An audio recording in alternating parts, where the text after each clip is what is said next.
Assalamualaikum Pak Aris.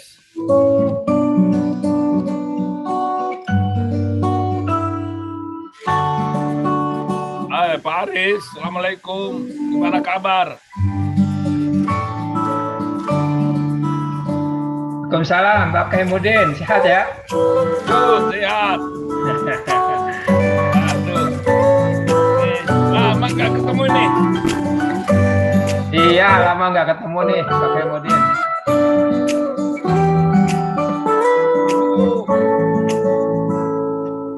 Boro masih ada ya di sana? Gimana, Pak? Woro masih di sana di. Masih. Oh, masih. Hanya Pak Lukman yang sudah hilang ya? Ya, beliau sudah pensiun, Pak. Oh, sudah pensiun. Oh Iya. iya. Cari-cari kok teman lama itu enggak. Oh, rupanya sudah pensiun ya. Betul, Pak. Iya, kalah. Selamat. Iya. Kayaknya Sehat. kemarin ikut Paris on off gitu. Iya. Ya, Saya malu, bukan Pak. di Makassar. Di Saya mana? di Majene. Oh, Jauh, jadi ya. anunya kurang bagus lah. Iya, heeh. Jaringan on off. Iya, iya, iya. Ya, selamat Pak Aris ya. Oke. Salam sama teman-teman. Insya Allah sehat selalu ya, Pak. Yud. Ya.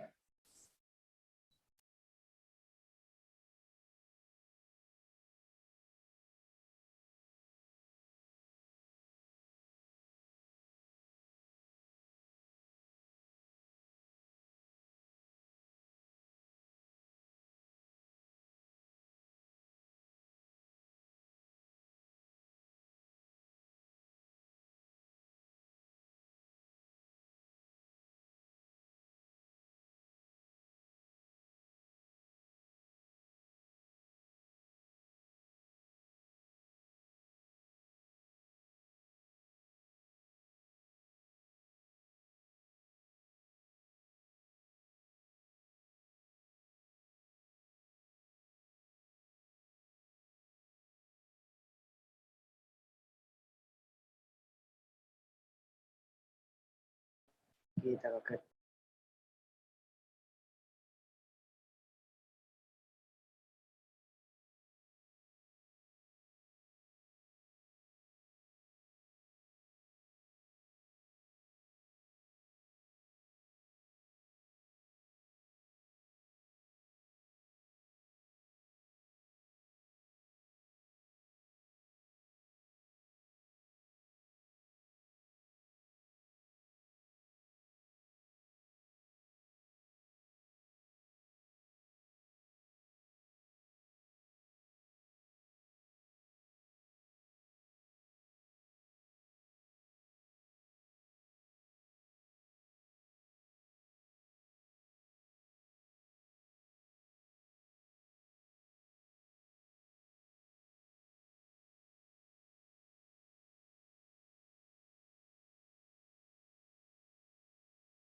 Hasanuddin University designed a high-quality rice seed development program in South Sulawesi with the purpose to increase the number of certified seed production and to improve the development of padi in South Sulawesi.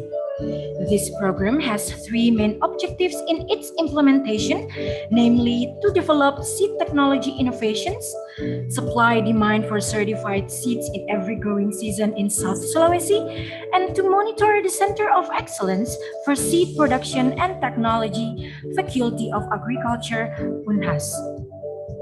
In this three-year program, Hasanuddin University collaborates with ICDF Taiwan. For the Taiwan Technical Mission, we actually before this project, we already cooperate with the local government more than 40 years. But in the Southern Sulawesi, we never work in here. So we would like to cooperate the Eastern Indonesia. And the Southern Sulawesi is a very, very important area about the agriculture. So that is why we choose the Southern Sulawesi to be our project target. And why we want to cooperate with the University of Hasanuddin, because University of Hasanuddin is the best university in Eastern Indonesia. And they have a very good relationship with the local government. So that is very useful and helpful to our project. Kita bicara mengenai target yang akan dicapai pada proyek ini adalah sesuai dengan proposal yang kita ajukan pada pertama kali. Targetnya adalah meningkatkan ketersediaan benih bermutu minimal di tingkat Sulawesi Selatan ataukah di tingkat nasional. Karena kita tahu betul penggunaan benih bermutu untuk tanaman padi pada sekarang ini itu baru sekitar 30 sampai dan 35%. Dari itulah kita ingin terlibat dengan menggandeng adanya kerjasama antara Taiwan dengan UNHAS dan dalam hal ini dilakukan oleh Fakultas Pertanian Universitas Hasanuddin. In this program, Hasanuddin University is present by providing experts, coaching, and technical assistance to farmer groups spread across 7 regions in South Sulawesi, namely Regency of Goa, Regency of Sidrap, Regency of Pinrang, Regency of Bone, Regency of Wajo, Regency of North Luwu, and Regency of Sopeng. This program includes technical assistance ranging from workshops, laboratories, greenhouses, drying land, planting land improvement, certification, packaging, marketing, to the distribution of good quality seeds. Peran UNHAS sangat strategis karena pertama melalui para pakar, terlibatnya para pakar pembenihan padi. Kemudian kami juga mengatur, memediasi kerjasama dengan pemerintah daerah melalui dinas pertanian, melalui balai sertifikasi tanah, dan mencoba mengkomunikasikan berbagai pihak dalam upaya pembenihan padi ini. ICDF membangun beberapa fasilitas seperti gudang, greenhouse, lantai jemur, bahkan membangun sawah seluas 2 hektar, dan itu dimanfaatkan untuk pembelajaran dan penelitian. Di satu pihak bahwa di lapangan ada suara sih. Kurang lebih 300 hektar binaan kita itu dimanfaatkan oleh para mahasiswa baik untuk magang, penelitian maupun untuk KKN. Berarti bahwa kegiatan ini sangat bermanfaat bagi masyarakat maupun sivitas akademik Universitas Hasanuddin. There are 2 parts of activities in this program. Program A focuses on certified seed production, while Activity B focuses on introducing seed production technology and building a center of excellence. Kalau isi proyek ini adalah ada beberapa kegiatan. Yang pertama kita sebut dengan kegiatan A, yang kedua kegiatan B. Kegiatan A itu adalah kita ingin mengeset UNHAS sebagai pusat dan informasi teknologi perbenihan. Yang kedua, kita ingin menjadikan adanya Center of Excellence atau pusat unggulan perbenihan di Fakultas Pertanian. Nah, untuk membangun pada poin yang pertama, kita memerlukan adanya beberapa fasilitas, yaitu pada menjadikannya, sehingga di dalam kerjasama yang kita bikin adalah pengadaan greenhouse, pengadaan warehouse, pengadaan experimental and demonstration area, dan kemudian fasilitas-fasilitas lainnya. Dalam kaitan dengan membangun perbenihan ini, maka itu kita kerjasama dengan petani penangkar. Tapi bukan individuali, tapi kita dengan kelompok-kelompok petani penangkar, karena kita ingin mengajar mereka bersatu. Jadi pada target B inilah yang betul on farm productions. Yang pertama kita ingin menseleksi, menginterview petani mana yang kita bisa jadikan sebagai mitra kita. Sesudah kita seleksi, kemudian kita pantau mana yang akan menjadi mitra. Sesudah itu, kemudian kita lakukan pelatihan mereka sebelum kita pada on farm. Pelatihan itu dilakukan oleh seluruh unsur yang terkait di dalam perbenihan dan berbagai staf, juga dari Dinas Pertanian Provinsi, juga dari Maros yang mengadakan pelatihan. Nah, di dalam pelatihan ini kita lakukan di 7 kabupaten sekarang ini, di mana tiap kabupaten itu ada koordinatornya, yaitu seorang dosen dari Fakultas Pertanian dan dibantu oleh masing-masing asisten di setiap kabupaten. Itu yang akan nanti sebagai guide yang memediasi data yang dilakukan oleh petani, kemudian masalah petani dan solusinya dikirim ke pusat kita di Unhas ini, di Fakultas Pertanian, dicari bagaimana solusi yang terbaik. Ada berbagai unsur atau stakeholder yang terlibat. Bahwasanya sebelum kita turun ke lapangan, yang pertama kita hubungi adalah pemerintah daerah.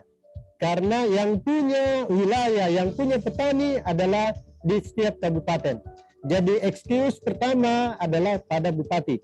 Yang turun kemudian ke kepala dinas. Kemudian kita mengundang juga yang Balai Sertifikasi Benih di Maros, itu adalah lembaga yang terkait. Unit pelaksana teknis perbenihan juga di bawah koordinasi dari departemen ataukah instansi Dinas Pertanian ke provinsi dan Dinas Pertanian Kabupaten. Kemudian kita mengambil dari bidang-bidang di fakultas, kita mengambil juga kelompok tani sebagai stakeholder, karena bukan individual. Jadi seluruh yang terkait, mulai daripada dinas teknis, contohnya Dinas Pertanian, di Fakultas Pertanian, di Balai Benih, di lembaga-lembaga penelitian, di kelompok tani, itu semuanya terlibat. Barulah kita namanya boleh aksi. Kalau ada satu yang missing, maka kita adakan approach untuk melibatkan mereka, baru jalan kegiatan ini.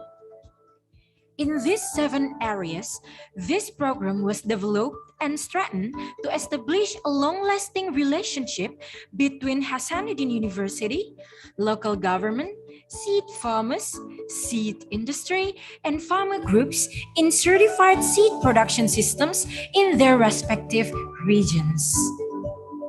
Collaborative work with various parties in this program is expected to be the right solution to the problem of the need for seeds of high quality to the need for food crop in East Indonesia. The benefit of this program were felt deeply by farmers with increased rice production from before. Farmers are also helped by coaching activities and technical assistance that can develop their rice production by quality and quantity. With the annual target set in the implementation of this program that shows improvement, in the future, farmers are expected to be able to carry out the result of the guidance and knowledge applied in the last 3 years independently after this program ends.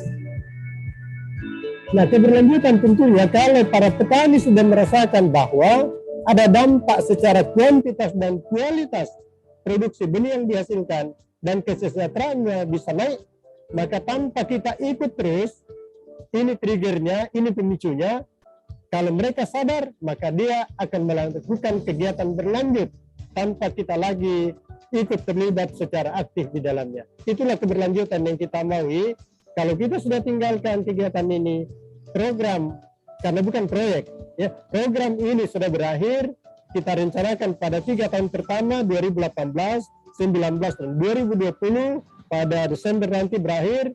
Diharapkan bahwa setelah ini mungkin masih ada program kedua, dan kalaupun tidak ada, diharapkan petani sudah dengan sadar, dengan willingness mereka itu akan berlanjut secara alami pada mereka. This program is a trigger for farmer groups, local government, and every part involved for the future to continue to strive to improve the quality and quantity of seeds on a larger scale going forward. A project can sustainable or not. It depends on the farmer can earn the money or not. The University of Hasanuddin already prepared a budget to join this seed business. The farmer can continue to earn the money from this project. Besides this, the local government, they also decide they will continue to help the farmer who join this project. They will help them first, donate them first. Even the farmer who use the rice seed which be produced by us, they also can get the donation and help from the local government. So I think the farmer who join this project, they can always to get the help. Hasanuddin University, as a center of excellence in seed production technology, will become a pioneer in the seed industry in South Sulawesi, especially in the eastern part of Indonesia. The high-quality rice seed development program in South Sulawesi is expected to be one of the driving forces for the birth of various other collaborations to continue improving the agricultural sector in Indonesia.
Hasanuddin University designed a high-quality rice seed development program in South Sulawesi with the purpose to increase the number of certified seed production and to improve the development of padi in South Sulawesi. This program has three main objectives in its implementation, namely to develop seed technology innovations,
Assalamualaikum.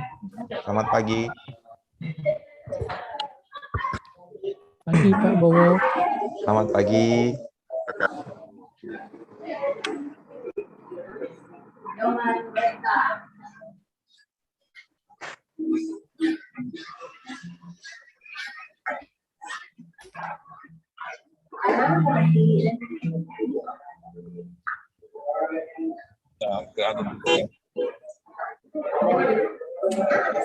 Foto Kak dulu Pak.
Good morning and greetings all.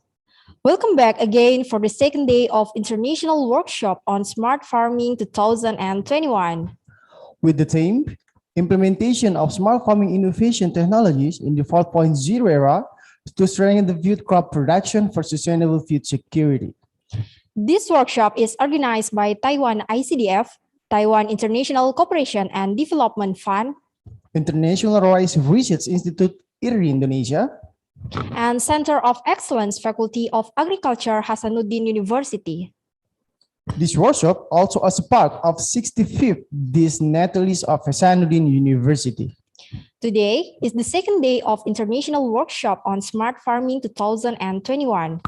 We will continue some presentations of workshop material by some special speakers with more interesting topics consist of the innovation and transformation in agricultural management towards smart farming, innovative technology in food crop distribution that impacted by COVID-19, and also the application of drones, unmanned aerial vehicle, UAV in agriculture.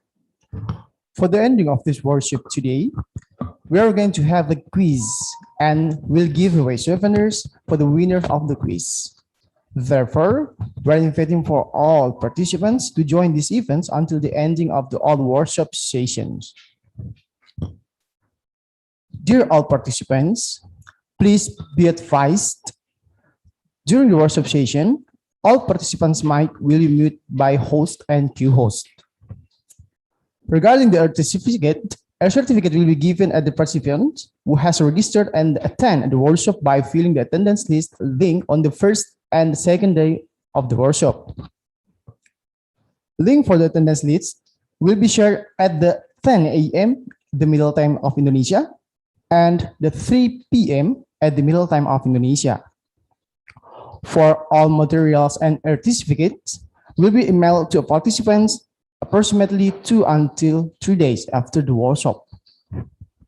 Now, we are going for the next session today, or the third workshop session, with the topic, the innovation and transformation in agricultural management towards smart farming. In this session, it will be divided into 2 materials and discussions with the audience that will be presented by 2 speakers. During this session, will be led directly by the moderator, Hari Iswoyo, PhD. Before that, I would like to present the CV and introduce the moderator for this session.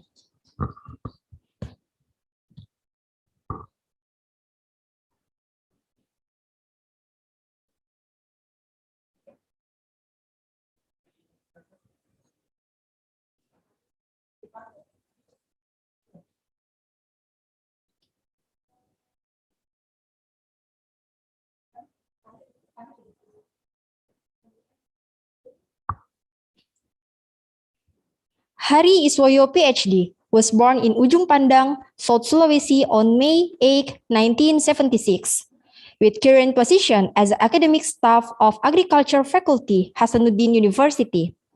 Complete his undergraduate education at the Agriculture and Forestry Studies, Faculty of Agriculture and Forestry, Hasanuddin University in 1999. Master's education continued at the University of Newcastle upon Tyne, United Kingdom in 2002 until 2004. Doctoral education was complete at Victoria University of Wellington, New Zealand in the field of landscape design studies in 2014. The moderator also joined in Indonesian Horticulture Association South Sulawesi in 2014 until present, Indonesian Landscape Architect Association South Sulawesi in 2007 until present, Alumni Association of Agriculture Faculty of Hasanuddin University in 2007 until present, and Indonesian Agronomy Association South Sulawesi Region in 2009 until present. The moderator also actively participates in national and international seminars and published his research articles in international journals and accredited national journals. Cooperation activities with foreign institutions are also carried out for research and community development, funded by one of the latest activities in collaboration with donor agencies from Germany, namely the Climate Resilient Agriculture Innovative Investigation Project, which includes research and community empowerment activities. For Hari Iswoyo, PhD, the floor is yours. Okay. If my voice is clear, can be heard clearly, yeah? Okay, thank you very much for Master of Ceremony for the brief introduction. Can the committee please check the audience whose microphone has not been muted? Okay, thank you very much. Okay, again, thank you very much for the Master of Ceremony for the brief introduction of my curriculum vitae. Ladies and gentlemen, dear participants of our international workshops on smart farming, welcome back to the second day of this workshops.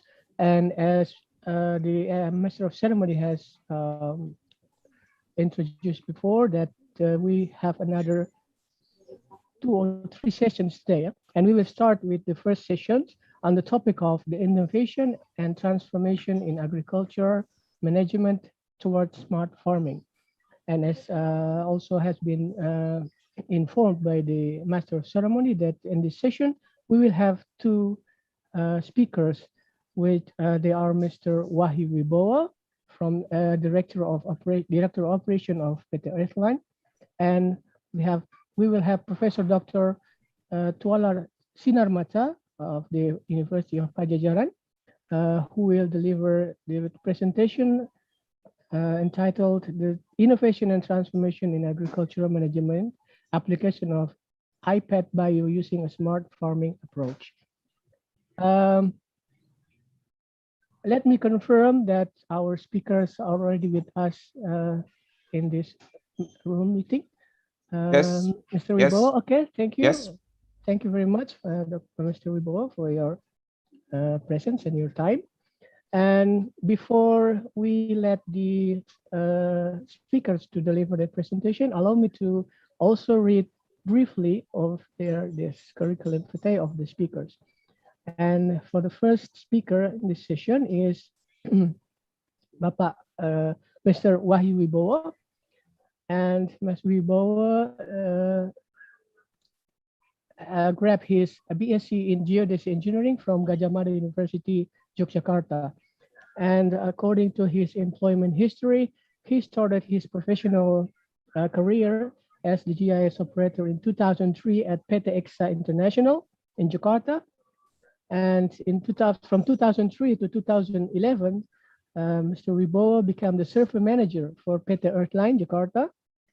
And from 2011 to 2015, he was promoted as general manager of the same company, PT Earthline Jakarta, until before 2015, Mr. Wibowo became the director of the PT Earthline Indonesia. And just a brief introduction of the PT Earthline is, it is established 20 years ago, and it is a satellite imagery, mapping, and survey provider that have mapped over 15 million hectares throughout Southeast Asia, focusing on agriculture, forestry, mining, along with infrastructure projects. So if we look at the brief CV of Mr. Wahyu, we can see that he is fully professional and practitioners in this field of that relates closely with smart farming.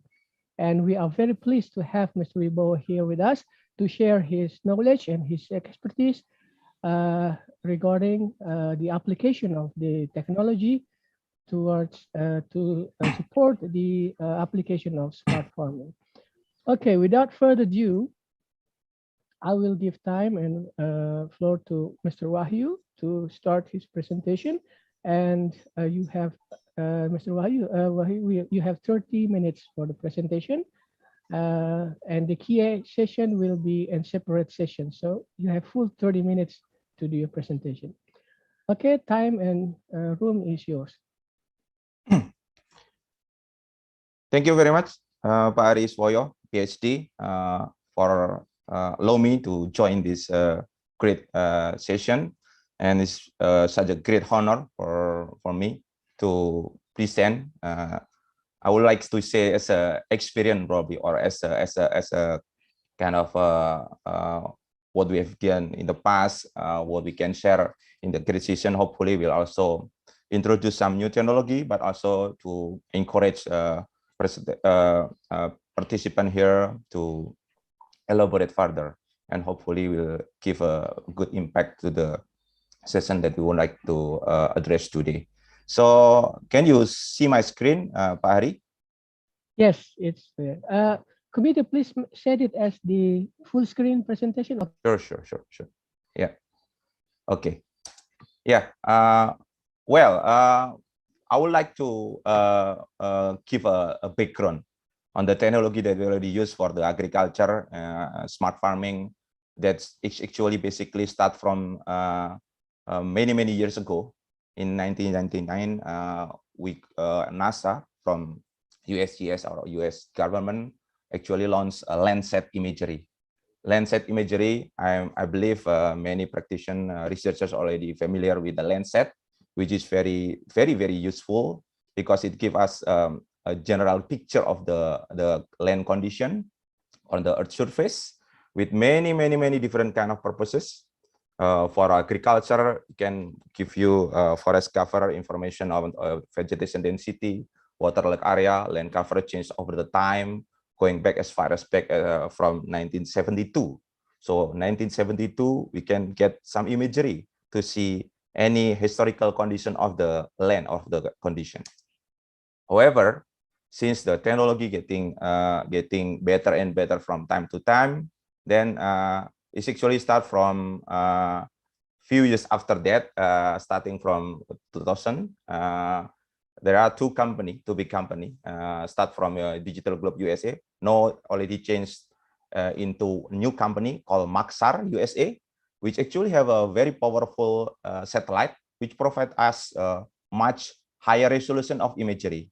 In addition to the Maxar USA, there is another big company, Airbus France, where they also have a satellite, can produce a higher resolution imagery, which of course allow us to see more picture, see more object on the ground, which also give us capability to provide more information on the ground. Yeah. So of course, after we got this very first imagery from 1999, it's called ICONOS. It has 1 meter resolution.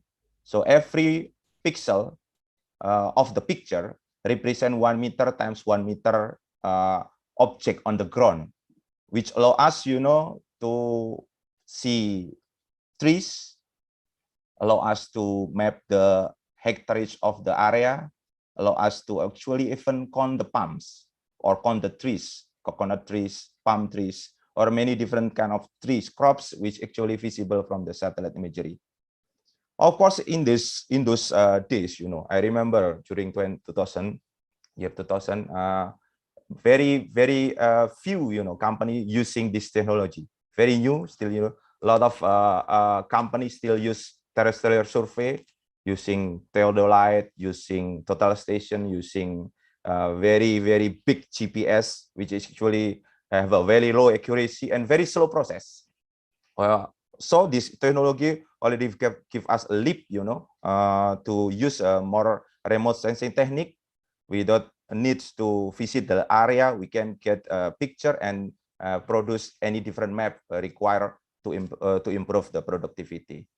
And currently, the Maxar company, which is actually the largest company provide the satellite imagery, already have even better technology. Like for today, the satellite from Maxar can produce 30 centimeter pixel imagery, and even can be produced further, can be enhanced further to produce 15 centimeter imagery, which of course give us a greater benefit, because the more object we can see, then the more analysis we can do, the more planning we can do, and the more information we can extract from the imagery. In addition to the resolution of the imagery, the Maxar company also produce imagery with a high resolution in more band, in more spectral data. For now, the ViewView 3, for example, can provide us 16 different band. So X band is from RGB normal to near infrared, red edge, and then there are also SWIR band, which is of course very useful to be used for identifying vegetation status or soil moisture or many different applications. I believe there will be many researchers already using this data to be used to improve the smart farming and also to get more information from the ground. While Airbus image satellites is actually concentrated on two different kind of satellite. First is Spot 6 with a 1.5 meter resolution, and then second is Pleiades. Will also very useful because Spot can cover much larger area at one shot. So for forestry, for regional monitoring, for like monitoring rice paddy field for one kabupaten, it will give us enough information to see the pattern of the rice paddy field, for example. But for the much greater information, then we'll go with Pleiades. It's actually Pleiades, but we normally French guy call Pleiades. It's actually give us 50 centimeter data. Okay, so what we can get from the imagery? Since imagery, actual satellite imagery, I mean here, is actually provide us not only natural color imagery, but also infrared imagery, or many different band in the case of Maxar imagery, then we actually have a capability not only to see the picture like what we see with naked eyes, but also to analyze further the band to produce many different kind of color composite. In this simple example, we use infrared color. So infrared color, we can see stress vegetation. We can see if any crops, actually got stressed because of the soil condition, because of lack of maintenance, because of lack of nutrition, because of lack of fertilizer application, for example. So many different cases might be actually come to a result of this stress vegetation. Of course, this is another example because of the low-lying area, because of the too moisture condition, because the drain is really not developed correctly, not enough drain, for example, then there will be kind of low-lying condition. While a low-lying condition, of course, will cause, the crops, got water much more than required, and will also cause the, stress vegetation. Of course, beside those two big players of the satellite provider, there are also many different countries actually start developing the satellite imagery. In this particular case, I just mentioned two of them. There are South Korea using a COMSAT imagery, and there are also China with TripleSat, and also another satellite recently launched a few days ago with, of course, similar kind of resolution, 50, 70, 80 centimeter, which also give us an opportunity, to explore further our land, and then, of course, make use of them as much as possible for the benefit of the smart farming industry. Yeah, I would like to actually emphasize this discussion more on the multi-spectral aspect, because sometimes, when we see with our naked eyes, when we see with normal natural color imagery, we cannot really see any difference. But when we try to just simple analysis, this NDVI, normalized different vegetation index, very famous, and already being used many years. And I think the benefit right now is not about the formula or the algorithm, but since right now the higher resolution of satellite imagery can also provide, multiple band, so we can combine this algorithm with high resolution imagery, which allow us, to produce more information in a greater detail. Because in the past, the NDVI formula can only be used, for example, using Landsat with 15-meter resolution. So we cannot really see difference in a greater detail. But with 50 centimeter, 50 centimeter, or even 15 centimeter, then it allows us, to get such analysis in a much greater detail with more information. Of course, this is the reality. We are here, Indonesia, Malaysia, and Southeast Asia country is in a tropical country with a high cloud cover. Even in our record, after we serve for 20 over years, million hectares image we already collect for our customers and partners. 15% of the area is actually, 15% is actually the successful acquisition average we have done for our customer and clients, because we got clouds and collect a new imagery might take a few months or a few days if we got a good luck, or even 1 year, to get finally a good picture of the plantation or farming area. That is why the drones is very, very a good technology because it fly below the clouds. It's cloud free, and we can put many different camera and sensor underneath, and we can even, collect not just picture, but with the photogrammetry process, we can also produce digital terrain model to produce the terrain data. So it gives us flexibility to collect picture faster, to get a cloud-free image for more accurate mapping and counting process, because it's more sharper than the satellite imagery, and also to get the terrain data or topographic data. Yeah, so this is just kind of snapshot of the difference between satellite and drone. And this is only the comparison we did for our Papua project with 50 centimeter compared to 10 centimeter. Of course, by using more sensor, newer sensor, we have a better resolution both in the satellite imagery and the drone air photo. But just for this slide, we just compare the data that's actually available, say 5-10 years ago, 5 years ago, 5-6 years ago, 50 centimeter compared with 10 centimeter. And we'll see, the difference in the sharpen of the imagery. And when we try to, for example, more focus on every corpse, every trees, you will see the difference. You will see the difference. So the drone will give us brighter picture, sharper picture, and provide us more information. While another example is this, for small palm, for small trees, supply by the planters, for example, we cannot really see clearly from the imagery, but of course we can see more clearly from the drone air photo. And next will be, a sample of the most recent technology provided by satellite company. What you see from the screen is a 15 centimeter resolution satellite imagery. This is the sharpest satellite imagery available today. So this is the sharpest satellite imagery available today. You see, in much greater detail. Like, for example, this is a football field. You will see the detail of the building, and you will see the small palm there. You will see the harvester bridge, which is actually not available many years ago. Not available. We cannot really see clearly this in the past. Another example is this one. This one is a plantation with the company recently plant the palms. Plant the palms. Just very recent.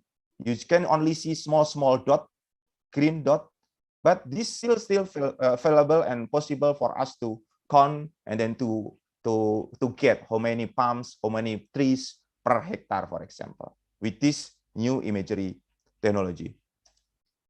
However, of course, when we try to compare with the drone can fly the area, say, just 100 meters above the ground to get 5 centimeter, 4 centimeter, 2 centimeter, and even 1 centimeter data, depend on the requirement. Of course, this give us a benefit because we can see a picture more clearly, and we can see different object more clearly and make a proper decision to improve further our agriculture crops. Yeah, so what we can get from the drone if we try to compare with satellite imagery. This is just a kind of a summary of our project with many different customers with many different purposes. Sometimes state overstate planted area.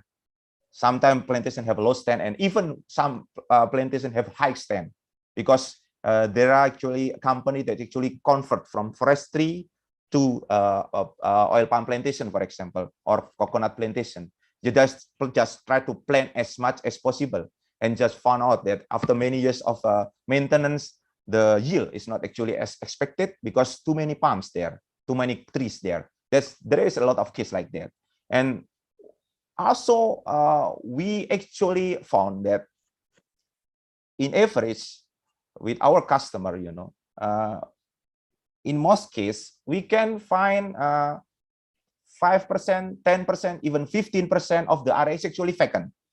Vacant here meaning previously they plant, But because of maintenance issue, social issue, accessibility issue, the palms then die. And then it's turned to become vacant area. So by using this technology, you can see that it's not actually necessary to just see that to improve the productivity, to get better crops, to get larger crop, for example, then we have to expand the area. Sometimes what we have to do is just look at our existing plantation and more detail, just get the information as much as possible, as detailed as possible, and we can see the opportunity to increase our crop, increase number of trees that we can plant by using technology to identify any vacant area in between our planted area, which is of course gives us an opportunity to improve the quality and quantity of productivity just using our existing land, not necessarily to do against the environment, like for example to cut trees to convert to the plantation, but just using the technology, we can see more clearly that there are still possibility to improve our productivity, to use our drone or using satellite imagery to identify vacant area. Whether it's small or medium vacant area can be identified, and also to identify any needs to thinning out the blocks which are high density, identify yellow front, identify burning area, and then identify if any cover crop actually overgrown the trees, because there's a lot of cases like that. And even some trees actually mixed with the shrub and bush because of the maintenance issue or accessibility issue. Identify flood prone, encroachment, overplanting and underplanting, mining concession overlap with oil palm plantation or agricultural plantation in general, too many roads, not enough drain, not enough terraces, and too many terraces. Also the case. In addition to that, of course, we can also use the satellite imagery or drone to check the conservation area, whether it's river buffer or some HCV area. Yeah, so that is the key benefit you can get. And then this is just a sample of the data can produce from the imagery. Of course, the first thing that most of the plantation or agriculture company use is actually to count the trees, to identify or to get to audit the asset, to finally understand how many trees actually inside the plantation before they use the manual counting using high labor costs and even inaccurate. And then after that, they use the GPS to mark every palm, on the ground using many surveyor, which is also not accurate because the inconsistency of the data collection sometimes. And then using the satellite imagery, we'll get around 90-95% accuracy, while using drone in normal condition, based on our research and comparison with the customer data with many different techniques, it can achieve 99% accuracy for the tree counting. Yeah, and this is the sample of the vacant area. In most cases, the vacant area is of course very obvious from the road when we access the plantation. But some case, the maintenance issue is very critical in the middle part of the block, and that is why you see here. It looks good, on two sides of the road. The palm is full, on two sides of the road. But when you're getting in the middle of the block, you will see the vacant area. And this is a big problem from the company, because when you pass through the road, you will not see, the palm is missing. But when we use a remote sensing technology above the ground, then we'll see on top of the area that there are many vacant areas still possible to be supplied further.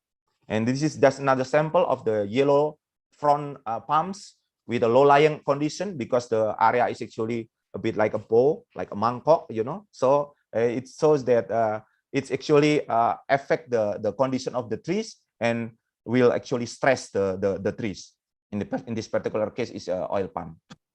And this is also extreme sample, But believe it or not, many company still has this kind of problem because of the maintenance issue. The trees actually not maintained well, and is overgrown in the end. So shrub actually compete with the trees, and of course we will see that in the end the trees will not actually produce a good productivity. This is another sample of flat or low-lying area, and then another case that actually normally found during a process of the mapping we have done in the past is actually where overgrown palm by the cover crop. The mucuna is supposed to be become a friend of the palms, but because of the maintenance issue, because of the rotation of the clear or the circle weeding or process of the trees, then the mucuna, which is supposed to be friend, support the nitrogen for the palms, actually become a very a problem. Compete with the trees, palm trees, and it become a problem, and big problem at one point, even make palms die. Yeah, that the analysis normally we use is for using remote sensing technique is actually to evaluate the condition of the concession, compare with the boundary of HGU, compare with the forestry boundary, compare with many different kind of concession, oil palm against minings, oil palm against forestry boundary. Next, using the technology of the drone or satellite data, we can also produce topographic data. Using this topographic data is very essential because most of the case when we kind of deal with blocks or area with lack of maintenance, most of the case is actually beside because of the management problem or labor issue, lack of workers, for example. There are so many cases that actually caused by the accessibility of the area, because the road actually not construct well, and the road actually develop on the very steep slope. So the road in the end is cannot be passed, by the workers easily, and especially when it turns to the rainy season, the roads become even more difficult to be accessed and will cause a big problem because part of the area cannot be accessed, and when the area cannot be accessed, maintenance, harvesting cannot be done properly. So using the technology to collect not only imagery but topographic data will give us flexibility to analyze the area not only from the physical view from the imagery itself, but also to analyze, to evaluate the area from the slope or from the terrain perspective. Yeah, next step will be, of course, with as I mentioned earlier, with more sensor, new sensor available on the market, we can actually attach our drone, for example, your drone with many different kind of sensor. I would like to give you a simple example of this. This is a multispectral camera. We mount on our drone and we collect imagery from the drone. This multispectral camera will provide us two important band. One is infrared band, which will be useful for us to be used to analyze the area using NDVI, but also red-hat image, because red-hat band can give us NDRI, normalized difference red-hat index, and will give us a different kind of shade of color of the trees, from green, which is related with a high chlorophyll, to red with a low chlorophyll, or even very red, this like this will show that the trees is already dead or almost died.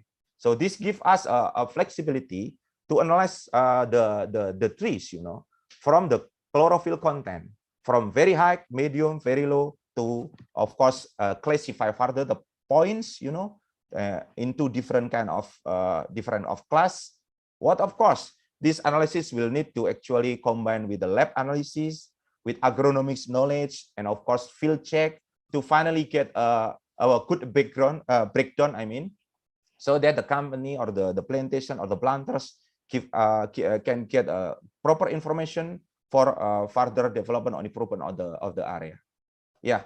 Another usage of the drone and satellite is actually to identify the palm distance or the tree distance, because sometimes in the case after several years of development, because farmers, for example, planted hundreds or 10,000 hectares, then this is very, very, very good tools, to identify whether some area is have a big distance or far distance between one tree to the other, with of course possibility to supply the area. But in another case, there is something also happen that the palms is getting close each other, or the trees are getting close each other, and it have to be thinning out so that the trees will produce it at the optimum yield potential, so that the yield potential can be achieved properly. Yeah. Another usage of the data is actually related with the palm stick. Recently, we got a project in North Sumatra with a company, seed company, require the data of the calculate the palm height, So we actually use the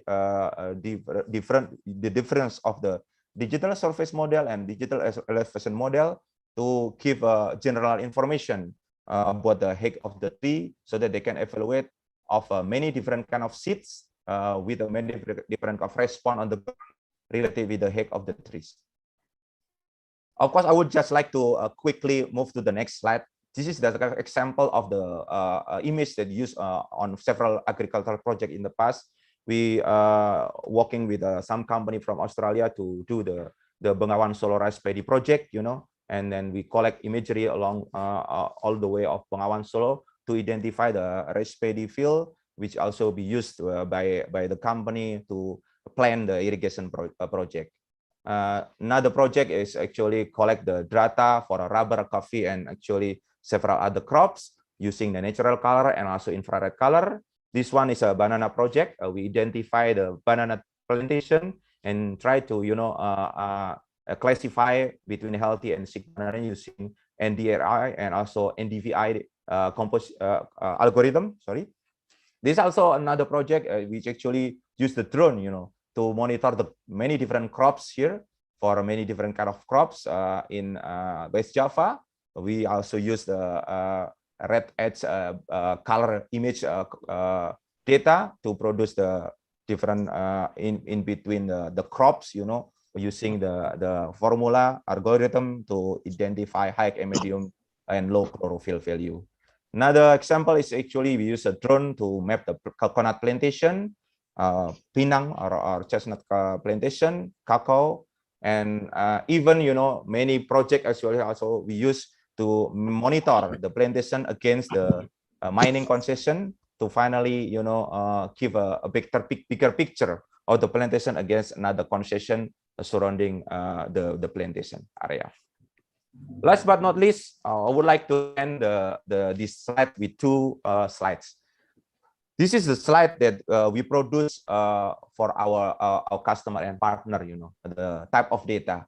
So the plantation will get how many hectare of planted area or palm area or coconut area, and how many hectare of vacant area in between those planted. Even this very simple information can be captured from imagery or drone imagery, will give the farmer, the planter, a very good opportunity to improve further. Because imagine if all this vacant area can be supply and then grow properly, then it will have a full stand of the plantation. However, we would like to end this slide with some observation, to ensure the quality and the accuracy of the map deliverables. We need, of course, qualified and experienced data processor, from surveyor to pilots. Remote sensing expert should be employed, to finally, process the data collected from the ground in a proper way, in a good accuracy, so that the information will be provided also in a high accuracy. And secondly, often the figures from the drone mapping project or from the satellite mapping project not fully used by the company or by the growers or planters, because in most cases, those data is actually not matched with the figures used by plantation industry for many years. Another items that we would like to highlight also, it is important that agronomists and planters have an access and fully access to this data, not just stop on the management level, but also actually should be used, on the ground in such a greater detail. That is why in most of the case we provide map of this data block by block. On every single block or every single field, you'll get detailed information about the drone, air photo, or satellite image, maps, topographic condition, road access, drain distribution, bridges, and such like that, any infrastructure, so that agronomists and planters will be able to get the access to the data, so that the data will be used, to improve further the productivity and the potential optimum yield can be achieved. And last but not least, of course, with many different sensor, many different kind of research ongoing right now, there is such a big potential, for further analysis of the multispectral data, especially And even, just normal natural image data can be used, for further research and field check combined with the lab analysis, with hope, that this remote sensing technique can provide, such a big, great benefit to the planters and company, to improve further the productivity and reach the optimum yield potential. I think that's from me. Hopefully still on time, Pak Ari. And of course, if any question, discussion, input, or critics, just feel free to address on a question and answer session, and I would be very happy to answer any question. Thank you very much. Okay, thank you very much, Mr. Wahyu Wibowo, for the very, very interesting presentations. And you using exactly 30 minutes. Very good time management. Thank you very much, Pak Ari. Okay. Yes, as Mr. Wibowo said before, should you have the participant have questions or concerns that they would like to address to Mr. Wibowo, you can write it in the chat room, and we will collect them. And the committee will select. Maybe there are 2 questions that's similar, and then the committee will combine them, and then we will read the question at the Q&A session after the second speakers. Very interesting presentation from Mr. Wahyu Wibowo. Basically explain about how the use of satellite imagery technology has been used very much helpful in managing farms, and he has shown the example of the application to palm oil or coconut plantation area, and also he has brought important information that how the drones are now more widely used as opposed to the use of satellite imagery for some benefits and some advantages of the drone produced image, such as it is very high in resolution, which can be 10 centimeter, if I'm not mistaken before. And also it's a cloud-free image. They can produce cloud-free image while you are using satellites. Sometimes the process of photo taking has been blocked by the obstacle, which is the cloud, the excessive clouds in the air. And also drone works faster, and it can map the terrain as well as topographic area. And there are many other advantages that has been presented by Dr. Bapak Wahyu Wibowo. And in conclusion, also there are some important conclusion that to ensure the quality of this image satellite or drone imagery application, we need to have professional and qualified surveyors, pilots, as well as the remote sensing experts that work together in order to produce the more reliable data. And most importantly, that all agronomists and planters need to have access to such data in order to be able to determine the condition of the plantation or our farm. And it's also give a clue that agronomists and planters need to have a bit of knowledge also regarding this satellite imaging technology. Okay, thank you very much, Bapak Wahyu Wibowo, for the very, very interesting presentations. Hopefully, we will have some feedbacks and questions from audience afterwards. And then let's move to the second presenter or second speaker of this session, which the topic, with the topic of, or the title, the innovation and transformation in agricultural management, application of iPad-Bio using a smart farming approach. And this presentation will be delivered by Professor Twalar Sinapmata. Let me confirm if Professor Twalar Sorori joined with us. Yes, Mr. Hari, I'm here. Very, very good to hear again, Professor Twalar. Yeah, you too. Nice to see you. How are you, Professor? Fine, thanks. And how are you? Yes, good. Long time no see. Yeah. Okay. Before we let Professor Twalar to deliver his presentation, allow me to briefly read his curriculum vitae. Yes, I would say I have to read briefly because if I need to read the whole CV, it will take the whole session just to read the full CV of Prof. Twalar, because he's got so many activities, so many researches, so many publications. So I'll just read the most important part. First, Prof. Twalar was born in August 8, 1958, and he is now a professor for soil biology at the agriculture faculty of University of Padjadjaran. And he finished his undergrad studies at agriculture engineering in Padjadjaran University in 1982. In 1986, he finished his magister science at the University of Padjadjaran. And in 1993, he obtained his PhD doctor in agriculture with summa cum laude from the University of Giessen. And Professor Twalar's research focus are on the field of bioresources, bioamelioration, restoration and maintaining the soil's health resilience, and the selection and characterization of halotolerant rhizobacteria for inoculant formulation as biofertilizers, and artificial intelligence and Internet of Things for increasing the crop productivity. And I could not read all the publications. There are so many publications that Professor Twalar have published. And he's also have some professional membership and activities. And he is currently is the Vice President and member of ASEAN PGPR Indonesian chapter from 2017 until present. And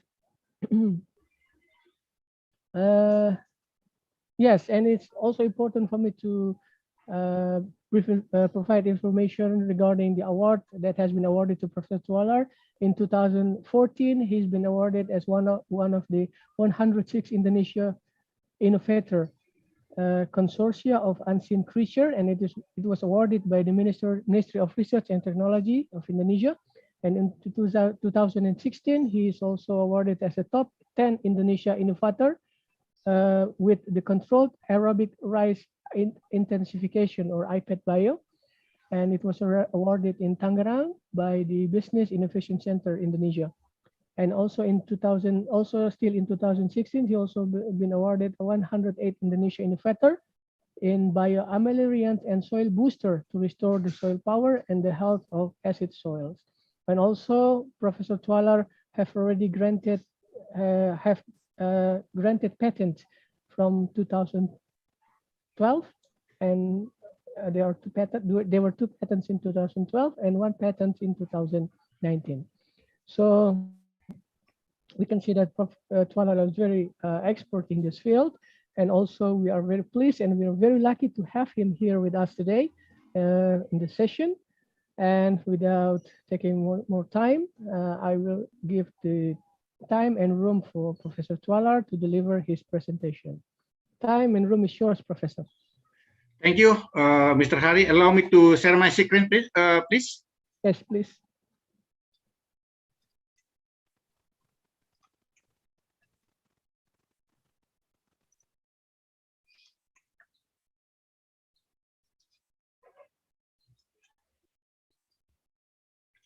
Okay, a very good morning to all of you, especially to our very handsome and talented moderator, Mr. Hari. How are you? Good morning.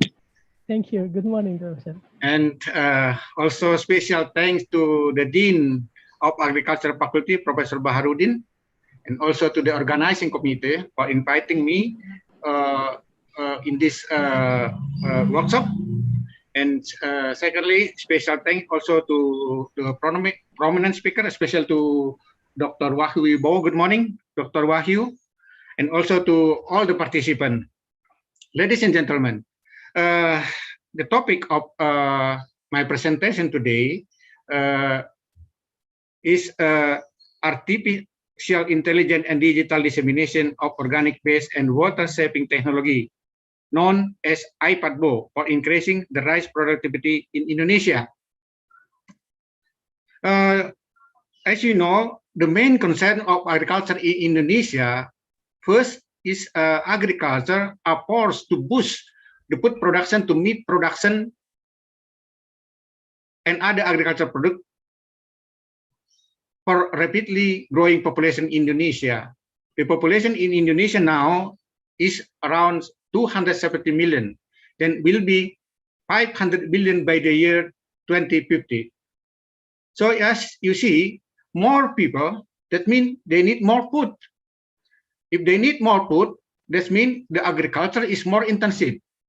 When the agriculture more intensive, they will more burden to the environment. The second problem in Indonesia now is agriculture land is shrinking due to the land conversion to non-agriculture use. The land conversion yearly is around close to 100,000 hectares per year.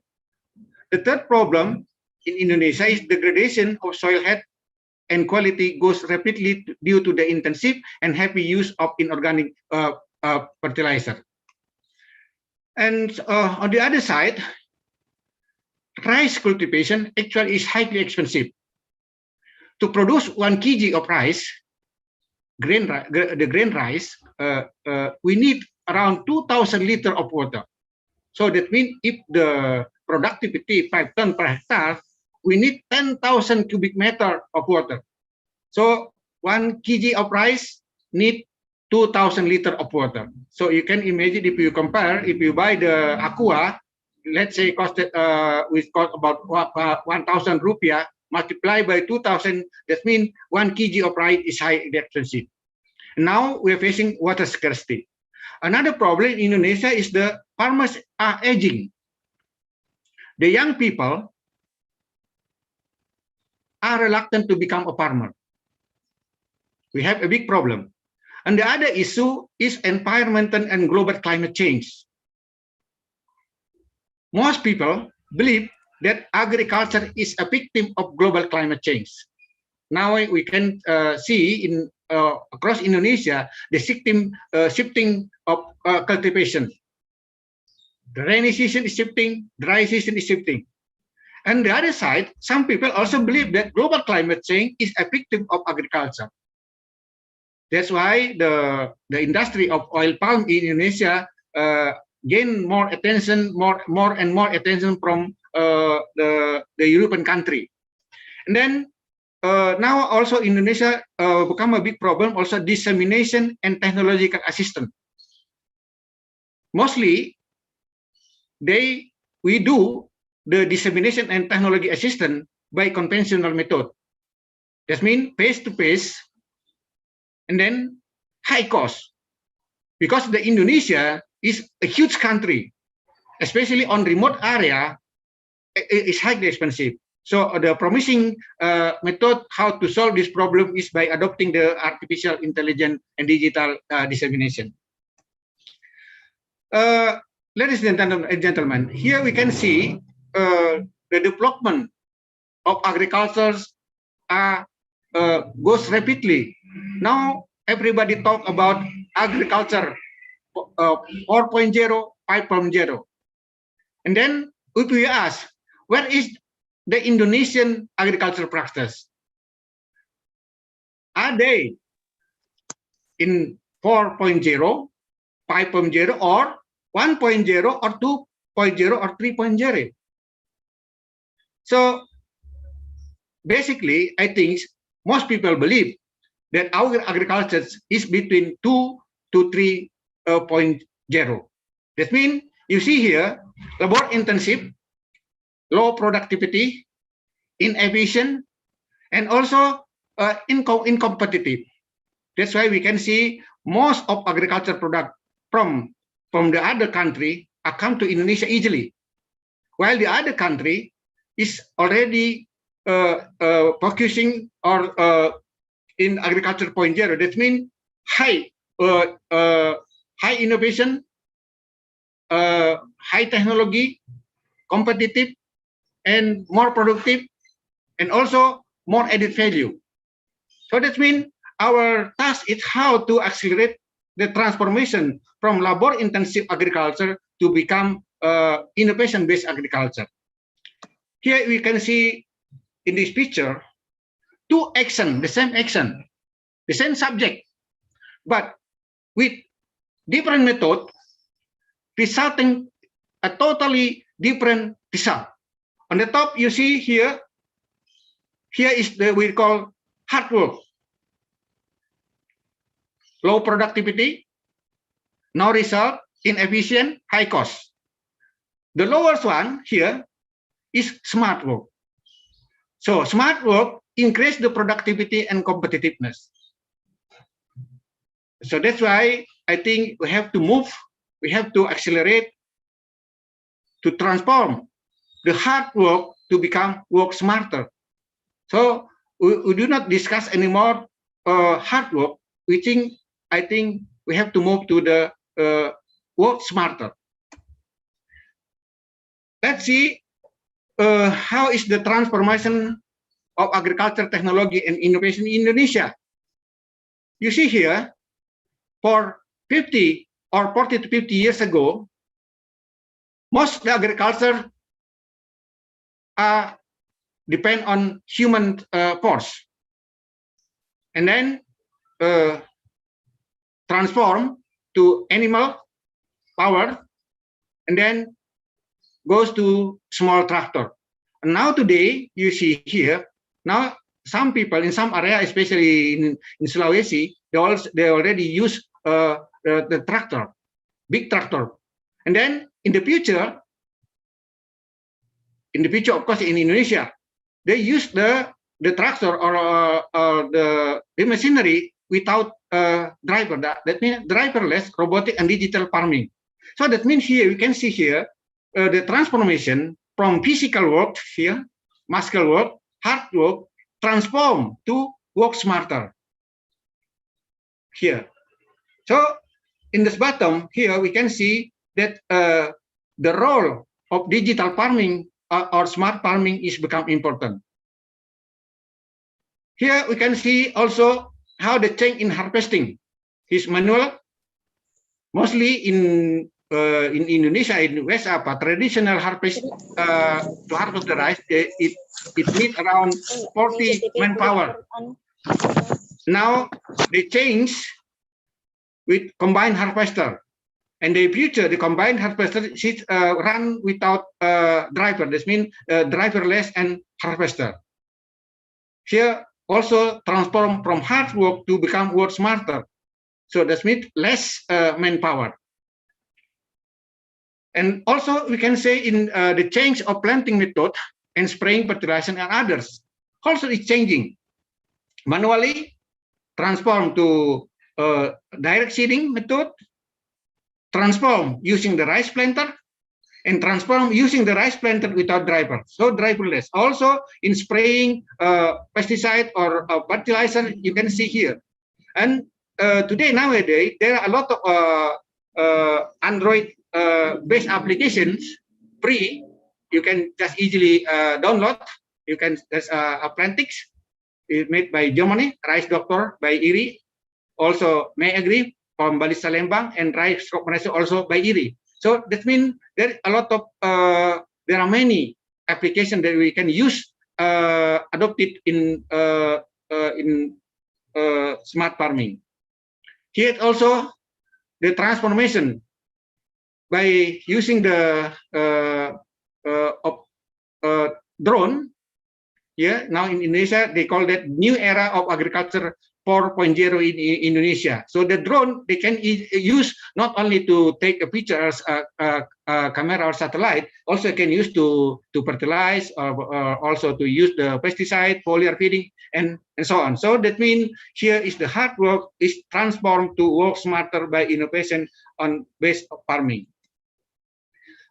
Ladies and gentlemen, on the other side, we have facing a big problem.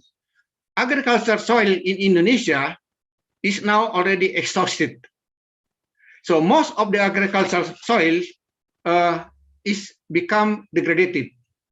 Based on the organic content of around 70% of our agricultural soil has a low organic carbon soil. That means the soil is exhausted and become or categorized as sick soil.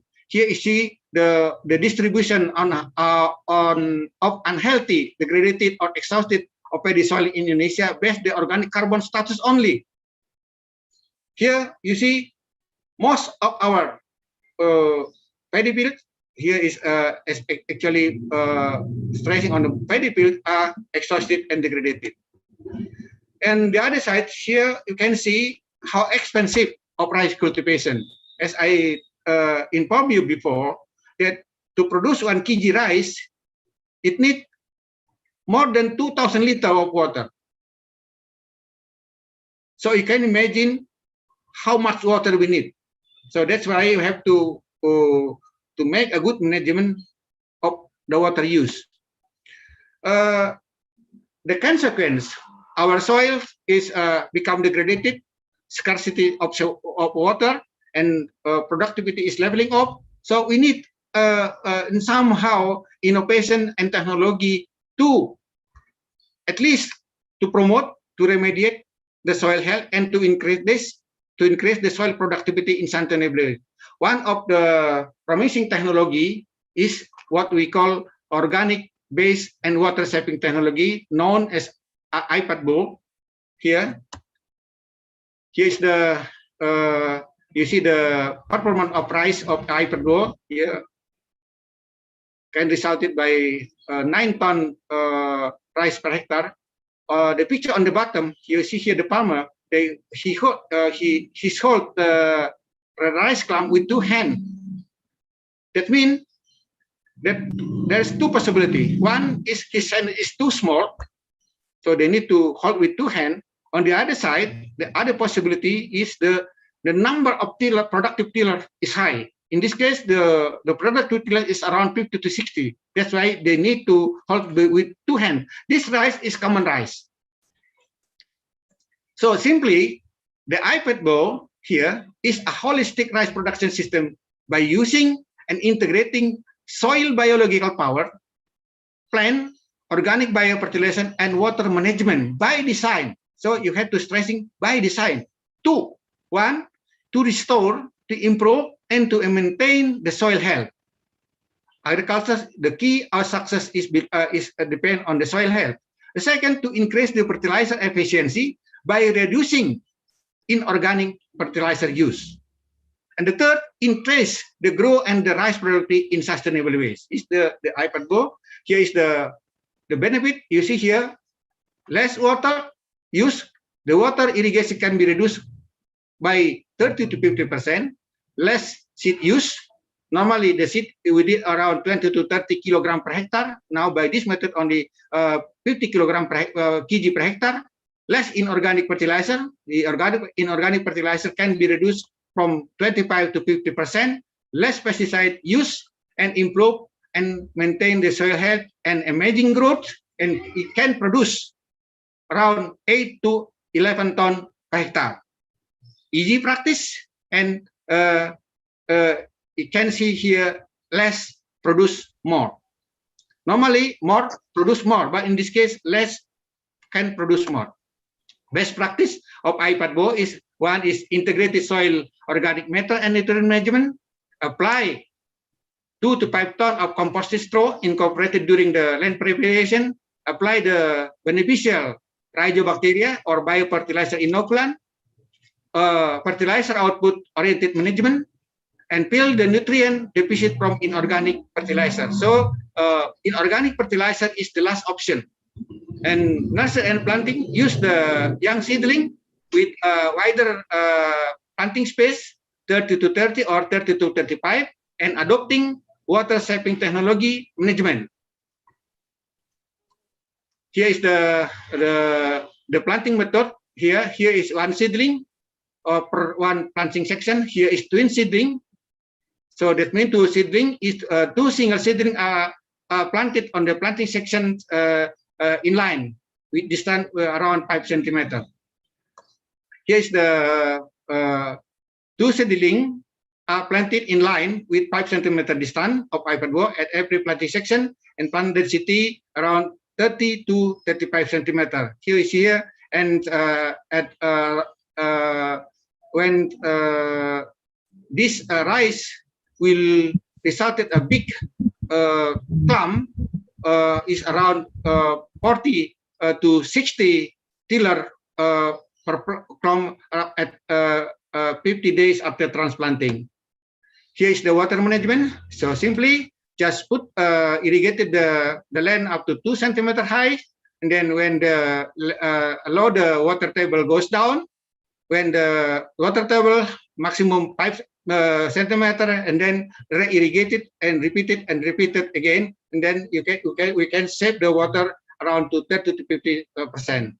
Here we also use the simple method, a simple device as indicator. Here it has the red gates and yellow and the green. So the red means the green mean is safe, the yellow is critical, and red is mean insufficient water. Here is the design of integrated organic fertilizer management. So that means the management of fertilizers is based on the output or targeted productivity. In this case, the iPad board targeted the rice productivity from 8 to 12 ton. Summary of field result: the productive tillers is around 30 to 50 tiller per clump. Rice grain is around 150 to 200 grain per fenicle. Productivity 8 to 12 ton.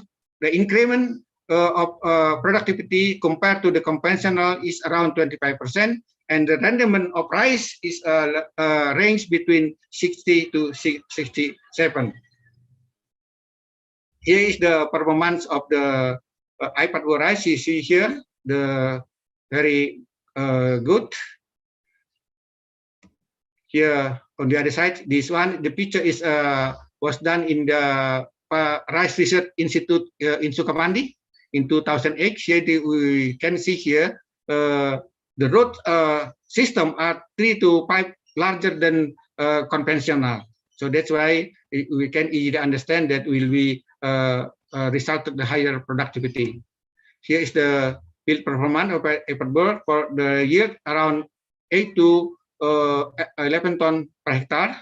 Here, this one is in Lampung, in Bandung, and in Sumedang, and in other. This one is in Sulawesi. Here is the one's field day and harvesting ceremony of iPad board program from TNI Manunggal Pertanian with the former governor of South Sulawesi. Now is become Minister of Agriculture, Dr. Yassin Limpo, and also in Goa district. And also with the Chief of Army here, Pangdam. Here also harvesting days in Banten with the governor of the Banten. We are harvesting around 200 hectare of iPad rice. Sorry. Here is the iPad are displayed on the Haktepnas 2017 in Makassar. Haktepnas maybe what do you call Haktepnas, Hari Kebangkitan Teknologi Nasional, Awakening of the National Technology in Makassar. Here is the governor of West Java at the time, vice president of rector, and here is the director general of Dikti, Dr. Jumain Ape, here. And also here you see this technology we introduce as early as possible to the children. Here I'm lecturing the kinder at the Science Center of Indonesia in Jakarta. Here is the actually you can imagine how difficult it to explain the agriculture to the young kid, to make the young kid have interest for agriculture. That means to promote the agriculture, so the young people not reluctant to the agriculture anymore. Here is the iPad is awarded with as a top 10 best innovator 2016. And here is the summarized result. You see here, the obtained result, the grain yield are around 25 until 200% higher than conventional method. Of course, if you see here, 200%, that means the baseline maybe is too low. So how to use the artificial intelligence and digital in accelerate the dissemination of the iPad Pro. Nowadays, there's a laptop. There are many possibilities. So here I listed the links for artificial and digital dissemination, practical guidance of performance. You can easily access or use the YouTube. Just use the keyword iPad Pro here, and also some Android-based pre-application for crop, fertilizer, plant pest and disease management. You can use here. Plantix is made by Germany. Rice Doctor by IRI.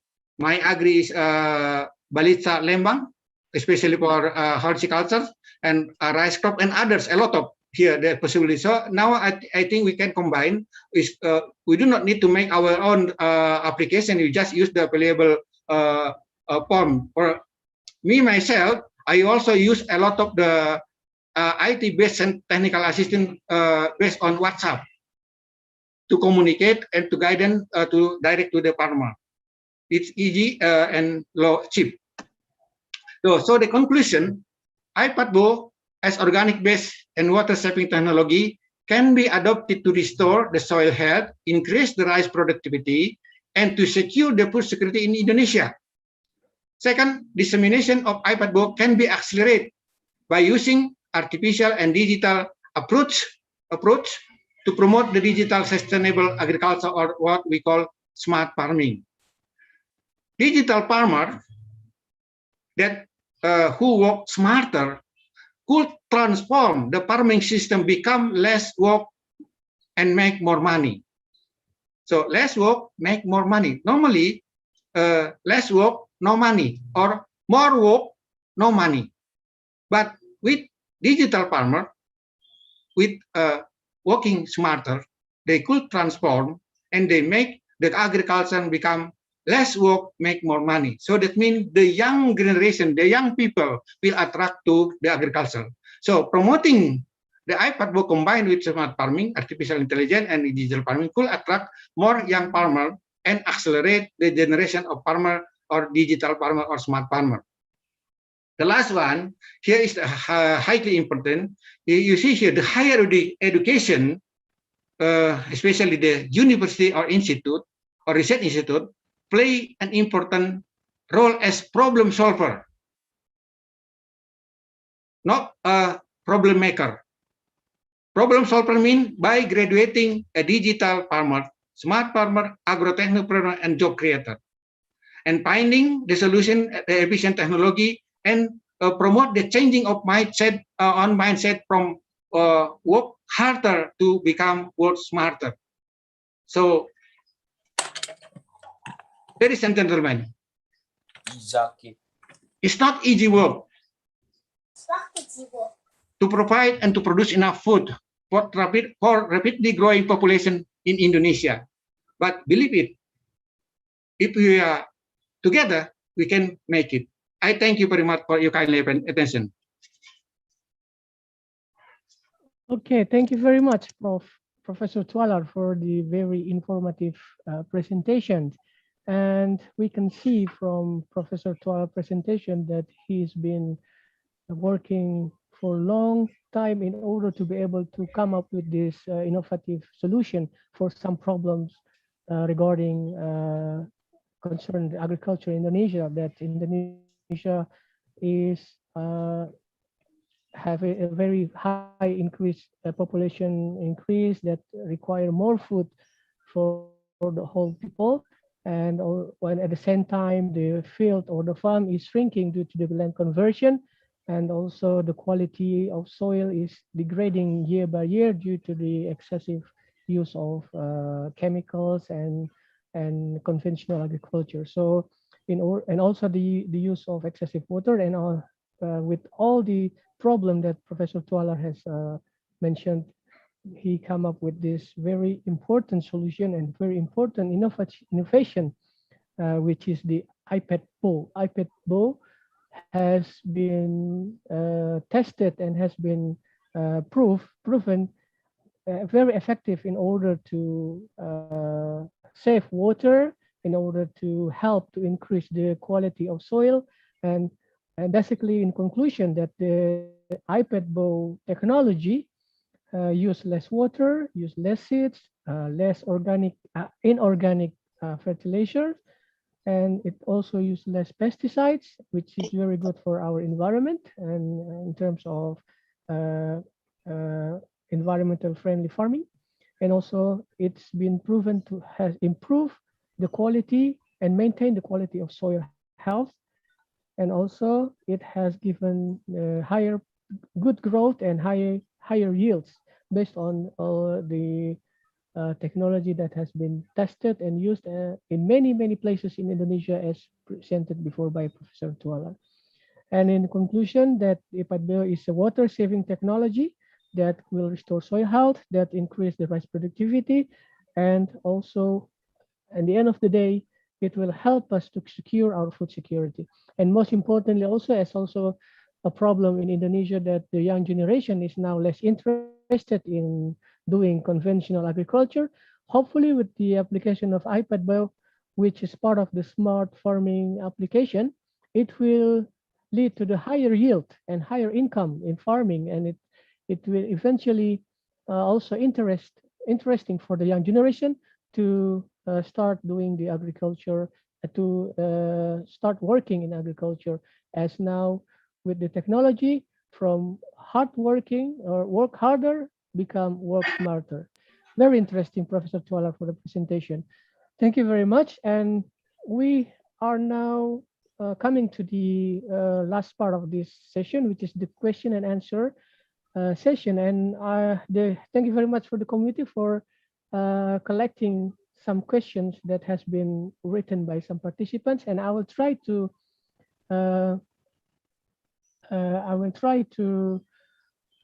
combine question that's similar. And I will start by some questions to Mr. Wahyu Wibowo. This is from Ibu Marliana Espalat, and the question is how important and important and beneficial this technology in remote sensing or digital technology for our farmers with a very low access and technology capacity.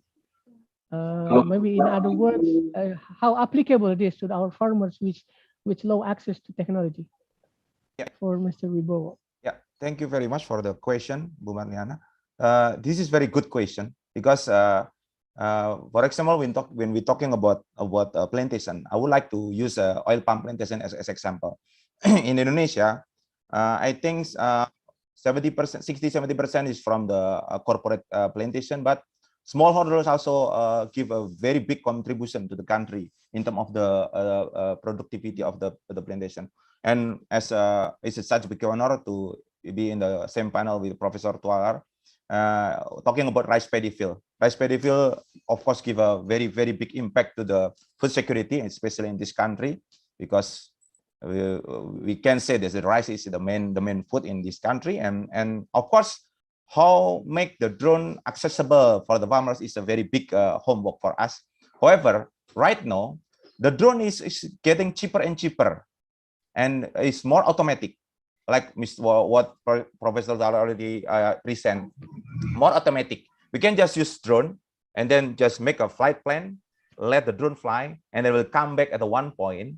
So it's not a big problem for the smaller farmers supposed to be, because the drone have no big issue when the drone used for smaller area.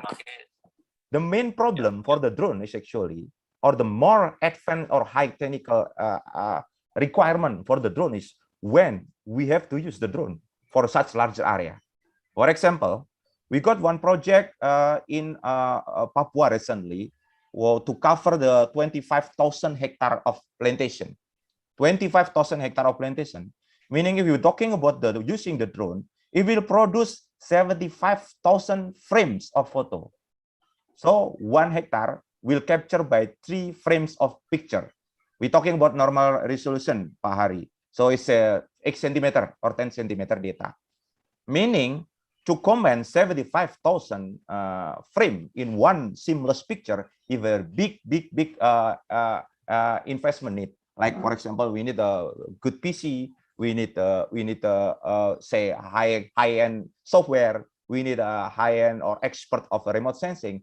But for smaller farmer, using like normal quadcopter drone, it can just produce a picture. The farmer later on can see the picture from the laptop or from the application, as Mr. Tualar mentioned. And then so I think in the end of the day, with this technology already developed since 2012, it's not getting cheaper and cheaper in terms of the price. So if accessibility here, meaning about the access to the equipment or the technology, I believe and we hope that this drone technology will give benefit and more benefit to the farmer for the smallholder, with a more accessibility on the equipment and the price and the software. And the software also right now become more automatic, like what Professor Tualar mentioned, more automatic with Internet of Things, with artificial intelligence. I believe it will be more and more application, even with using our phone, just using our phone and a drone. In the end of the day, I hope that this will give us opportunity to finally, support our farmer using the terms that used by Professor Tualar, working smarter, working smarter, not just working harder, but working smarter, using, of course, IPOBIO or any different technique, but basically helping the farmers as well, even if we're talking about smallholder, to use this technology.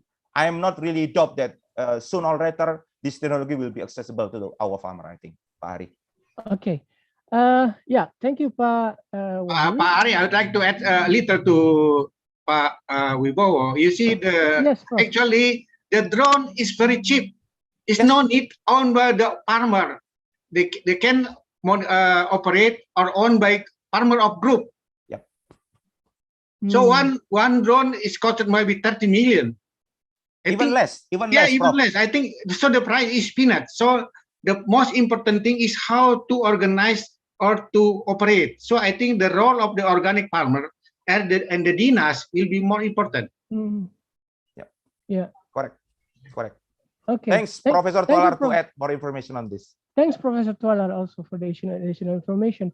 And I think I was just about to read the next related question, which from Pak Rahman Sadarmawan, who was going to ask how much investment in terms of how much money do you think a farmer needs in order to provide this kind of technology? But there's an additional information. But leading to that, as you said before, that probably in terms of the application of technology, because day by day, year by year, it's getting more and more user-friendly, which means that with the very simple guidance, anyone can operate the technology. But in terms of the investment they need, is it worth it for them to invest? Let's say Professor said that it's probably okay for them when they work together in a group and they collect money together in order to make this technology come into reality into their farm. How useful is the technology for small farmers? Because you have given us a lot of examples in your presentation, but mostly based on the application to the larger farm plantation, for example, the oil palm plantation or coconut plantation.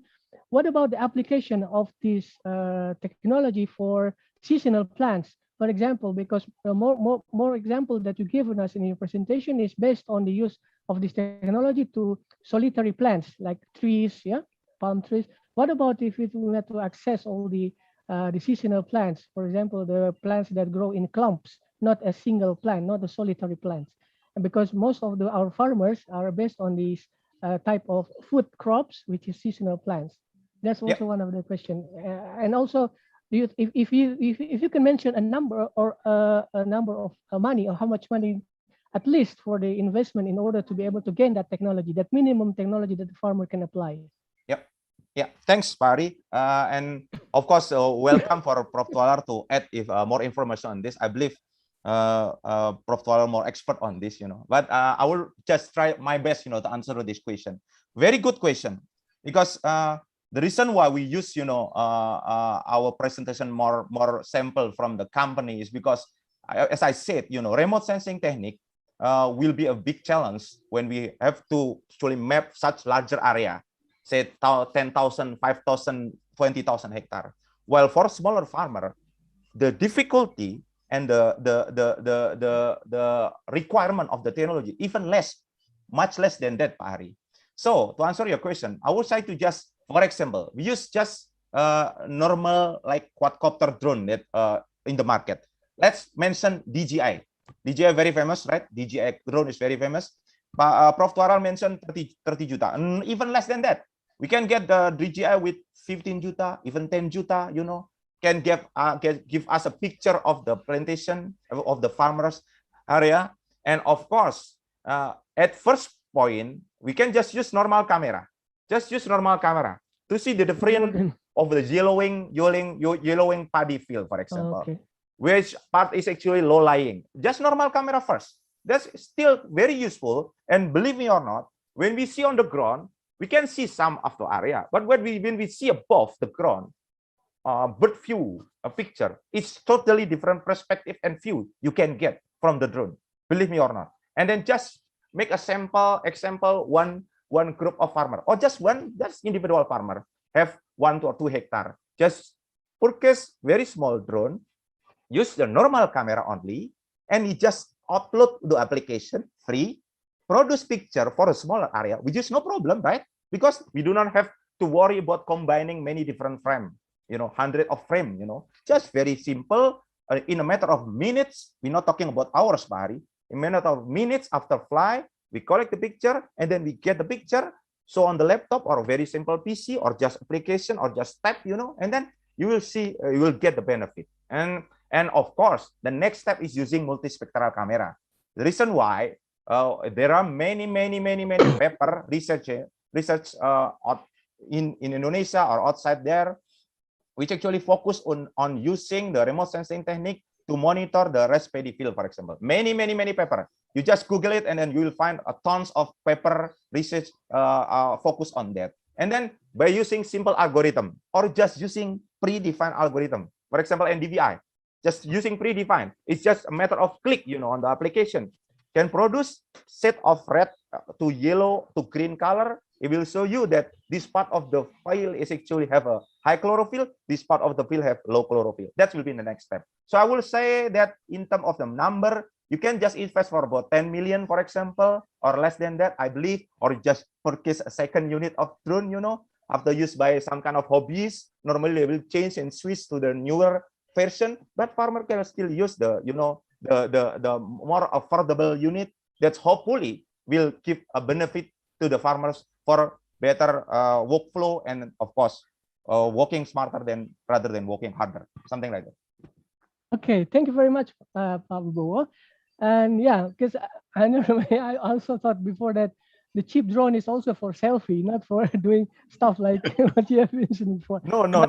Thank you very much. The cheap drone can be used. The cheap drone can be used. Yeah, and I think it leads also to the next question, and I will just finish up with question for Mr. Wibowo first before we go to Professor Tualar.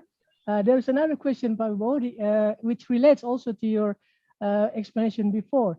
Okay, let's say with that that amount of money that they need to prepare in order to make this technology available for their farm, will also with that investment, the farmers can use that technology, drone technology, in order to detect plants disease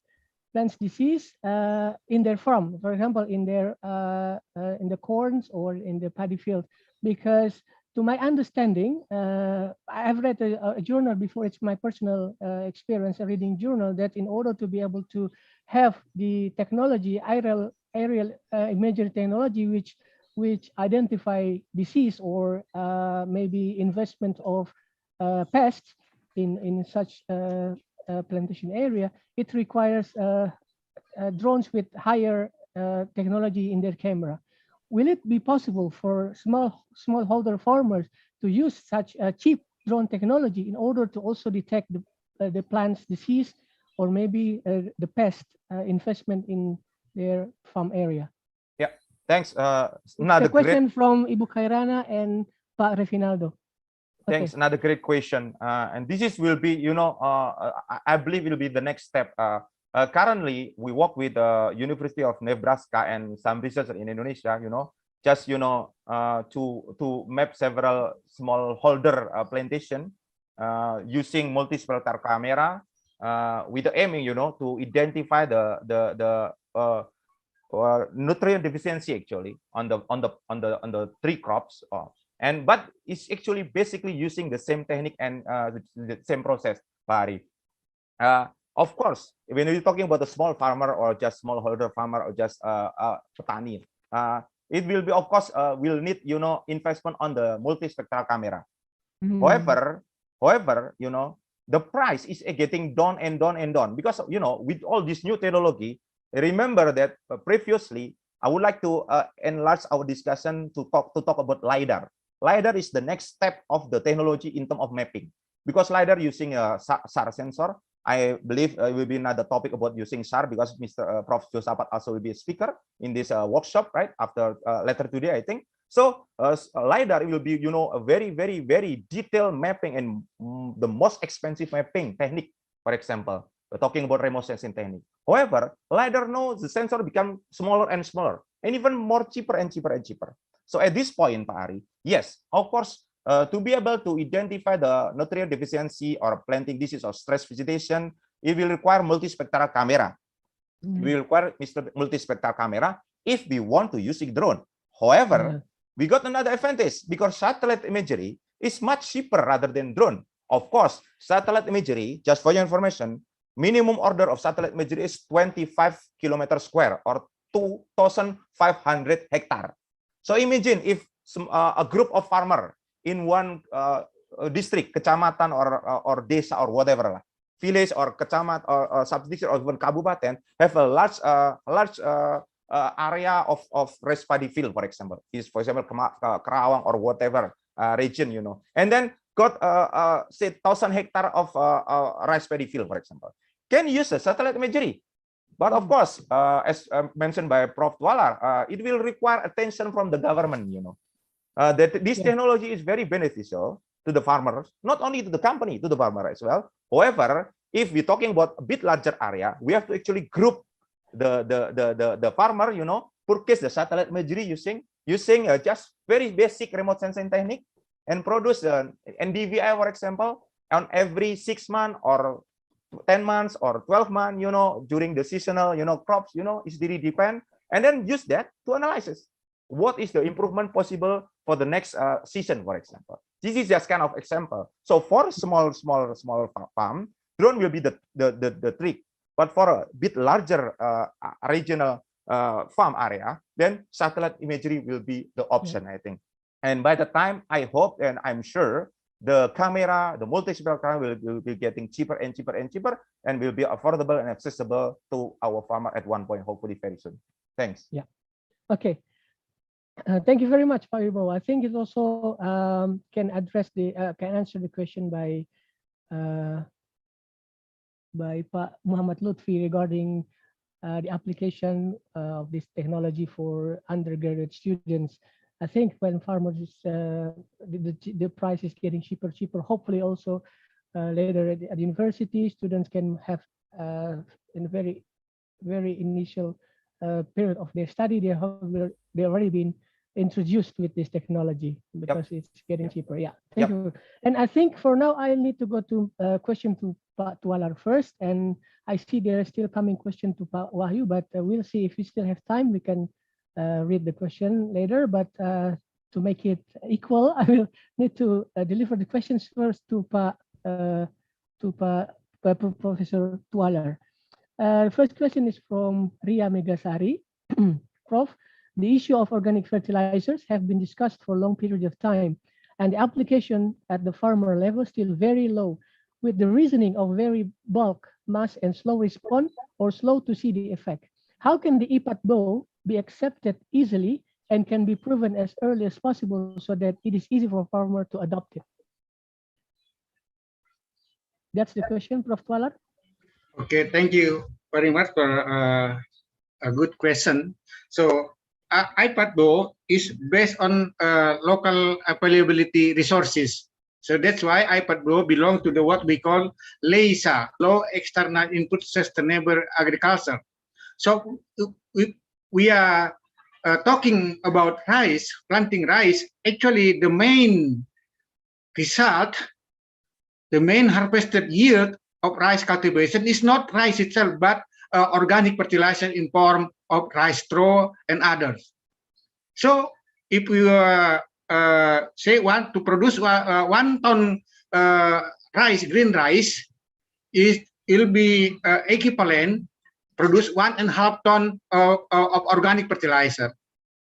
So the main strategy is how to promote and to help the farmer to convert the rice straw to become a good fertilizer by composting process. So the main resources of organic fertilizer for IPAT-BLO is available on site. That's my answer. I also, in terms of the using of artificial intelligence and digital on IPAT-BLO, the key success is to managing the farmer and to organize them in farmer group. They can introduce the drone in order to monitor for early warning system. For the farmer itself, they can use only use the smartphone and use the application. They can choose whether they can take there are many of pre-applications such as planting and so on and so on. So I think the key point here is how the government through the Penyuluh Pertanian, the extension service, to guide the farmer how to use their smartphone. Because if you compare for 20 years, telephone is highly expensive. But nowadays, everybody, the farmer, everywhere, they have the smartphone. But they only use to for selfie. But actually, they can use the smartphone. They just took the picture on the side, then send to Pahari. What is the problem? What is the how to solve it? So they need to organize. So that's why I think there's a great. We need the support assistance from the local government to guide the small farmer. Not the big farmer is no problem. The smallholder is the problem. But the smallholder, most of them, they have their own smartphone. So just use it. Thank you. Thank you, Prof. Toaler, for the answer. Yeah, I think, because we can say now, even every farmer has already got their own phone, even smartphone. So why not making it as a benefit for them? And then it is the role of extension services to help them to introduce some technologies using their smartphone. Yes, I agree with you, Professor. And that includes also information regarding organic technology.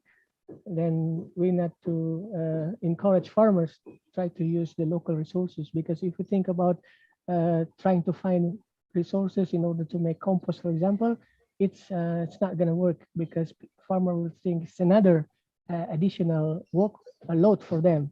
But if they use the local resources, local waste, farm waste, then it's going to be easy for them to do that. Thank you, Prof. And there's another one question for you, Professor Toaler. How can we really integrate the principles of artificial intelligence of this smart agriculture system into the technology of IPAT-BLO? For example, in water checking system, you saw us in your presentation the very simple way of detecting the water level, but can we switch it with much more sophisticated technology using this artificial intelligence? For example, by basing it on the water moisture, for example, that when it's detected the water is dry, then the system will automatically open the irrigation, things like that. How to integrate this artificial intelligence or Internet of Things, as you said before, with this application of IPAT-BLO? This is from Ibu Muslimah. Thank you, Ibu Muslimah. Actually, the first thing is to use the simple technology. And the second one, digitalize. Digitalize, this means you need a sensor. Yes. And then send the sensor through the internet and big data. So that's why they call it IoT. So also we need to monitor, for example, the water. And also we need to monitor the how do we call the plant disorder or plant disease. So we can monitor by using just use the digitalized by using the sensor and then connect to the internet, or you can take it manually by using your own smartphone. So the smartphone is very useful in this artificial intelligence technology. So if you can good organize, you can use the drone and permanently monitor. As informed by Mr. Bowo, you can even 1 centimeter monitor in your rice field. So I think digitalize the simple method, whatever you like. So I think we can compare for 10 years, CCTV is highly expensive. Now CCTV, even I think now the farmer, they will use the CCTV on rice field, especially when they planted bawang, cabe, highly expensive horticulture. They do not need a satpam, special guards, put the CCTV with 2,000, 2 million rupiah or 3,000 is finished. They can monitor direct by smartphones. I think now that's why I think the smartphone or smart farming is not expensive. The expensive is to change the mindset, hard worker to become work smarter. Because you see, our parent always talk to us, please hard work, hard work, hard work, hard work. Hard work, no money. Less work, make more money. So that's why the young generation, they don't want to involve in agriculture, because we only introduce the hard work. So please introduce smart work, less work, make more money. So everybody happy. Thank you. Thank you, Prof. Talar. Yeah, very straightforward explanation. Yeah, less work, more money. Yeah, well, everybody likes that, and including the young generation, of course. Okay, I think yeah. If I said that I still have a little bit of time, I think I have one more last question for Pak Wibowo. Pak Wibowo, if you don't mind, there is one last question for you. Sure, please. It's from Fahmi Sahaka. With the rise of trends regarding live streaming and real-time like 5G, we are increasingly familiar with technologies where there is no or near zero latency. When talking about the plantation area, with an area of thousands of hectares of the farm area, it is difficult to overcome various kinds of problems such as land conflicts, the HGU, HGU, yield robbery, floods, landslides, fallen trees, and monitoring of tillages in the garden by the tractors. My question is whether the remote sensing can be done online in real time, like installing CCTV in the garden. Secondly, which technology is more economical or cheaper, or has a lower budget? In your opinion, is it still effective if we compare between UAV technology or satellite imagery? I'm not really familiar with UAV. Maybe you know. Sure. Yeah. Okay. Please answer the question, Pak Wibowo. Thank you, Pak Ari. Thanks, Pak Fahmi Sahaka, for the question. Long question, but I would like to just answer in a very simple way. Okay. Exactly same answer like what Prof. Talar mentioned just now. You know, technology is getting cheaper and cheaper. When we're talking about CCTV, right now, many plantation, many agricultural company using CCTV to monitor their concession. For example, for the concession in Kalimantan, Sumatra, where they actually got a very big attention from the world, you know, related with the fire detection, early fire detection to prevent, you know, fire or burn condition on their plantation or their agricultural area. Then CCTV will be used to monitor real time. While the next question is related to how using remote sensing in real time, whether it's possible or not. The answer is possible, but not as real time as CCTV, of course, because CCTV is just capture the picture of the panoramic condition of the area. while the remote sensing will require a picture to be collected just above the ground, like this, not as panoramic picture. Since it's required the very specific picture to be mosaic all together in one seamless data, then it have to be collected by either satellite or drone or UAV. UAV is actually unmanned aerial vehicle, Pak Hari. So it's same with drone. UAV is actually it's drone. So the answer for your first question is whether is remote sensing can be used online. It can be used online because this is many plantation or many company already have a system like this. They collect picture.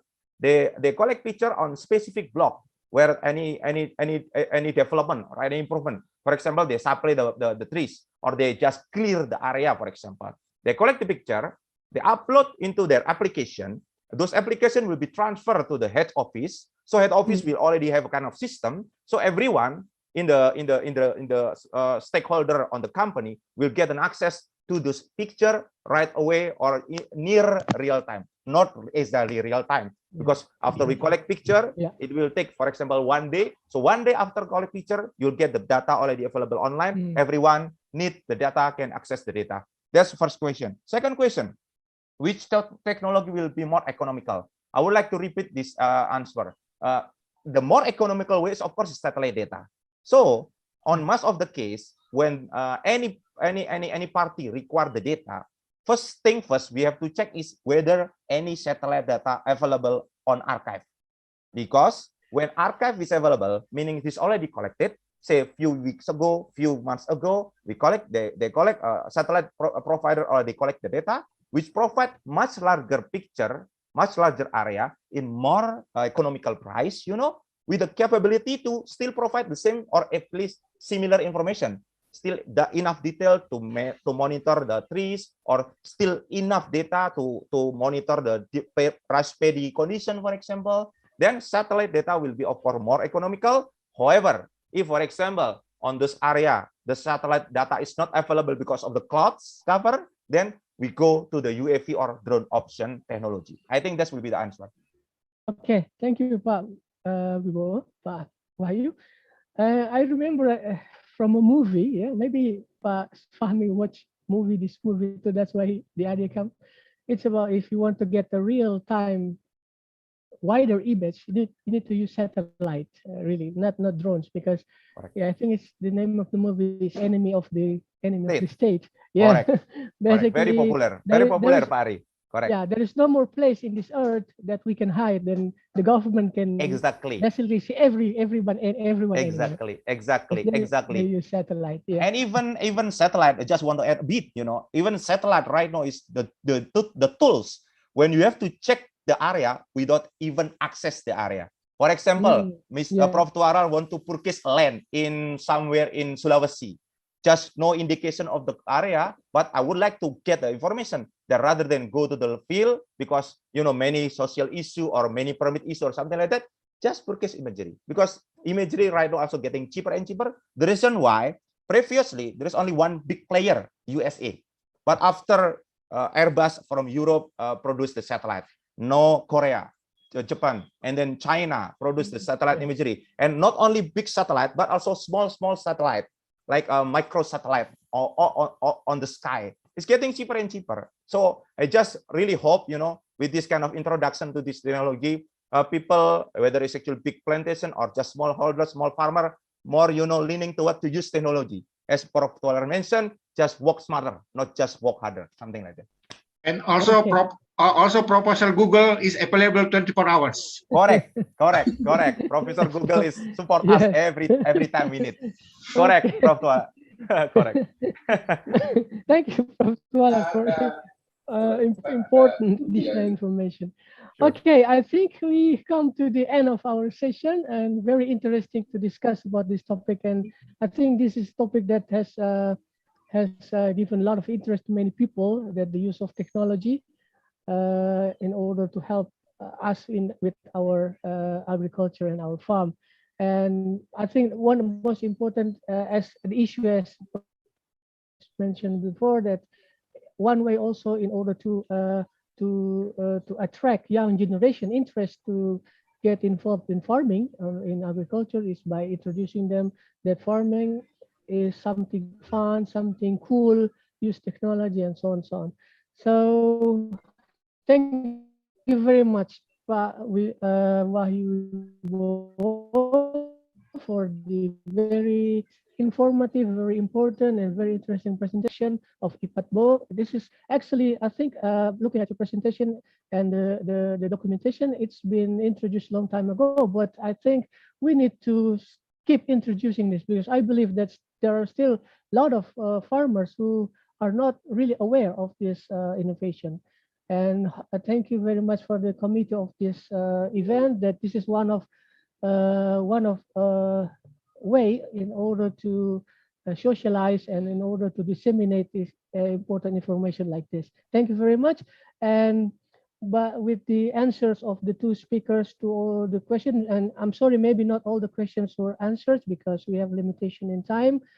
And hopefully this session will be very beneficial for all of us who have spent our time usefully with by listening to the presentation of our two very honorable speakers. Again, thank you very much for Pak Wahyu and for Professor Twalar for your time and for sharing your knowledge and expertise to all of us here. And hopefully the application of this technology can be more adaptable by farmers, not only for the higher plantation owner, but also for smallholder farmers. We thank you also, Dr. Hari, Dr. Wibowo. See you everywhere next time. Bye-bye. Stay healthy. Thank you very much. Thank you very much. Stay healthy. Prof. Twalar, Pak Hari, everyone. Thank you very much. Thank you. Bye-bye. Bye. Assalamualaikum. Waalaikumsalam. We would like to thank you for Hari Iswoyo, PhD, as the moderator in this session. Now, we are going for the next session today, or the fourth workshop session, with the topic Innovative Technology to shorten the link from farm to fork due to the impact of COVID-19 on the food crop distribution. In this session, it will be divided to one material and discussion with audiences that will be presented by one speaker. During the session will be led directly by the moderator, PP Diansari, PhD. And before that, I would like to present the CV and introduce the moderator for this session.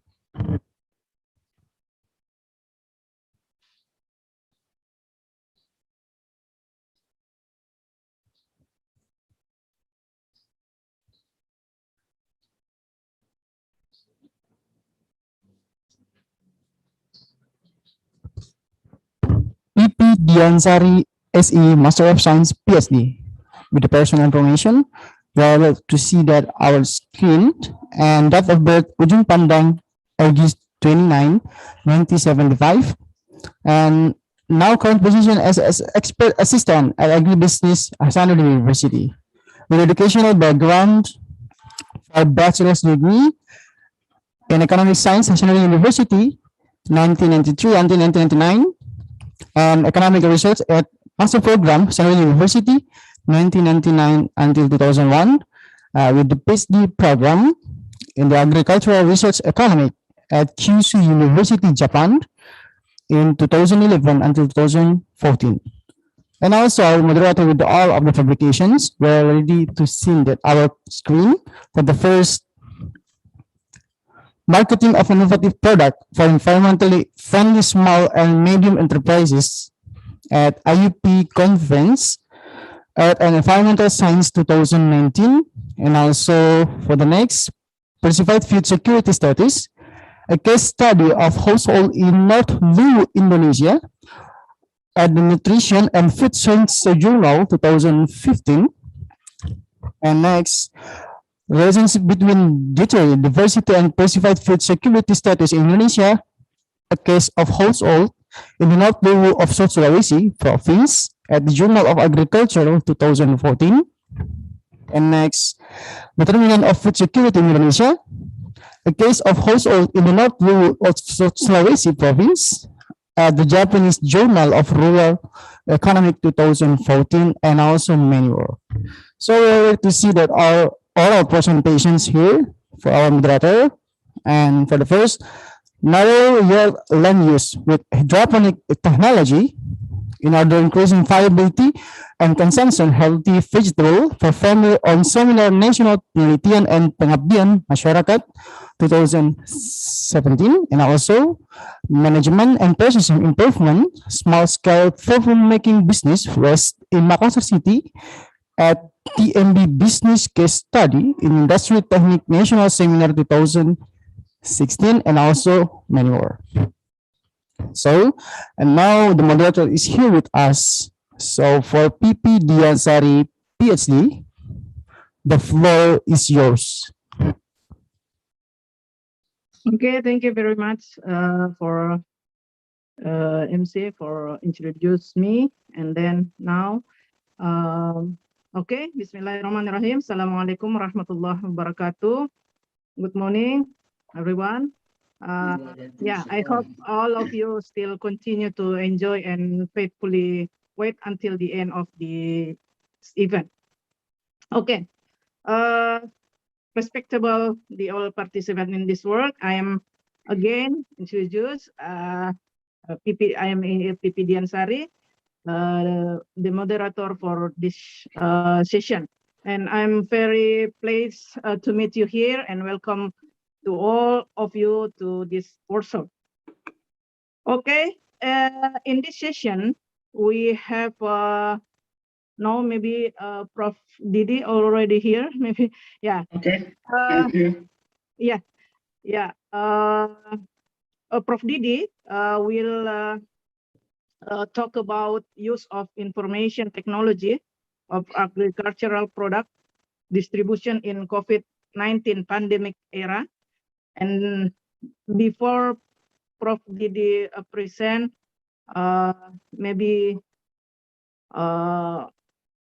I will say that before the presentation begins, let me inform that how the presentation will be going on. So first, the speaker will be invited to present the materials. And then after that, there will be question and answer session. So you can write your question on the chat room. Now allow me to read the CV of the speaker. Please commit share the slide. Okay. Thank you. Prof. Didi, Prof. Dr. Insinyur Didi Rukmana MS. He was born in Karawang, August.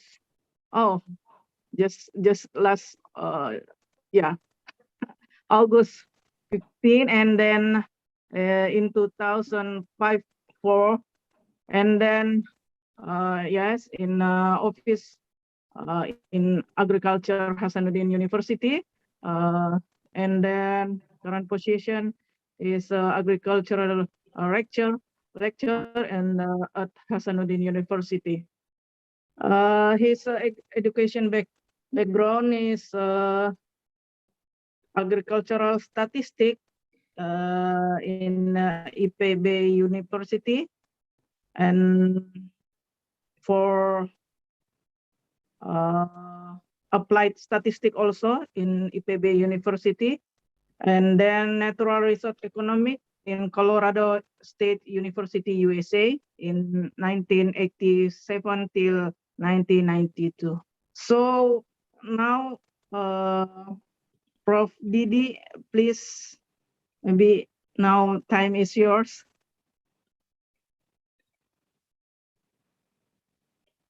Prof. Didi. Okay, sorry, I have a problem with audio. Okay. Thank you very much, Ibu Pipi. Good morning to all participants of the workshop. I hope I find you in a good health and high spirit. Can I share my presentation? Okay.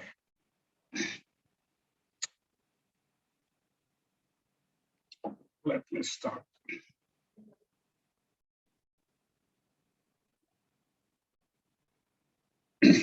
Oh, Ibu Pipi, how much time do I have to present my presentation. Hello, Ibu Bibi, can you hear me? Yes. Yes, how much time? How many minutes do I have? I see until 11, but now 11. So maybe half hours, Prof. I couldn't talk that much. Okay, that's a problem. That's the total. Okay, That's all right. That's all right. Yeah. Okay. Good morning again. The title of my presentation: the use of information technology on agricultural products distribution in COVID-19 pandemic era. So far, we have talked since yesterday about the use of technology, especially high technology like satellite imagery, or drone, and also others.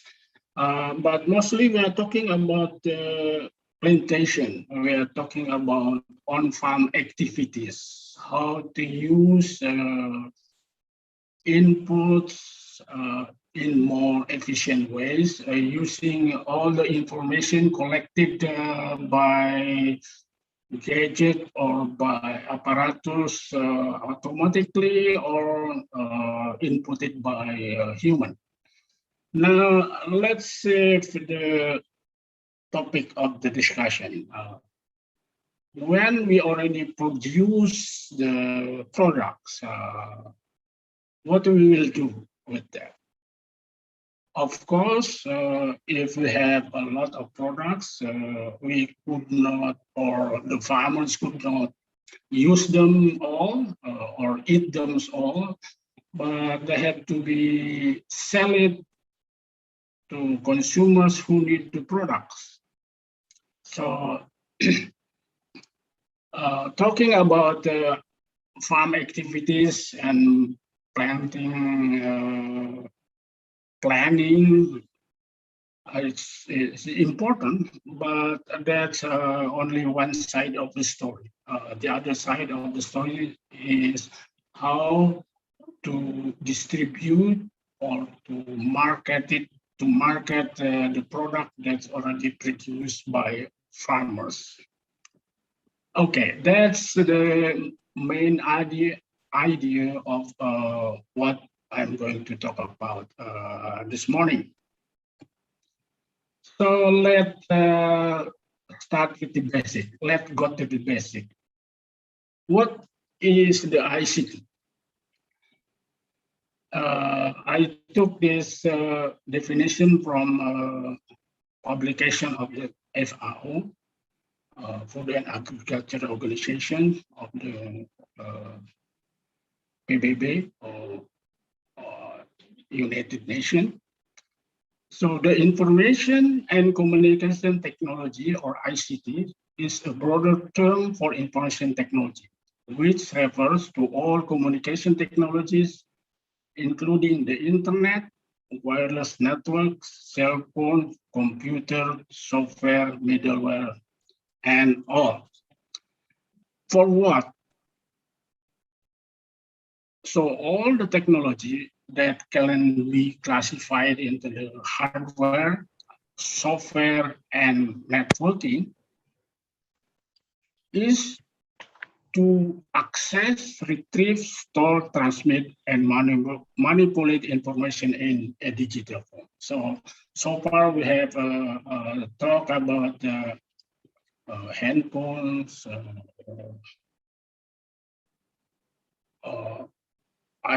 photography, satellite communication, and etc.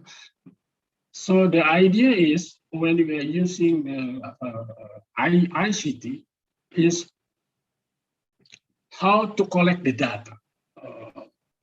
Originally, I saw in the agenda there's topics about the big data, but so far it's not presented yet. But that's the point, that we use ICT to collect data, to manipulate or to let's say, to calculate and present it in the information that useful to the users.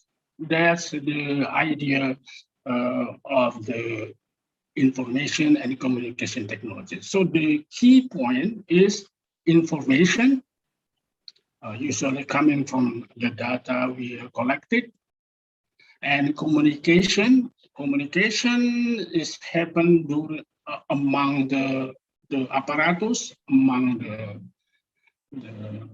hardwares. So one apparatus connect to others, and also communication between people, between farmers and consumers, between farmers and traders, and etc.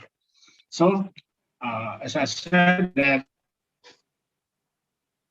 for distributing the agricultural products, we can use the ICTs for disseminating information and to communicate among stakeholders that involved in distributing the agricultural products. Okay, let's go to the next. How come I couldn't move my okay. For those who are not aware about the technology development or already forgot about the technology development, we now always talk about technology 4.0 or 4.0. According to the upper pictures here, we are in the right-hand side of the picture, the fourth. What's the characteristic of the technology 4.0? Is the cyber physical system, a connection using internet, using radio, using internet mostly, to connect all the apparatus and also to connect people. Before that, we have the technology 1.0, 1.0 that characterized by mechanization, and then 2.0, mass production and assembly lines, and then the third is computers and automation. And now, since we are talking the ICT, then we already in the fourth level of the technology development. And besides that, there's an idea also developed by Japanese government regarding the society development level. According to Japanese government or expert, society can be classified into 4 level. Yeah, it's more like technology development, but they are working on the level 5 of the society. If you compare the technology development and where is agriculture according to the society level, society that rely mostly on agriculture is only on a level 2. It's only one step from a society that hunt and gather to collect foods, to collect necessities.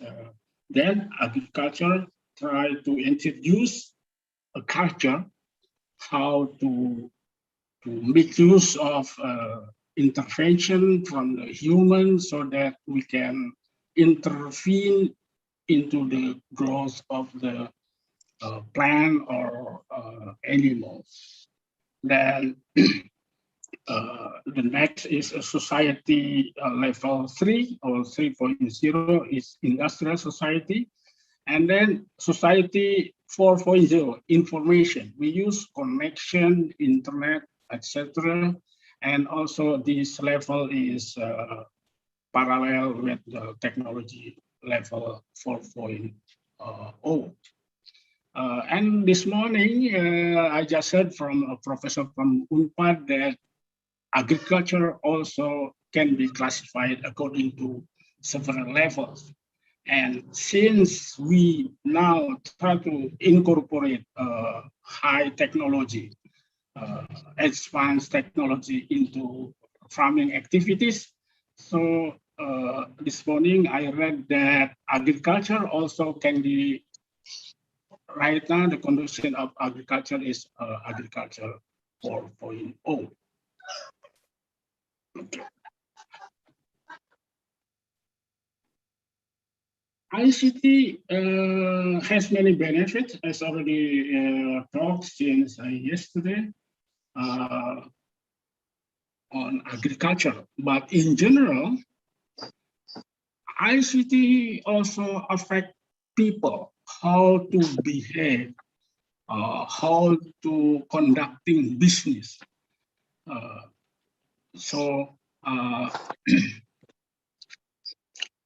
The development of ICTs transform how business carried out, how people behave and interact with other people, and also affect the governments. Right now, you may also already heard about the e-government. The government make use of ICT to serve people so that the government can serve better on serving people. And the second thing, the benefit of ICT in general is also reducing transaction costs. When you do business, when we do business, they will incur costs. Even when we have to go from our house to the shop or to, let's say, to farm, they will generate costs. So when we use information technology or ICT, communication technology, it will decrease transaction costs. As you already may know, right now, let's say when you need to what you call it, to mengambil uang, to take money, we can go to the bank, we can go to the ATM machine, and even if we want to transfer some money, we can just use a mobile phone or mobile banking or SMS banking. That will reduce the transaction costs, the costs that we need to do some business. And also because of the easiness of the how to communicate using a telephone or smartphone. Also, what we call it, push or communication among people. So here the people can be informed and communicate with each other at a significant lower level. Digital technologies also promote efficiency. We already talked much about this, how we use in agriculture, how we use fertilizers, waters, and pesticides more efficient way, not like the old ways. When we grow rice, we try to put water as much as possible, but then with precision agriculture, let's say we only give waters how much the plant needs. That we talk about the efficiency and also the inclusion. inclusion means that more people can participate. Service provided by the government, by the company, can reach more people. So many tasks can be carried out at low cost, and services can reach people that previously need access. So that's the general idea. Actually, there are many aspects of agricultural activities can be benefited from the use of the ICT. At least according to FAO, there are 8 areas that ICT can participate or can enhance the activities of agriculture, can increase the services. The first one you can see here is regarding the agricultural extension and advisory services. Agricultural extension means penyuluh pertanian or extension services try to educate and disseminate information to farmers. So with the use of ICT as the use of handphones or smartphones, information can be broadcast to more people in less cost, lower cost, and also communication among farmers and external services also can be carried out, not in the form of face-to-face, but also can use ICT. The second one is to promote environmentally sustainable farming practices. This already had been talked about this, so that how with the ICT, the information collected from the environment can promote the farming activities, especially regarding the climate change or the change in the climate, so that farmers can accommodate that information. And then you can read on from this picture, disaster management, food security, financial inclusion, capacity building, and lastly is about the regulatory and policies. So regulation made by, let's say, Kementerian Pertanian, the Ministry of Agriculture, can make use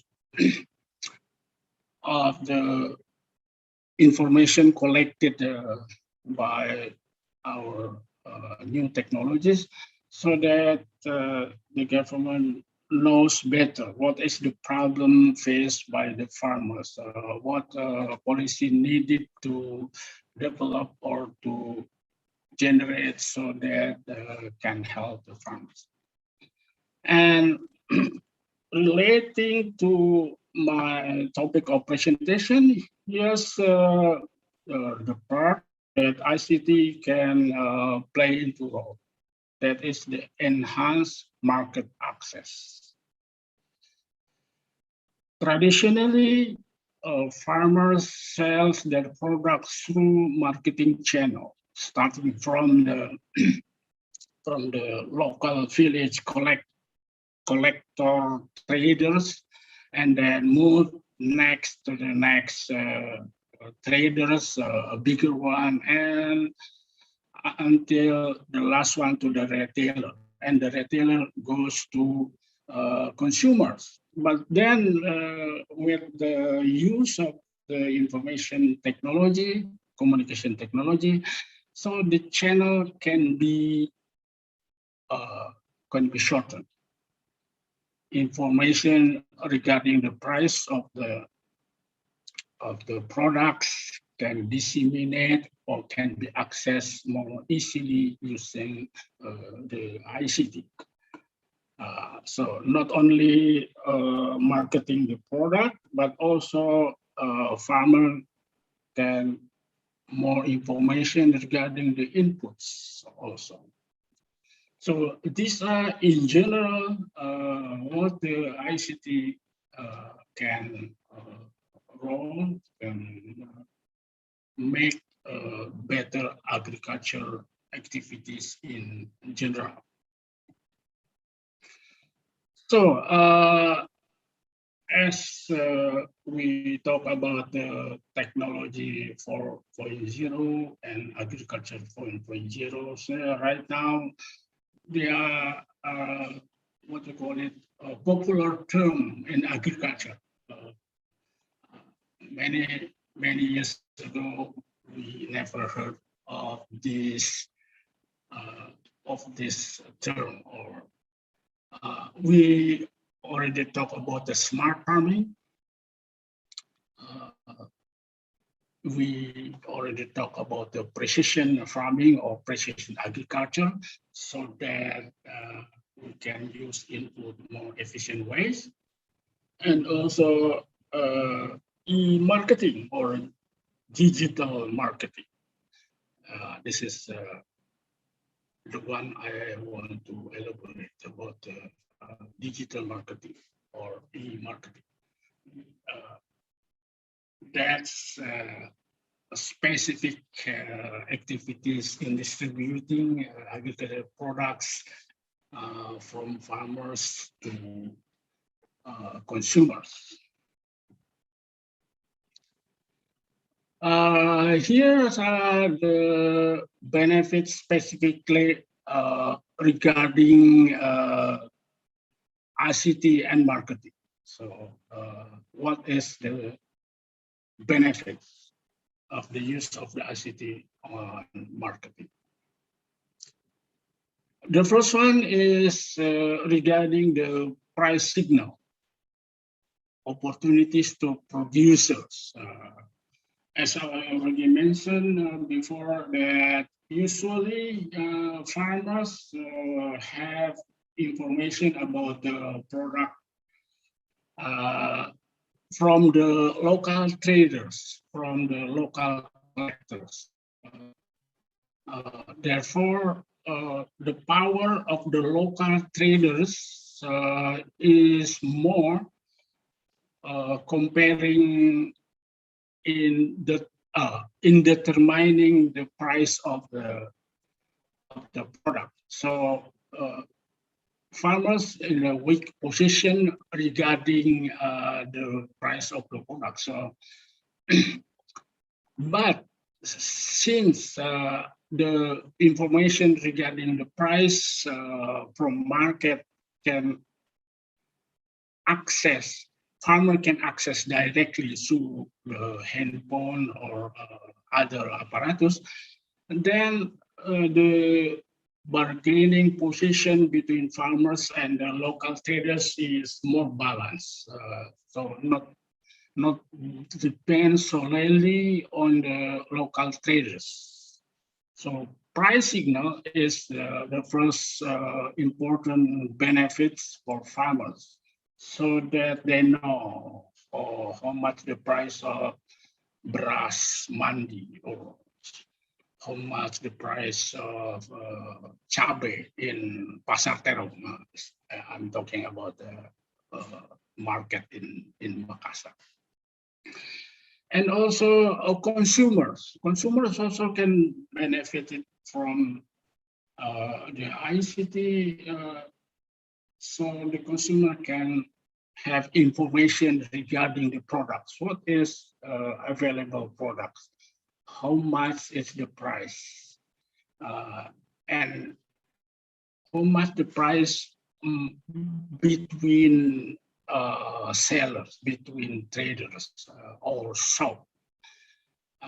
So the consumer can choose, let's say, a certain product with certain quality, but at a lower price.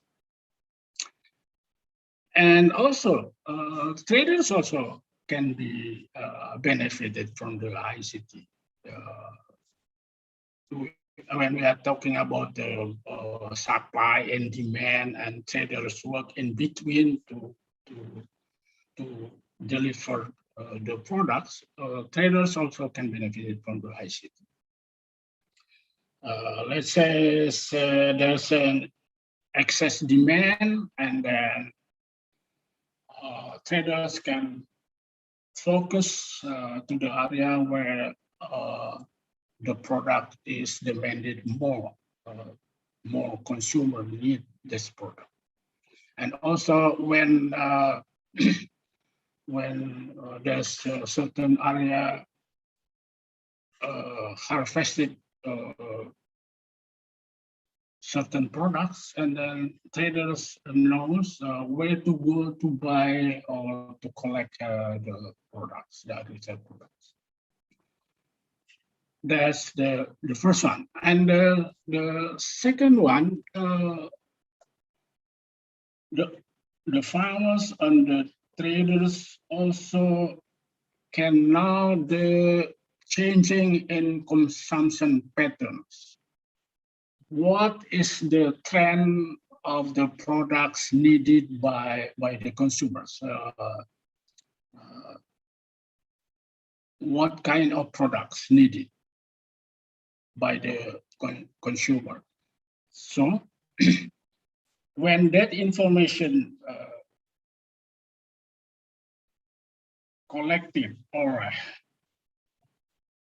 come to the farmers, and the farmers can, especially modern farmers, can make a decision about what to produce and how much to produce.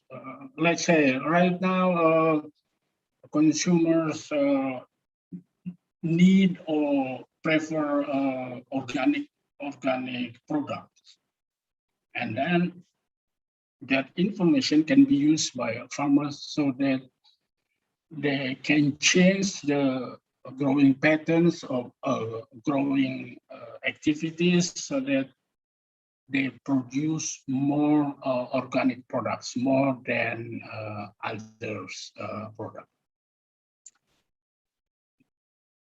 And lastly, also farmers with the information can have a better plan for production and investment based on supply and demand fundamentals, so that increasing efficiency, as I already mentioned in the first one, that when the farmers knows what happens in the consumption area or the activities, what need more by the consumer, so farmers can, let's say,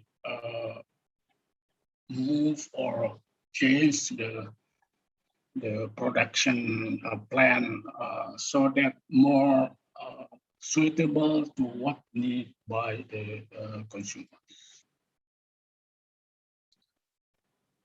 There are some studies conducted in developing countries and also in developed countries showing that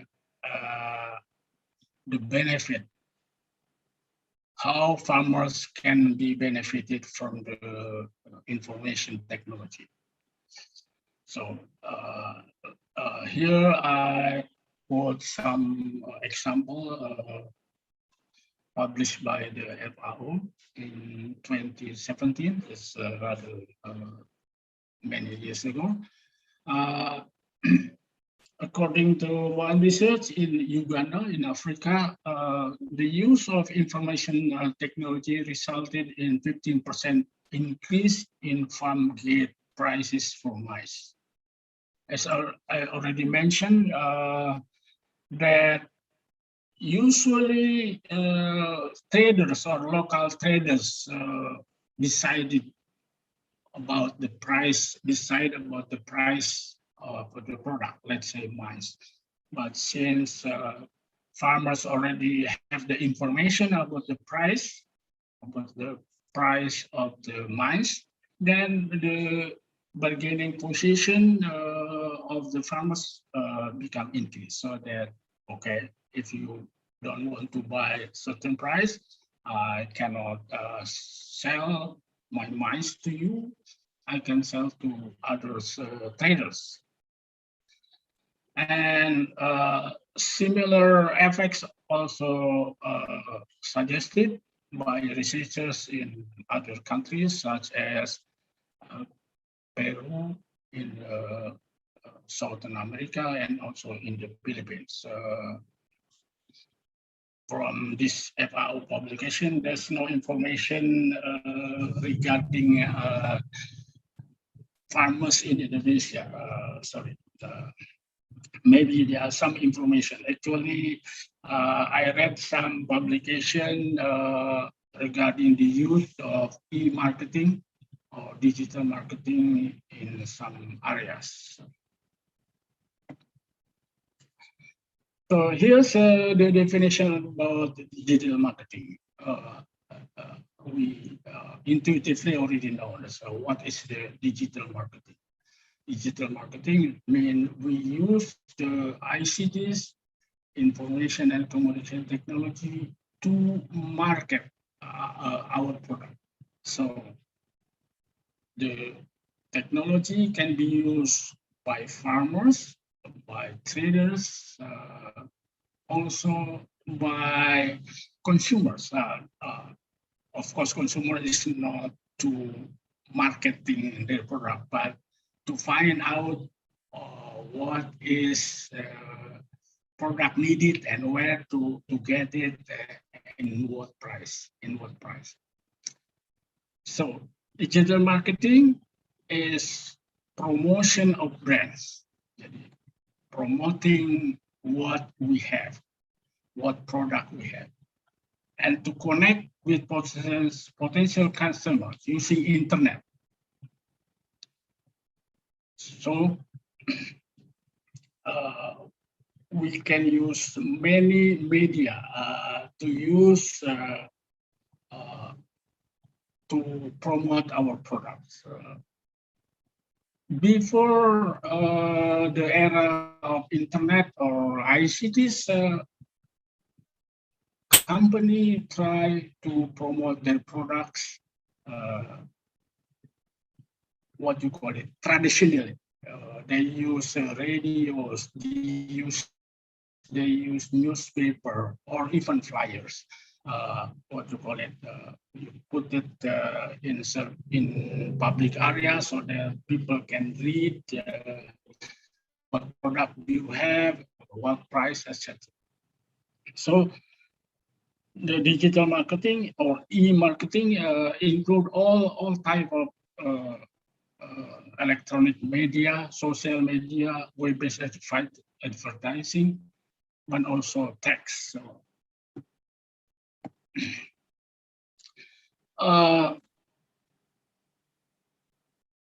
let me go back to the idea how to market the product.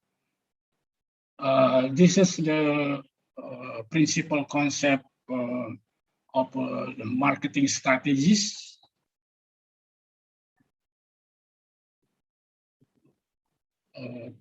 Devised by a marketing expert.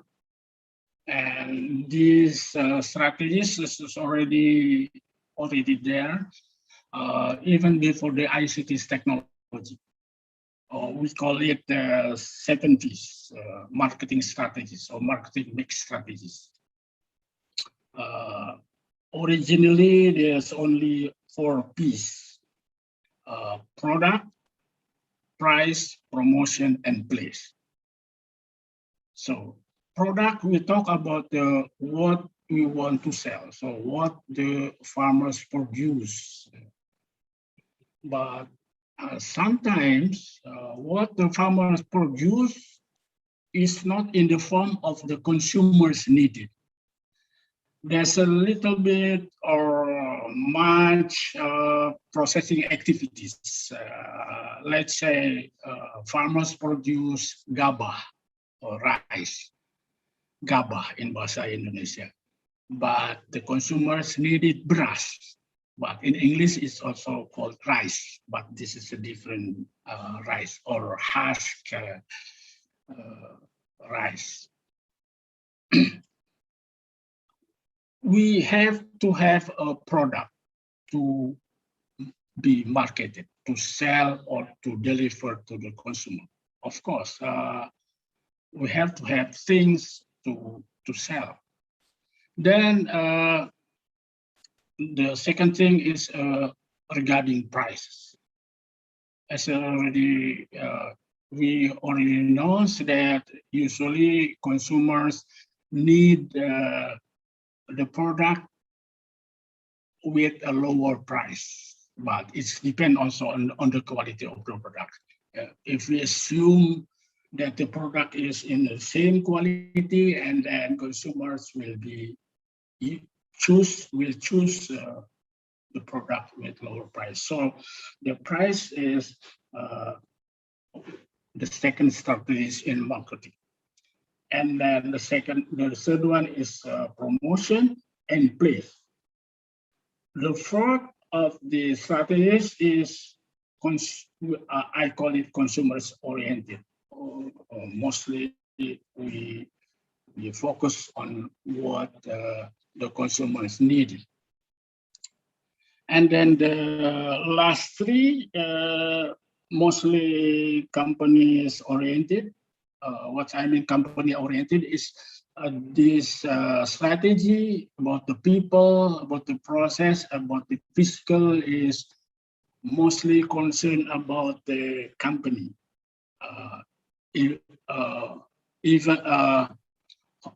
But process also concerning the consumers. What it means by the process is when we buy product, we as a consumer, we want the process is simple. When you buy product through internet, we want to buy product with a simple process, reliable. The goods we order come to our house in certain time, agreed time. The easier the parcel, the product came to our house or as a consumer, we consider it as the better. Now, all this information regarding the strategies, especially the product, price, promotion, and place, is used on a digital form, used in, we call it Dunia Maya, in the internet.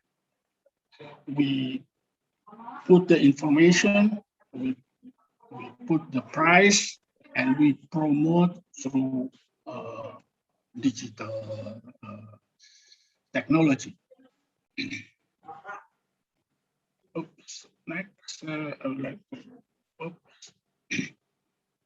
so there are so many channel or media the farmers or the producer can use in internet marketing.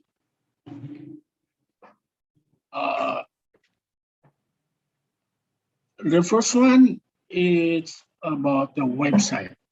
Website is a place, if you remember the last slide, the strategy is a place. Before the era of internet, the place, it means your shop or the place where you sell the products.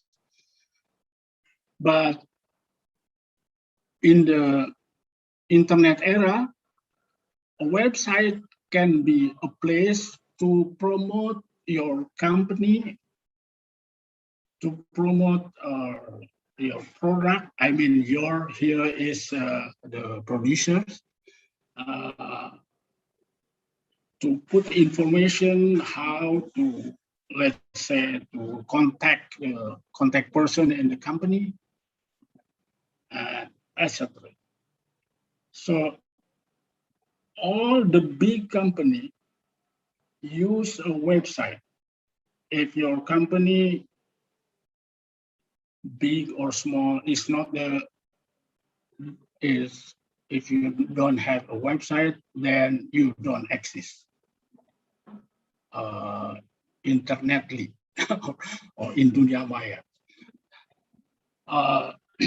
This is the media used mostly by originally by the big company, because big company have to pay the service from the website provider or the portals, and also has to hire website designers so that the information given on the internet is interesting, is easy to access, and also easy to access. Also important regarding the use of website is not only you just created the website for the company. The most important thing is when the consumer use the internet. Usually, the consumer try to use what you call it, searching machine, searching engine. Okay, I need the cacao. So where can I buy a cacao? Then you put the keywords on the searching engine, and then the searching engines like Google can list the company that sell the cacao. So also important that every time the consumers use the searching engine, your company will be there, will be listed there. It's better if it's become a top 10. But if your company in the second page or in the third page of the searching engine website, then maybe people will ignore the company. So the next one is email. Email is rather formal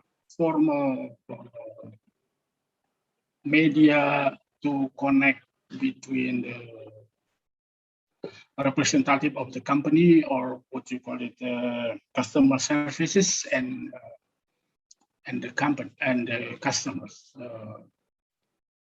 Email is electronic type of traditional mail.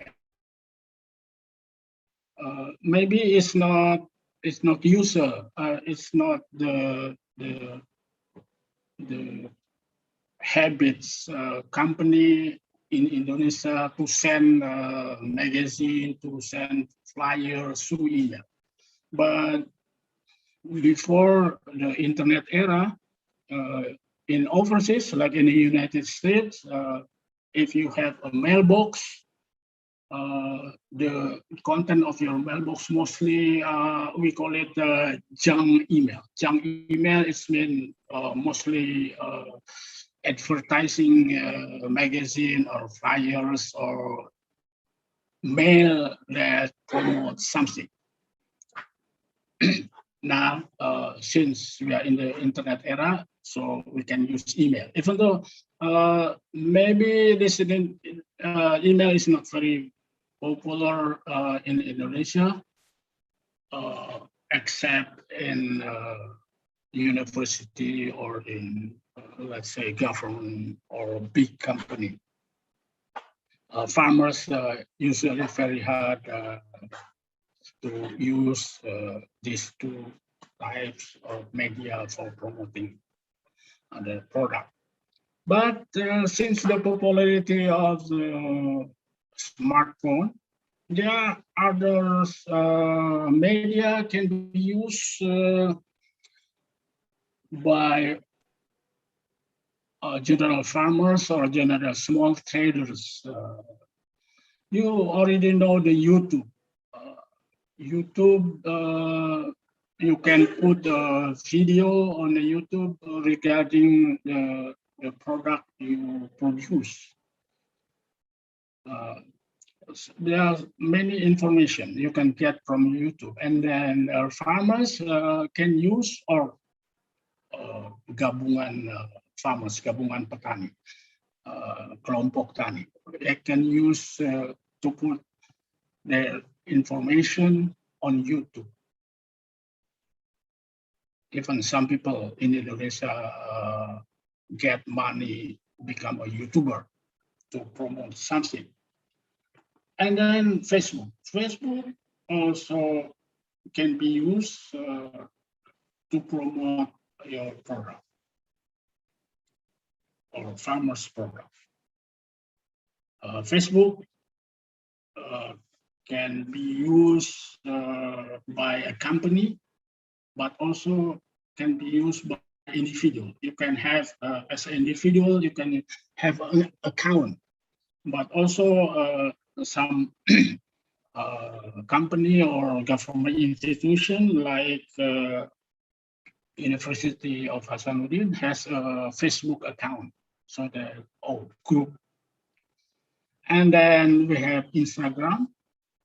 Sorry, I don't use Instagram. I don't have account on Instagram, but the idea are the same as YouTube or Facebook. You can put information regarding regarding the product the farmers or the cooperatives produce. And then the more popular one that can be accessed by a smartphone is Messenger. So we can use WhatsApp. We can, farmers can make a WhatsApp group to disseminate information, to sell their products. Small company can use it. Even after the pandemic, my wife, this is one example, my wife became a member of a WhatsApp group generated or established by small traders in Takalar that sell fish, that sell udang and shrimp. Yeah. So when these small traders, as a person, have fish to sell or shrimp to sell, they put the information on the WhatsApp group, and then all the household wives who needs that product order it by WhatsApp group, and then he himself delivered the product, the fish. Excuse me, Prof. Yeah. The time is limited. Limited. Okay. Last. Okay. Thank you. Last two slides. Okay. Okay. And also there are some application. What you call it? Built by portal company or platform company. Like here are some example of the application. We can install it. The farmers can install it, and also the consumer install it to their handphones. Tani Hub. Here the motto: connecting farms and people, and also Petani. And also here's Rego Pantas. There's some application like Tokopedia that sell general goods. Yeah?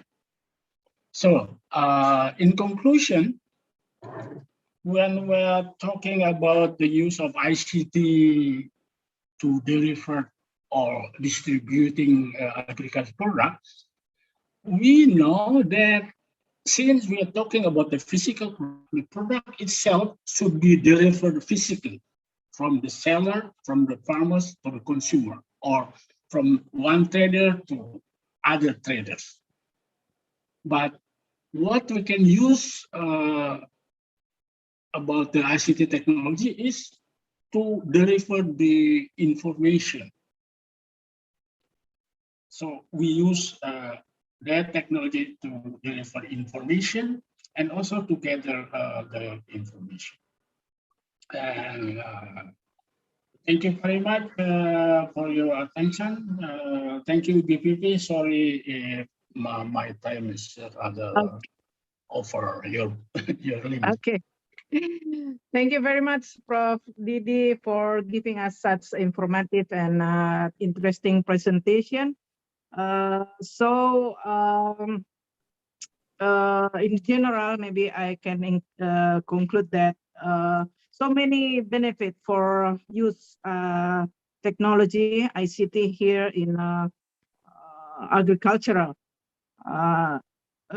With technology, low cost, and then with ICT in agricultural also can make the supply chains more shorter than traditional way.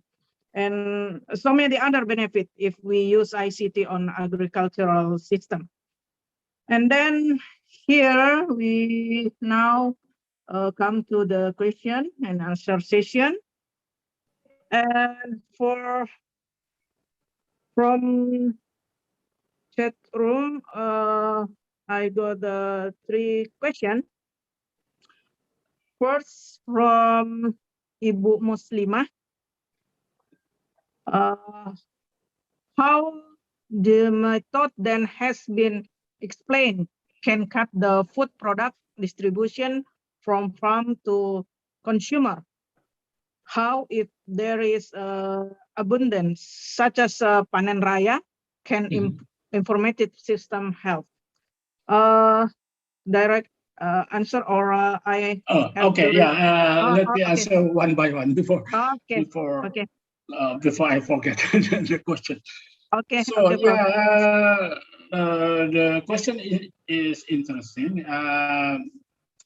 As you already know, as a person involved in agricultural marketing, in agriculture, that the production of agricultural product is seasonal, so that in a certain time there are a lot of, let's say, cabe, so the price is going down, and in other times there are very little cabe produced, so the price is very high.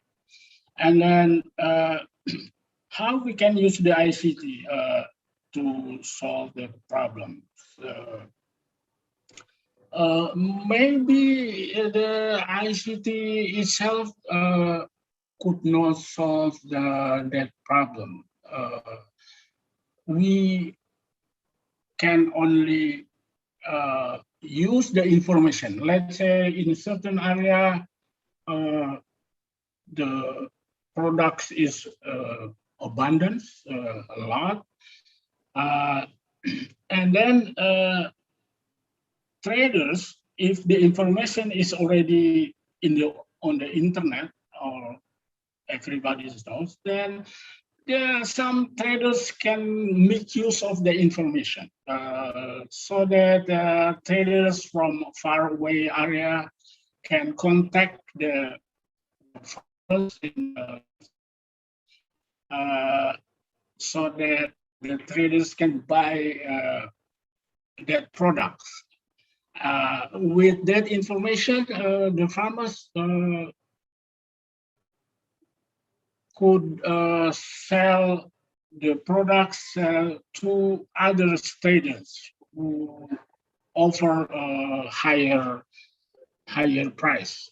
So what I mean is, farmers now have more alternatives to sell their products. I guess that's the. What I mean is, yeah, we cannot melawan economic law, yeah, when the products is more than the price can goes down, but then farmers can better alternatives. Let's say sell it to this one or sell it to other traders. Maybe that's the answer. Thank you very much, Prof. And then the other question from Dermiyati. Could you explain why ICTs and marketing in Indonesia are not well developed yet? So, yeah, I guess because of the infrastructure. Yeah. I always mention that people in Indonesia is very diverse. Some people already live in what you call it? Highland. What I mean is use very high technology, use internet, but others could even have a smartphone or. So the gap between the accessibility on technology is very different. Yes. And also maybe also a habit also what you do habit you are like more like to go to the shop, to the mall, not only to buy something but also for entertainment, even though you can buy it through handphone or through use Tokopedia and things like that, but there are other culture involved with that. But later on, I guess the use of ICT will be spread, and almost everybody can use it because of the increase in or better service in infrastructure. Yeah. Yes. Okay, Prof. Thank you. So we have also another question. So, Prof. Didi, how to introduce smart technology to the traditional smallholder farmer who have limited financial capital since they cannot afford it? Okay. First, what my suggestion is not farmer should not work individually. So the farmers can make a group like a kelompok tani, and then the kelompok tani buy, let's say, a smartphone and or even the computer so that they can make use of the ICT. And all the information regarding the members of the kelompok tani, put it in one place. That's one of the idea. The others is, as I already mentioned about the platform, the portal already built by the company, internet company, like Tokopedia, like Tani Hub. So farmers as individuals or as a kelompok tani become a member. Yeah, maybe farmers have to pay for the service, or maybe they are working on commission. I mean, like Tokopedia working on commission, or certain percentage become the cost of the marketing. I guess that's one way. Not working individual, but in a group. Okay. And then I think because of time, so this is for the last question. I choose from Jamila. Unitas Padang. I always watch the live selling in Facebook media, but never saw the agriculture Sorry, Ibu, product in FB sold. putus suaranya. I Uh, couldn't hear you. oh, okay. I think this is Repeat it. only, how to say, Suggestion or just comment? to say, yeah. No, just comment. I think I always from Jamila, I think, and not question.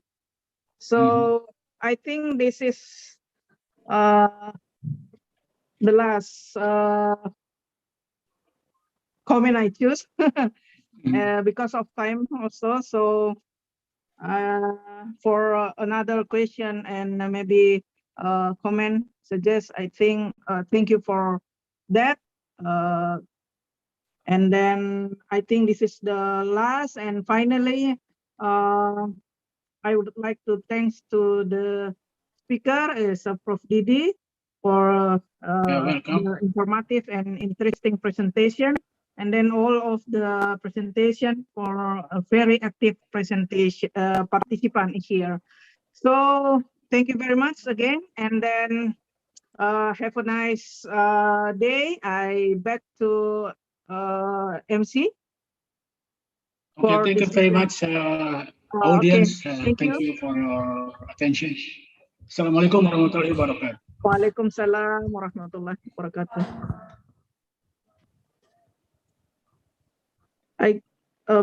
MC, okay, please.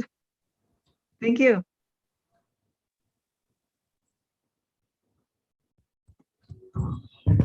We would like to thank you for PP Diansari, PhD, as a moderator for this session. The next agenda is giving quiz for the participants, which we'll be doing on the quizzes link.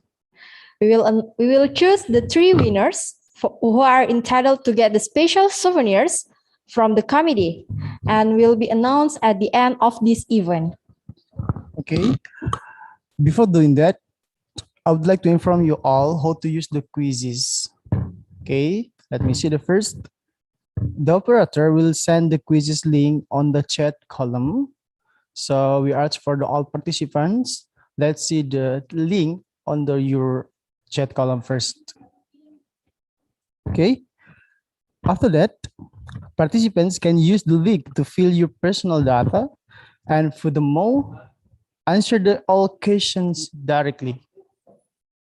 So after click the link or copy paste in the new tab on the Google, so directly you are ready to fill your personal data and also fill all the question answer in the quizzes link.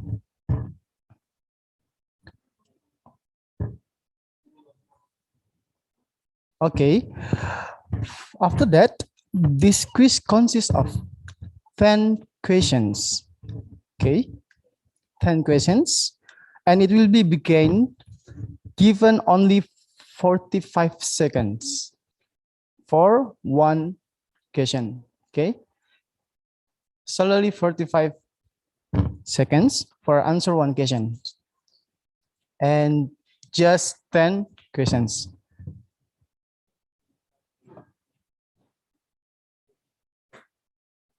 Okay. So we would like to inform to you all participants, after participants complete their answers on the link of quizzes, we would like to ask the participants are allowed to return for the last workshop session after the break time. So after the quizzes link, we are ready to fill all answer in the quizzes link. We inform for you all participants to join again in our workshop, because we are ready to have the last workshop session after the break time later. Okay. So I think we are ready for the quizzes link. Operator? Okay. So we will give 15 minutes. Okay. We will give 15 minutes for participants to complete the quiz, which will starting from now.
Sampai jam berapa begitu?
Okay, time's up. We would like to thank you for all participants to complete the quizzes. And now we move to the break time for pray and lunch. And please come back at the 1:30 middle time of Indonesia. Thank you.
Land of the heavenly kings.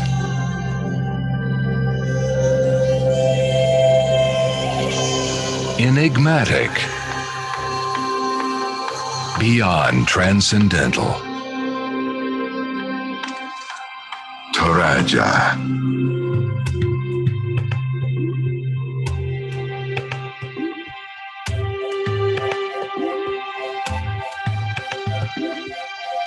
Breathtaking landscape. Home of the mighty buffaloes.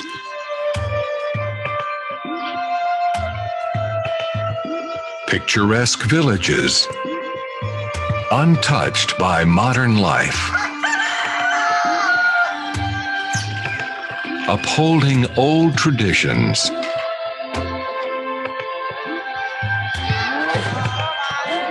Displayed in crafts and feasts. Incredibly preserved.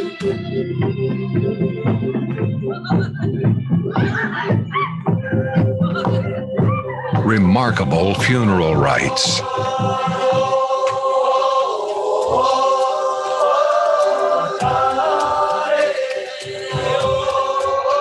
Where the king's family comes together from all over the world. A magical celebration of an eternal journey to the afterlife.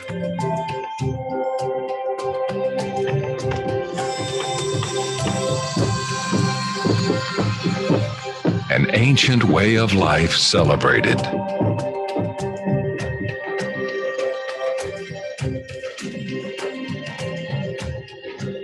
And beyond Toraja, in Sulawesi, there is a myriad of marvels.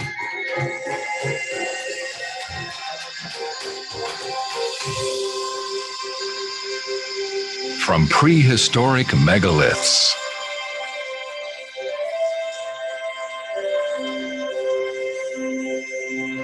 to the race of a lifetime, a feast of the senses,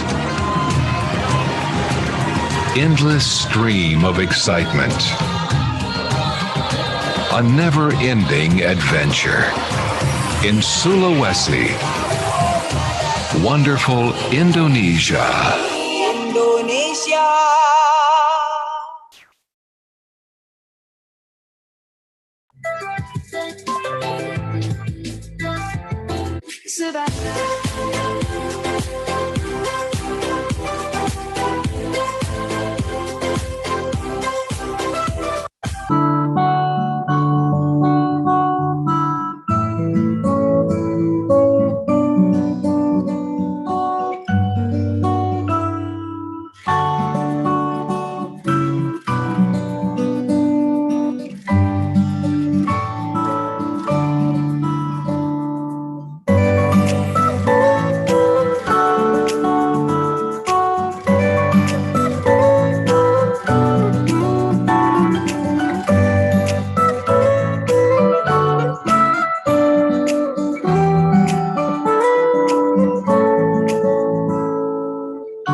Hasanuddin University designed a high-quality rice seed development program in South Sulawesi with the purpose to increase the number of certified seed production and to improve the development of paddy in South Sulawesi. This program has three main objectives in its implementation, namely to develop seed technology innovations, supply demand for certified seeds in every growing season in South Sulawesi, and to monitor the Center of Excellence for Seed Production and Technology, Faculty of Agriculture, UNHAS. In this three-year program, Hasanuddin University collaborates with ICDF Taiwan. For the Taiwan Technical Mission, before this project, we already cooperate with the local government more than 40 years. But in the Southern Sulawesi, we never work in here. So we would like to cooperate the Eastern Indonesia. And the Southern Sulawesi is a very, very important area about the agriculture. So that is why we choose the Southern Sulawesi to be our project target. And why we want to cooperate with the University of Hasanuddin, because University of Hasanuddin is the best university in Eastern Indonesia. And they have a very good relationship with the local government. So that is very useful and helpful to our project.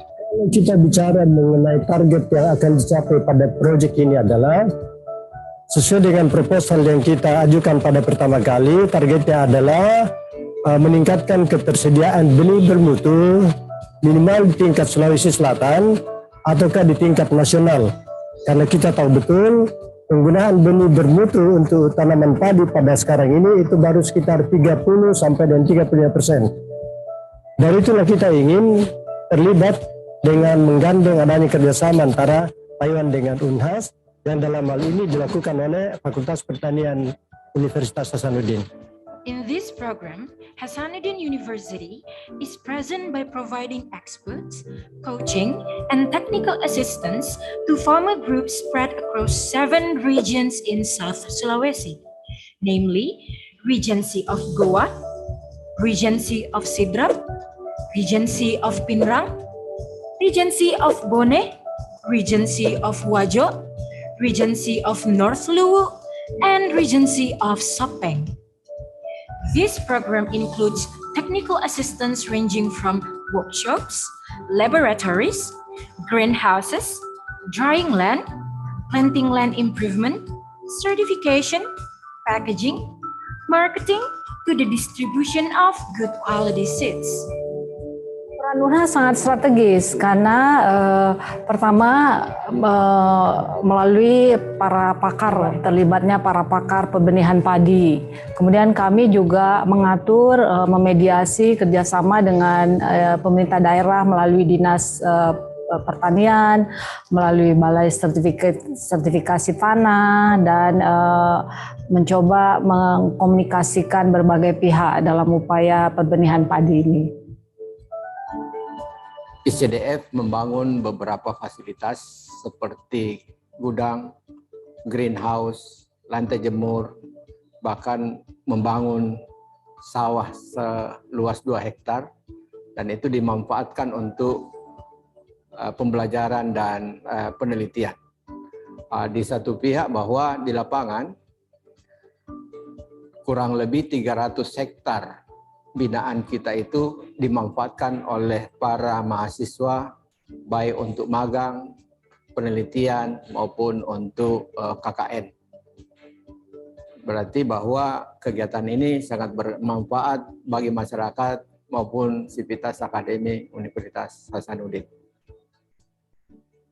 There are 2 parts of activities in this program.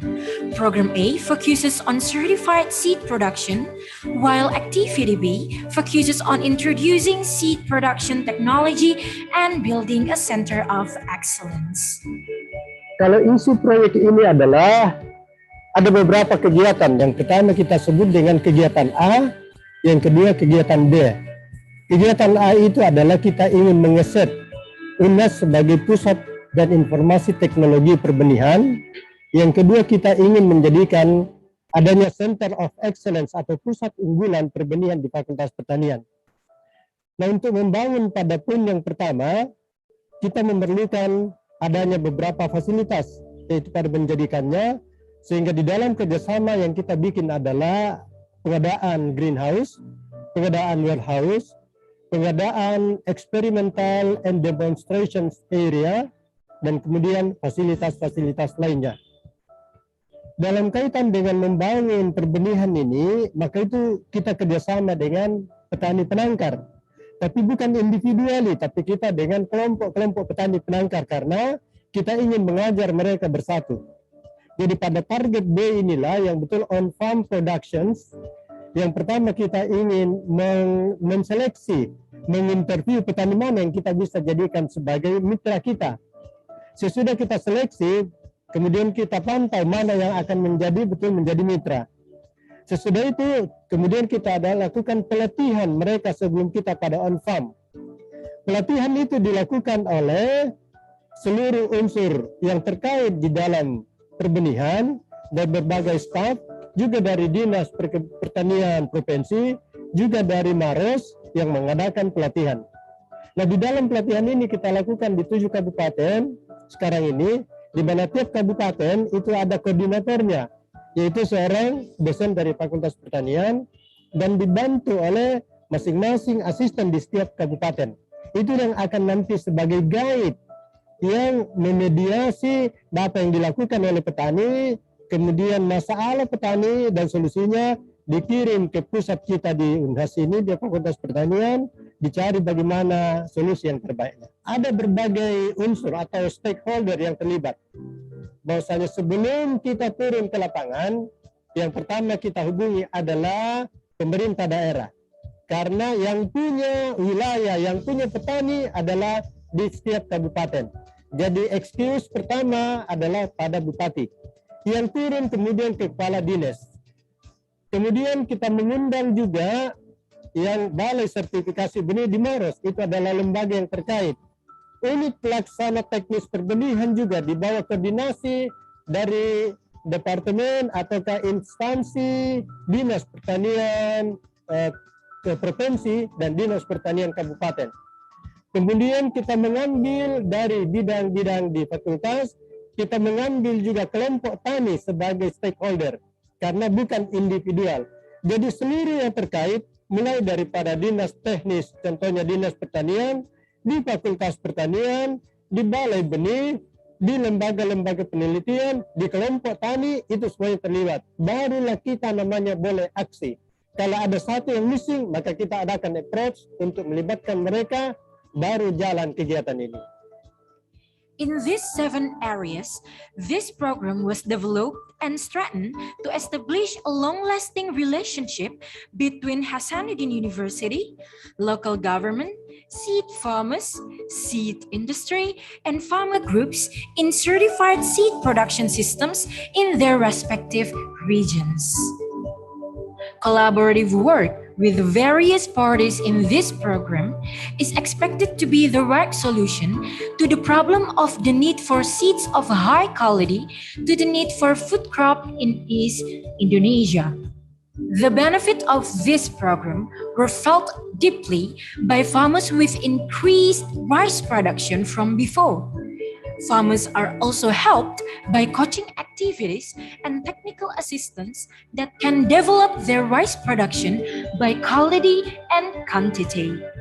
With the annual target set in the implementation of this program that shows improvement, in the future, farmers are expected to be able to carry out the result of the guidance and knowledge applied in the last 3 years independently after this program ends. Nah, keberlanjutan tentunya kalau para petani sudah merasakan bahwa ada dampak secara kuantitas dan kualitas produksi benih yang dihasilkan dan kesejahteraannya bisa naik, maka tanpa kita ikut terus, ini triggernya, ini pemicunya. Kalau mereka sadar, maka dia akan melakukan kegiatan berlanjut tanpa kita lagi ikut terlibat secara aktif di dalamnya. Itulah keberlanjutan yang kita maui kalau kita sudah tinggalkan kegiatan ini, program, karena bukan proyek, ya, program ini sudah berakhir, kita rencanakan pada 3 tahun pertama 2018, 19 dan 2020 pada Desember nanti berakhir.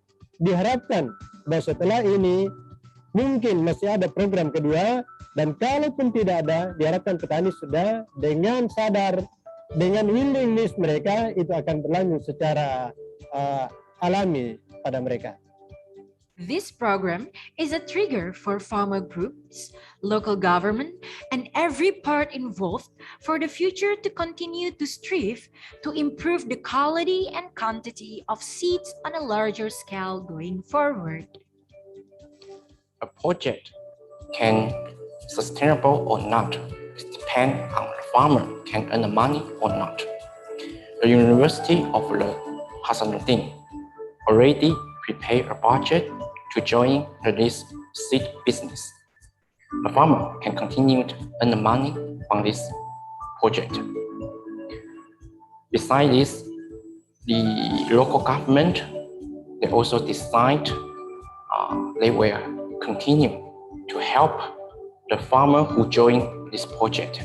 They will help them first, donate them first. Even the farmer who use the rice seed which be produced by us, they also can get the donation and help from the local government. So I think the farmer who join this project, they can always get the help.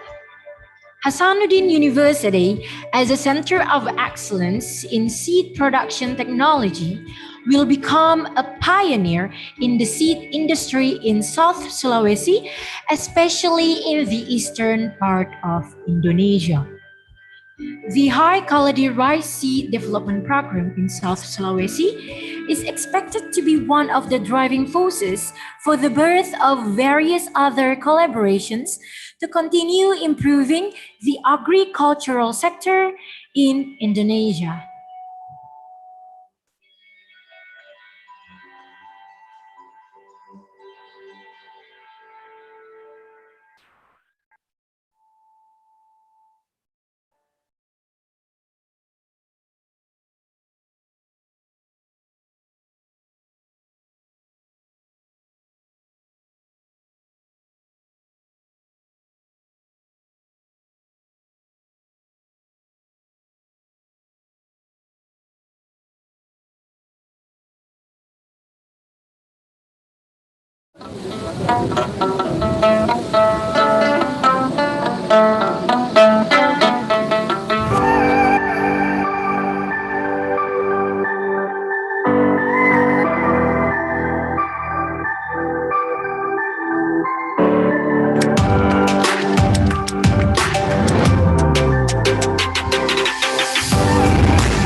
Kampung Kars Ramang-Ramang di Desa Salendrang ini di Kabupaten Maros akan segera didaftarkan menjadi UNESCO Global Geopark. Mohon dukungan semua. Kami hadir di sini juga dalam rangka Anugerah Desa Wisata Indonesia 2021.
saya bersama Pak Wawan dan Pak Indra sekarang lagi mendata di desa wisata, terutama di Sulawesi Selatan, untuk membangkitkan semangat, untuk menebar optimisme dan harapan pariwisata dan ekonomi kita bangkit dan pulih kembali.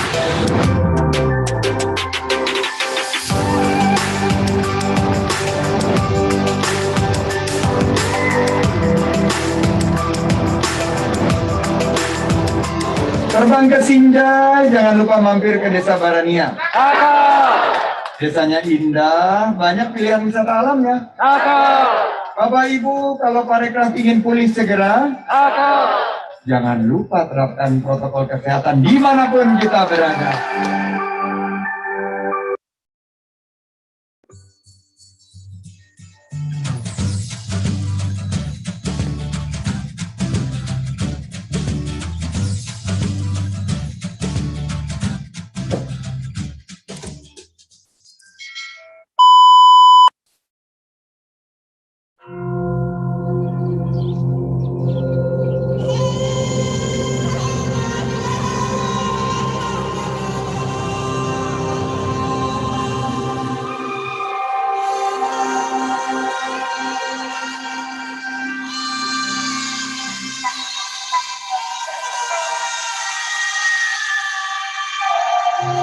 Land of the Heavenly Kings.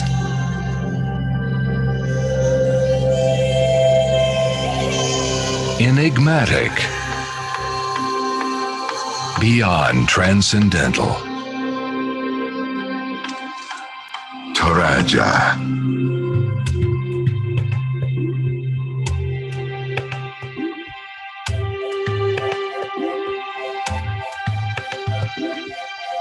Breathtaking landscape. Home of the mighty buffaloes.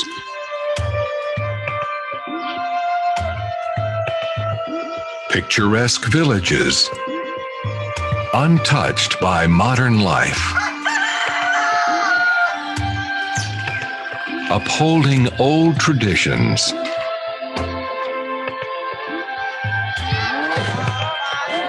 Displayed in crafts and feasts. Incredibly preserved.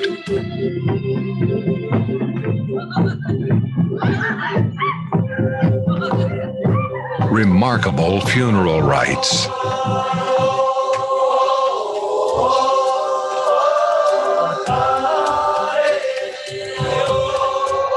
Where the king's family comes together from all over the world. A magical celebration of an eternal journey to the afterlife.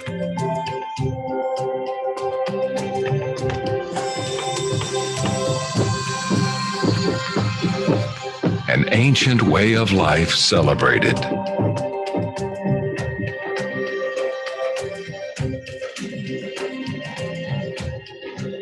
And beyond Toraja, in Sulawesi, there is a myriad of marvels.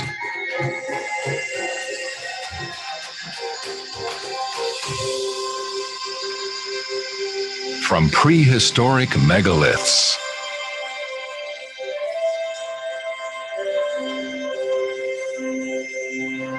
to the race of a lifetime, a feast of the senses, endless stream of excitement, a never-ending adventure in Sulawesi, wonderful Indonesia.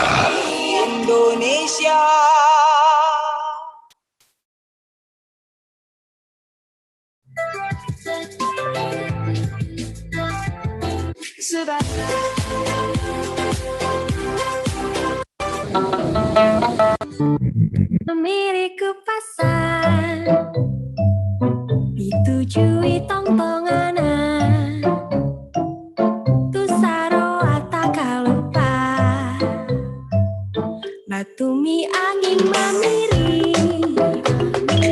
Memilih ke pasar, ditujui tongtonganan, tu saroa takalupa.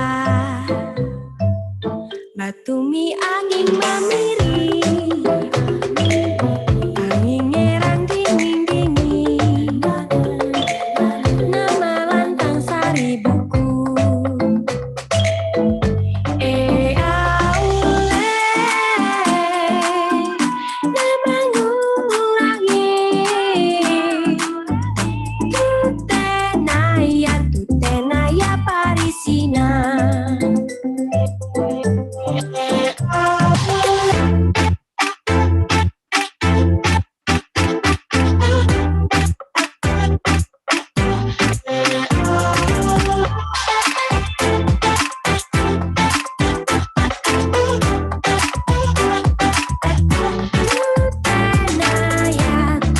Tenaya parisinan. Ning mamiri ke pasar, setujui tong-tonganan. Tu Sarawak tak lupa. Tenaya parisinan.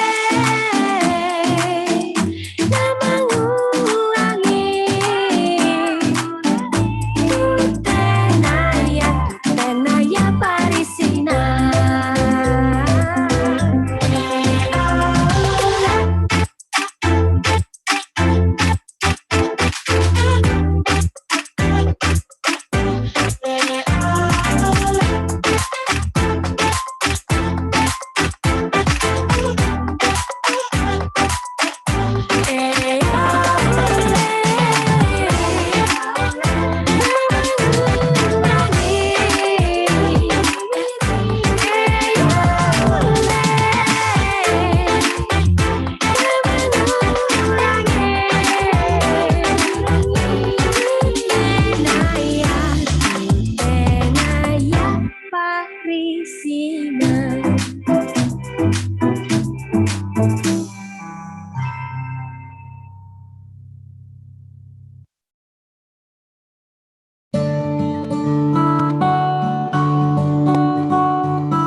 I dare you to fix me. I'm crossing the line again, falling on my knees. No stranger to pain. It's never ending. It's only something I can't forget. My heart won't let it rest, but you keep on forgiving. Admit that I'm afraid. If I let go of this pain, am I completely betrayed? There's no air left to breathe. I'm drowning. Vultures are circling me. Around it, I need to fight. I know it's just so hard to let it go. Shine a light I can see. Something I can't forget. My heart won't let it rest, but you keep on forgiving. Admit that I'm afraid. If I let go of this rage, am I completely betrayed? Something I can't forget. My heart won't let it rest, but you keep on forgiving. Oh, admit that I'm afraid. If I let go of this rage, am I completely betrayed? My heart, my love, my life, the price. It's hard to fight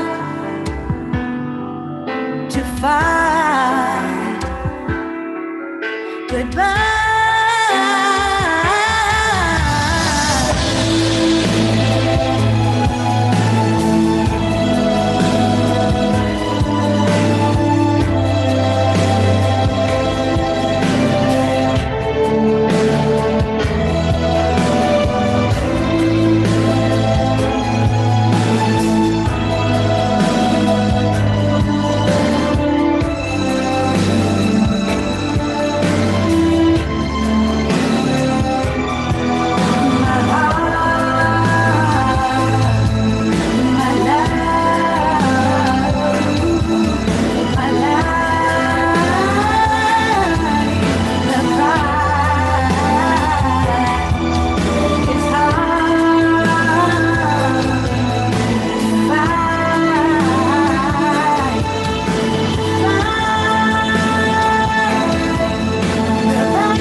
Shine a light I can see. I dare you to fix me. I'm crossing the line again, falling on my knees. No stranger to pain. It's never ending. It's only something I can't forget. My heart won't let it rest, but you keep on forgiving. Admit that I'm afraid. If I let go of this pain, am I completely betrayed? There's no air left to breathe. I'm drowning. Vultures are circling me. Around it, I need to fight. I know it's just so hard to let it go. Shine a light I can see. Something I can't forget. My heart won't let it rest, but you keep on forgiving. Admit it that I'm afraid.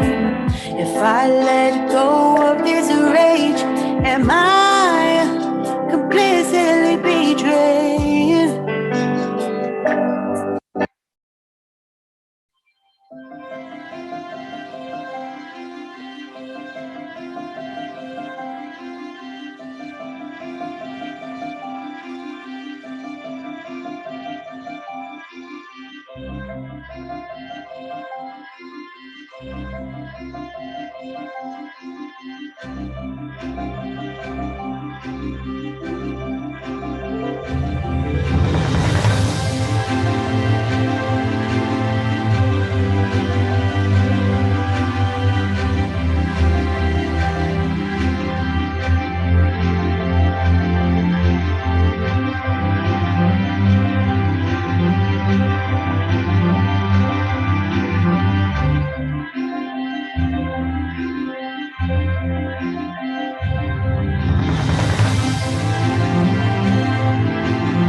Selamat datang di Universitas Hasanuddin Kampus Taman Rea.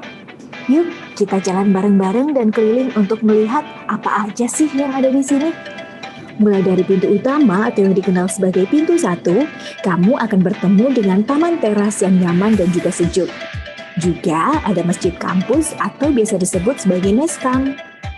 Kemudian ada galeri dan klinik tanaman yang dipenuhi dengan bunga-bunga, utamanya bunga anggrek. Sekarang kita menuju ke area Sport, Art, Culture atau Space Park yang memiliki fasilitas lapangan olahraga dan gedung pusat kegiatan mahasiswa atau PKM. Berjalan sedikit ke belakang gedung PKM, kamu akan menemukan JK Arenatorium dengan kapasitas hingga 1.500 orang yang dapat digunakan untuk berbagai kegiatan. Melengkapi peran sebagai kampus ramah lingkungan, Unhas memiliki halte shuttle bus agar penggunaan kendaraan pribadi dapat diminimalisir dan juga mengurangi polusi. Nah, udara segar dan bersih yang kamu rasakan selama berada di area kampus Taman Rea berasal dari pepohonan yang rimbun di sepanjang jalanan. Kita juga punya Center of Microfinance nih. Selain diperuntukkan untuk belajar bisnis dan keuangan, di dalamnya juga ada auditorium serbaguna loh. Kita menuju ke penangkaran rusa total. Nah, ini nih tempat favorit semua kalangan untuk menikmati waktu bersantai, baik bersama teman, keluarga, atau dengan pasangan tersayang. Eits, yang jomblo juga bisa banget kok datang ke sini. Buat kamu anak rantau, nggak perlu khawatir, karena ada Rusunawa dan Ramses juga terletak di dalam area kampus. Selain itu, Unhas juga punya rumah sakit sendiri loh. Tentu saja dengan fasilitas dan pelayanan kesehatan yang nggak perlu diragukan lagi. Gimana? Adem banget kan suasananya? Yuk jalan-jalan ke Unhas. Tetap terapkan protokol kesehatan ya jika berkunjung ke sini.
Hasanuddin University designed a high-quality rice seed development program in South Sulawesi with the purpose to increase the number of certified seed production and to improve the development of padi in South Sulawesi. This program has three main objectives in its implementation, namely to develop seed technology innovations, supply demand for certified seeds in every growing season in South Sulawesi, and to monitor the Center of Excellence for Seed Production and Technology, Faculty of Agriculture, UNHAS. In this three-year program, Hasanuddin University collaborates with ICDF Taiwan. For the Taiwan Technical Mission, before this project, we already cooperate with the local government more than 40 years. But in the Southern Sulawesi, we never work in here. So we would like to cooperate the Eastern Indonesia. And the Southern Sulawesi is a very, very important area about the agriculture. So that is why we choose the Southern Sulawesi to be our project target. And why we want to cooperate with the University of Hasanuddin, because University of Hasanuddin is the best university in Eastern Indonesia. And they have a very good relationship with the local government. So that is very useful and helpful to our project. Kita bicara mengenai target yang akan dicapai pada proyek ini adalah sesuai dengan proposal yang kita ajukan pada pertama kali. Targetnya adalah meningkatkan ketersediaan benih bermutu minimal di tingkat Sulawesi Selatan ataukah di tingkat nasional. Karena kita tahu betul penggunaan benih bermutu untuk tanaman padi pada sekarang ini itu baru sekitar 30 sampai dan 35%. Dari itulah kita ingin terlibat dengan menggandeng adanya kerjasama antara Taiwan dengan UNHAS yang dalam hal ini dilakukan oleh Fakultas Pertanian Universitas Hasanuddin. In this program, Hasanuddin University is present by providing experts, coaching, and technical assistance to farmer groups spread across 7 regions in South Sulawesi, namely Regency of Goa, Regency of Sidrap, Regency of Pinrang, Regency of Bone, Regency of Wajo, Regency of North Luwu, and Regency of Sopeng. This program includes technical assistance ranging from workshops, laboratories, greenhouses, drying land, planting land improvement, certification, packaging, marketing, to the distribution of good quality seeds. Peran UNHAS sangat strategis karena pertama melalui para pakar, terlibatnya para pakar pembenihan padi.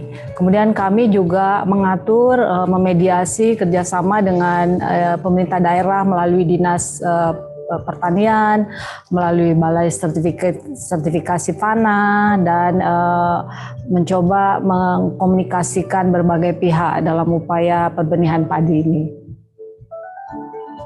ICDF membangun beberapa fasilitas seperti gudang, greenhouse, lantai jemur, bahkan membangun sawah seluas 2 hektar, dan itu dimanfaatkan untuk pembelajaran dan penelitian.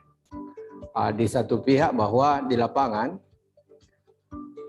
kurang lebih 300 hektar binaan kita itu dimanfaatkan oleh para mahasiswa baik untuk magang, penelitian maupun untuk KKN. Berarti bahwa kegiatan ini sangat bermanfaat bagi masyarakat maupun sivitas akademik Universitas Hasanuddin. There are 2 parts of activities in this program. Program A focuses on certified seed production, while Activity B focuses on introducing seed production technology and building a center of excellence. Kalau isu proyek ini adalah ada beberapa kegiatan. Yang pertama kita sebut dengan kegiatan A, yang kedua kegiatan B. Kegiatan A itu adalah kita ingin mengeset UNHAS sebagai pusat dan informasi teknologi perbenihan. Yang kedua, kita ingin menjadikan adanya Center of Excellence atau pusat unggulan perbenihan di Fakultas Pertanian. Nah, untuk membangun pada poin yang pertama, kita memerlukan adanya beberapa fasilitas, yaitu pada menjadikannya, sehingga di dalam kerjasama yang kita bikin adalah pengadaan greenhouse, pengadaan warehouse, pengadaan experimental and demonstrations area, dan kemudian fasilitas-fasilitas lainnya. Dalam kaitan dengan membangun perbenihan ini, maka itu kita kerjasama dengan petani penangkar. Tapi bukan individuali, tapi kita dengan kelompok-kelompok petani penangkar, karena kita ingin mengajar mereka bersatu. Jadi pada target B inilah yang betul on-farm productions. Yang pertama kita ingin menseleksi, menginterview petani mana yang kita bisa jadikan sebagai mitra kita. Sesudah kita seleksi, kemudian kita pantau mana yang akan menjadi mitra. Sesudah itu, kemudian kita lakukan pelatihan mereka sebelum kita pada on-farm. Pelatihan itu dilakukan oleh seluruh unsur yang terkait di dalam perbenihan dan berbagai staf, juga dari Dinas Pertanian Provinsi, juga dari Maros yang mengadakan pelatihan. Nah, di dalam pelatihan ini kita lakukan di 7 kabupaten sekarang ini, di mana tiap kabupaten itu ada koordinatornya, yaitu seorang dosen dari Fakultas Pertanian dan dibantu oleh masing-masing asisten di setiap kabupaten. Itu yang akan nanti sebagai guide yang memediasi apa yang dilakukan oleh petani, kemudian masalah petani dan solusinya dikirim ke pusat kita di Unhas ini, di Fakultas Pertanian, dicari bagaimana solusi yang terbaiknya. Ada berbagai unsur atau stakeholder yang terlibat. Bahwasanya sebelum kita turun ke lapangan, yang pertama kita hubungi adalah pemerintah daerah. Karena yang punya wilayah, yang punya petani adalah di setiap kabupaten. Jadi excuse pertama adalah pada bupati. Yang turun kemudian ke kepala dinas. Kemudian kita mengundang juga yang Balai Sertifikasi Benih di Maros, itu adalah lembaga yang terkait. Unit pelaksana teknis perbenihan juga di bawah koordinasi dari departemen ataukah instansi Dinas Pertanian Provinsi dan Dinas Pertanian Kabupaten. Kemudian kita mengambil dari bidang-bidang di fakultas, kita mengambil juga kelompok tani sebagai stakeholder, karena bukan individual. Jadi seluruh yang terkait, mulai daripada dinas teknis, contohnya Dinas Pertanian, di Fakultas Pertanian, di Balai Benih, di lembaga-lembaga penelitian, di kelompok tani, itu semuanya terlibat. Barulah kita namanya boleh aksi. Kalau ada satu yang missing, maka kita adakan approach untuk melibatkan mereka, baru jalan kegiatan ini. In these 7 areas, this program was developed and strengthened to establish a long-lasting relationship between Hasanuddin University, local government, seed farmers, seed industry, and farmer groups in certified seed production systems in their respective regions. Collaborative work with various parties in this program is expected to be the right solution to the problem of the need for seeds of high quality to the need for food crop in East Indonesia. The benefit of this program were felt deeply by farmers with increased rice production from before. Farmers are also helped by coaching activities and technical assistance that can develop their rice production by quality and quantity.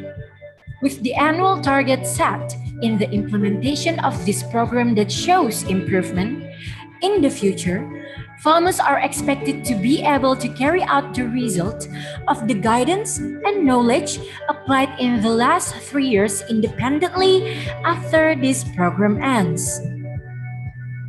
Nah, keberlanjutan tentunya kalau para petani sudah merasakan bahwa ada dampak secara kuantitas dan kualitas produksi benih yang dihasilkan dan kesejahteraannya bisa naik, maka tanpa kita ikut terus, ini triggernya, ini pemicunya.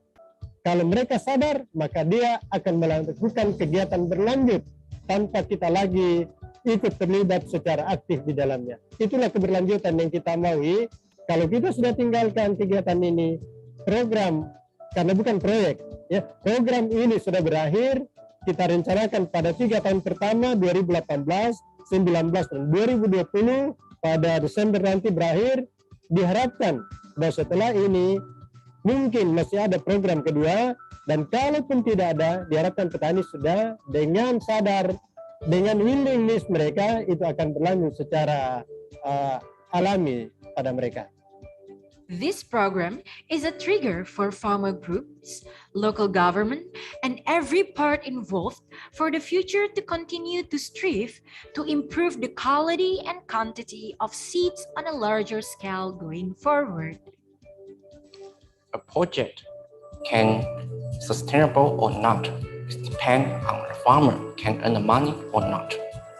The University of Hasanuddin already prepared a budget to join this seed business. The farmer can continue to earn the money on this project. Besides this, the local government, they also decide they will continue to help the farmer who join this project. They will help them first, donate them first. Even the farmer who use the rice seed which be produced by us, they also can get the donation and help from the local government. So I think the farmer who join this project, they can always get the help. Hasanuddin University, as a center of excellence in seed production technology, will become a pioneer in the seed industry in South Sulawesi, especially in the eastern part of Indonesia. The high-quality rice seed development program in South Sulawesi is expected to be one of the driving forces for the birth of various other collaborations to continue improving the agricultural sector in Indonesia.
Welcome back again in the International Workshop on Smart Farming 2021. Now, we are going for the next session today, or the 5th workshop session, with the topic, the application of drones, unmanned aerial vehicle, UAV in agriculture. In this session, it will be divided into 2 materials and discussions with the audience that will be presented by 2 speakers. During this session will be led directly by the moderator, Dr. Insinyur Mahmud Ahmad, MP. Before that, I would like to present the CV and introduce the moderator for this session.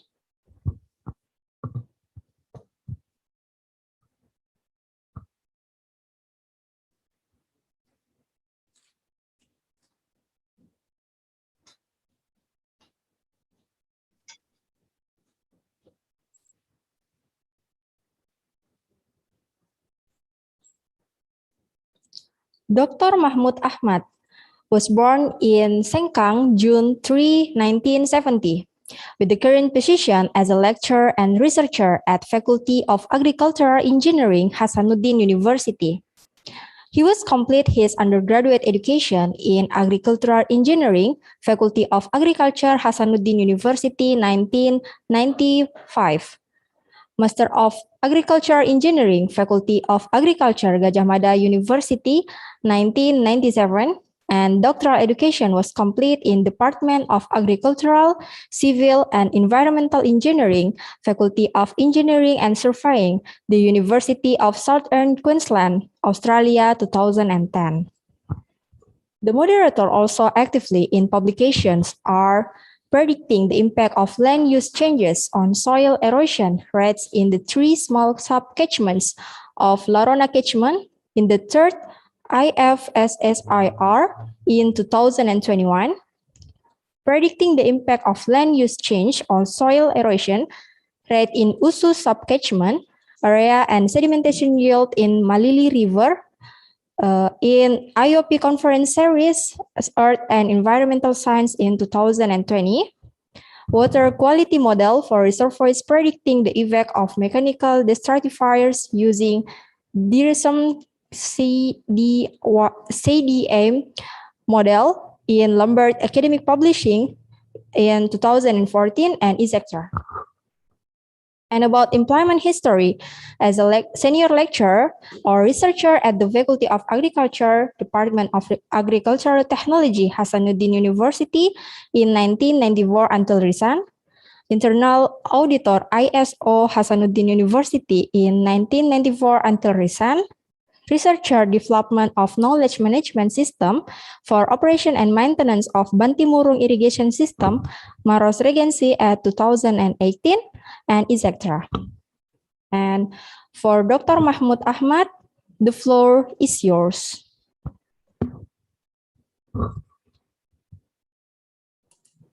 Thank you, MC. Recently, we have the last session today. This is day 2, and we're talking about unmanned aerial vehicle, and there we have 2 presenters. And probably I would like to share first the CV of the presenter today.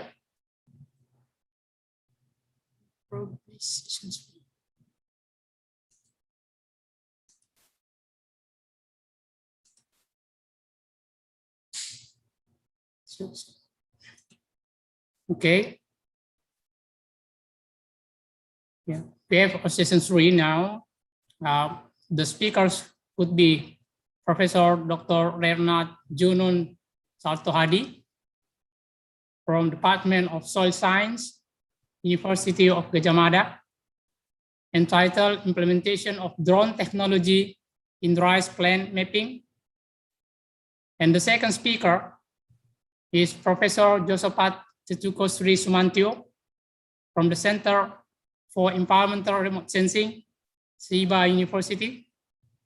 Also, a Department of Electrical Engineering, Universitas 11 Maret, entitled Development of Microwave Remote Sensor for Agriculture Monitoring.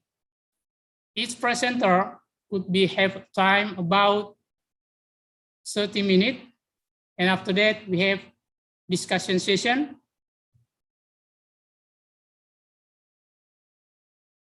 I would like to introduce the first presenter today, Professor Dr. Erna Junon Sartohadi, Master of Science, was born on August 8, 1958, nationality from Indonesia, address Bandung, and current position is a lecturer of Faculty of Agriculture, University of Padjadjaran, Bandung.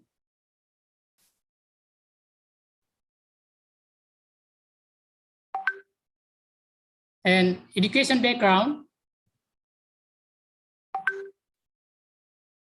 undergraduate from Physical Geography, Faculty of Geography, Padjadjaran University, 1986 to 1991, and Magister from Space Technology and Application Research Area in Asian Institute of Technology, AIT, Thailand, 1996 until 1997, and doctorate from Natural Science, Leopold Francis University of Innsbruck, Austria, 1998 until 2001. Now position held is a Chief Professor at Center for Natural Resource Development under Cologne University of Applied Science, Germany, from 2011 until 2012. Some publication, book chapter from Ecosystem Services of Coastal Dune, System for Hazard Mitigation. This is a case study from Vietnam, Indonesia, and Chile, 2016. Proceeding displacement of the Kalisari landslide, 2017. Investigating the role of rainfall variability in the hydrological response of small tropical upland watershed, 2017. Vulnerability, a mere matter of social physical problem in urban areas, case study in Bantul, 2013, etc. And few journal evidence of unknown paleotsunami events, 2021. The use of global data sets in the SWOT model for tropical watershed in 2020, and characteristic of sediment flow and soil loss of the volcanic landscape watershed with agroforestry land use in 2019, etc. And the second presenter is Professor Josephat Tetuko Sri Sumantio, PhD, was born in Bandung in 25th of June, 1970, and addressed recently in Japan. Current position in full professor with affiliation Josephat Microwave Remote Sensing Laboratory, GMRSL, Center for Environmental Remote Sensing, Chiba University, Japan.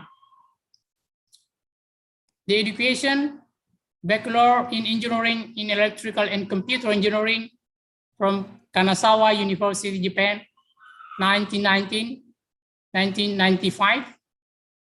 Master of Engineering in Electrical and Computer Engineering from Kanazawa University, Japan, 1997. And Doctor of Philosophy in Artificial System Science, particularly in Applied Radio Wave and Radar System from Chiba University, Japan, 2002. Some publication is about 750 journal and conference papers, about 15 book related wave analysis, unmanned aerial vehicle, SAR, space antenna, and small antenna. Position held recently lecture postdoctoral associate professor in Chiba University, head department, remote sensing, in Division of Earth and Environmental Science, at Graduate School of Integrated Science and Technology, Chiba University, professor in Department of Electrical Engineering, Faculty of Engineering, Universitas 11 Maret, Indonesia. Activity in domestic and international symposiums, General Chair of the 7th Asia Pacific Conference on Synthetic, Chair of Technical Committee at Working Group on Remote Sensing Instrumentation and Technology for UAV of IEEE GRSS. That's all the information about the speaker today. Now, we would like to let Jujun Sartohadi to have a presentation about 30 minutes. Times for you, Professor Jujun. Yes, thank you very much, dear distinguished guests and all audience. I beg your sorry, I could not mention you one by one, but let me say my greetings to Professor Yosafat, my colleagues from Chiba University. Hope you and your family are in very good condition and good health, and so I'm sorry I got the invitation for the field which is not really fit with my background, because of my background is soil science actually. So let me start with a very simple presentation. My background is I have a long experience in using drone, applying drone technology, but not for rice mapping. Yeah, that's what I mentioned before, that I am not so confident actually when I have to share our experience in rice mapping. My experience in drone application is for hazard assessment, disaster management, and so. But anyway, since I'm working in the Department of Soil Science, Universitas Gadjah Mada, Faculty of Agriculture, I often working with my colleagues in the Department of Agronomy and also Department of Plant Disease and Control. So let me present in that very simple presentation. Well, why nowadays we have to use UAV for agriculture? That's what I want to talk today. And I also want to introduce some type of drones which already familiar for most of us who are working for entertainment actually. Was initiated by people who working in the entertainment. And then also nowadays there is a new development or recent development. The drone is already very precise in positioning because of we use already we can use RTK, what is very precise GPS system. Yeah, and then the last is my experience in how to apply the drone for monitoring the plant growth and plant health especially for paddy. Yeah. And then the capability and capacity of the drone nowadays is getting better and better, and it can be very suitable to support us for agricultural development. Yeah. Particularly not only mapping, actually mapping in terms of the land. I mean, in the plantation areas, the extent of plantation area, but also in many kinds related to the plants growth monitoring. Yeah. However, there is a lack also in or disadvantages in using drones. And now this is using drones. The capability to map the area is still limited if we compare with the aeroplane, for example. Yeah. So, and also the capacity to lift up the materials, yeah, the loading capacity is still also limited. But anyways, this is a chance for us to apply the recent technology application, and I'm sure it is also a very prospectus technology for developing our agriculture.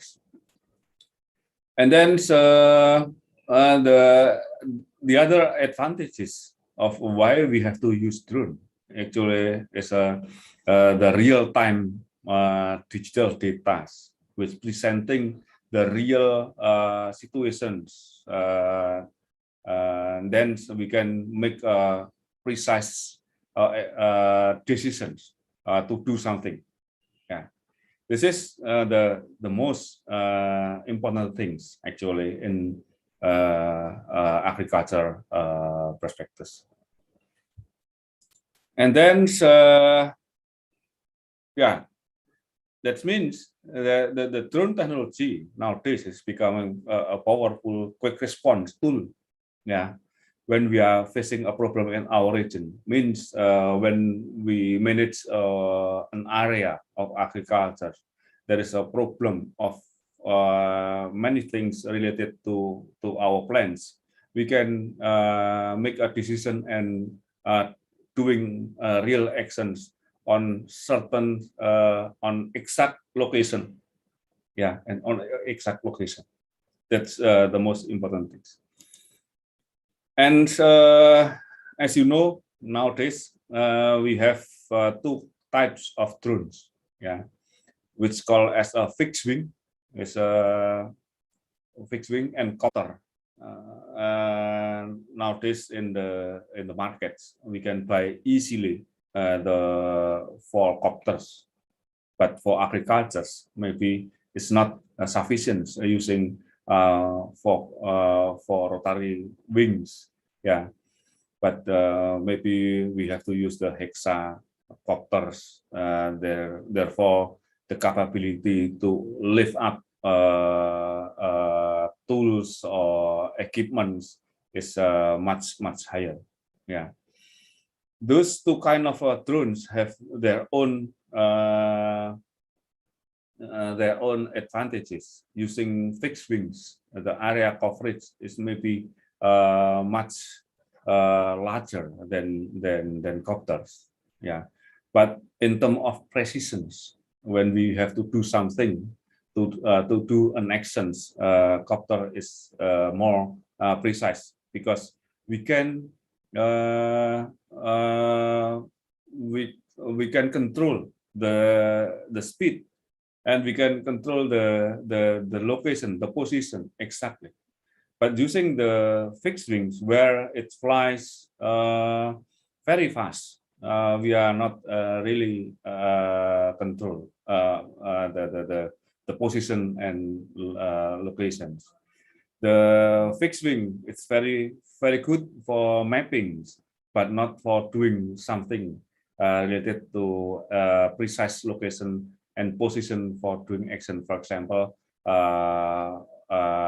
giving fertilizer or taking action to spray plants and so on and so on. Yeah, but for area coverage is better. Nowadays also the fixed wings already modified. Always the technology is getting better improved. Yeah. There is also a combination fixed wing and rotary wings. So when we need slow flying speed, they can change the rotary wings and then it can function as a copter. Yeah. The problems in the past was the duration of flying. Yeah, but nowadays, due to the advance, the progress in battery system also can improve and long the duration of flying times. That is also the promising development in drone system nowadays. This is just a pictures to show you many kinds of drones, yeah, where we can change. Nowadays, my experience nowadays is for mapping. So all my pictures is still related to the cameras, yeah, not other equipment to spray the seed. To spray the pesticide or to spray the fertilizer and so on. Yeah, as you see nowadays, the development of drones, they have very good GPS. You see, which the accuracy is very precise nowadays. And then this is as I already mentioned already that the RTK positioning system has already possible now to be mounted in the drones. Yeah, so for mapping purpose, the precisions after we make a mapping, so we take some photos. Then the photos we can manipulate into very good image where every points have a very precise location in terms of coordinates. Yeah, we don't need anymore the ground controlling system for GPS, but it's already automatic nowadays. It is where this precise location and position can it's possible to apply for agriculture to identify, to find out the exact position of plants. Yeah, where that plant has a problem, so we can spray directly on that plants, not for other plants. This is the very good promising application for agriculture.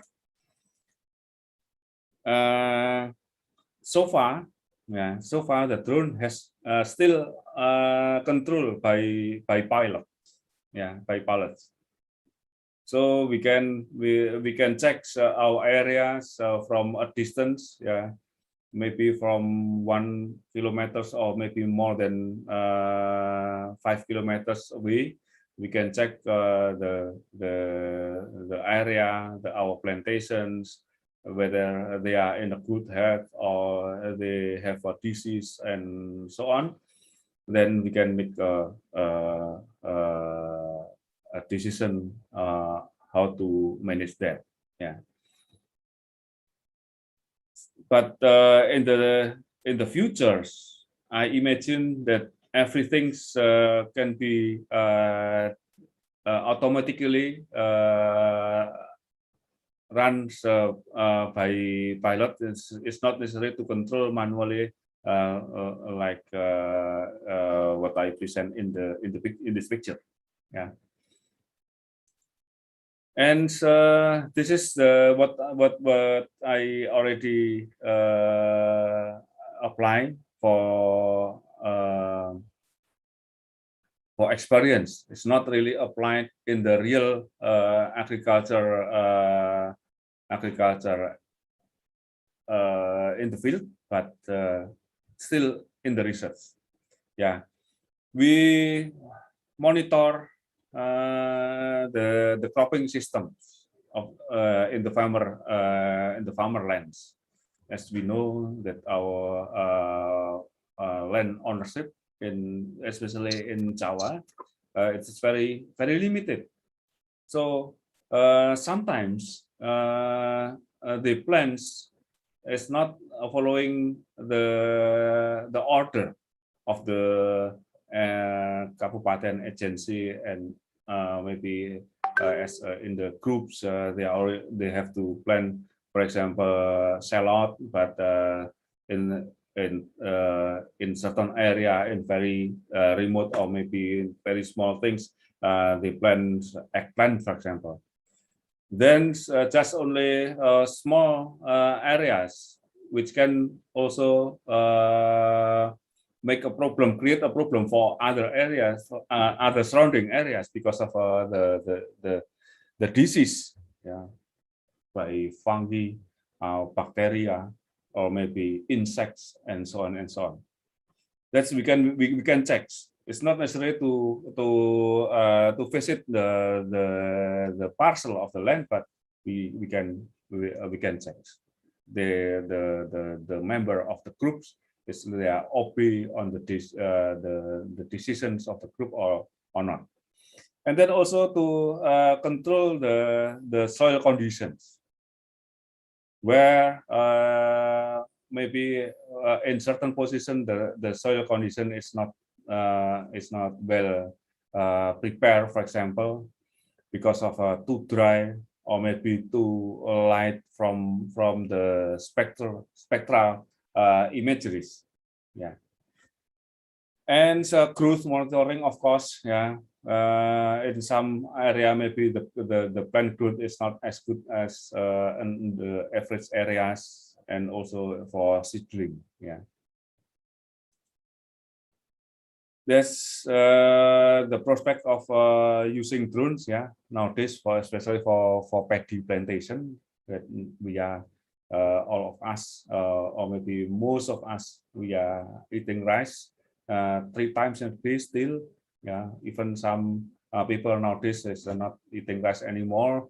Maybe other source of carbohydrate, but most of us still consuming rice a lot. Yeah, and then this is for rice plantation, especially in the large area. We can control where the area have already sufficient in watering or not. Yeah, this is a good story. I have my special story in my regions. Now we try to make an efficient land management by combining small parcel of lands belonging to different people to become one larger parcel of land under one management.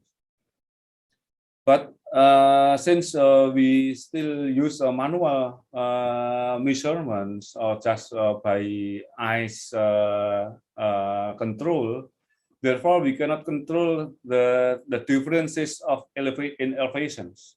It perhaps just only different in 15 centimeters or 20 centimeters, but these differences in elevations can be detected easily using my drones. Yeah, because even just only 20 centimeters. But when we inundate it by irrigation, and that area is already planted by the new paddy, then in that area the paddy will not grow because of they are sink underwater. Yeah, this is why we use drone, because of it can detect precisely the elevation. That's so far my experience. Yeah, my personal experience. And then I also have experience in doing aerial photos using multispectral RTKs, still using drones. I can detect where the plant has a problem, especially due to insects, the attack of insects. Yeah, we can find the area where the plant is not in a good health. So when we have to spray with the pesticide or other effort to control the pest, then not the whole area we have to spray. Yeah. Not all the whole area, but we just exactly on the area where it has a problem. This is the advantages. So I will not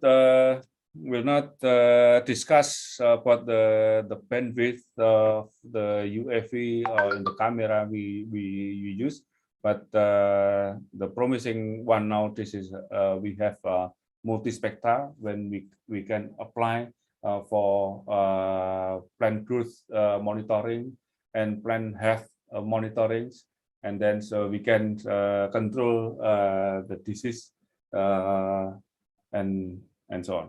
Yeah, as you see, yeah. When we use visible bands of the multispectral drones, we are not really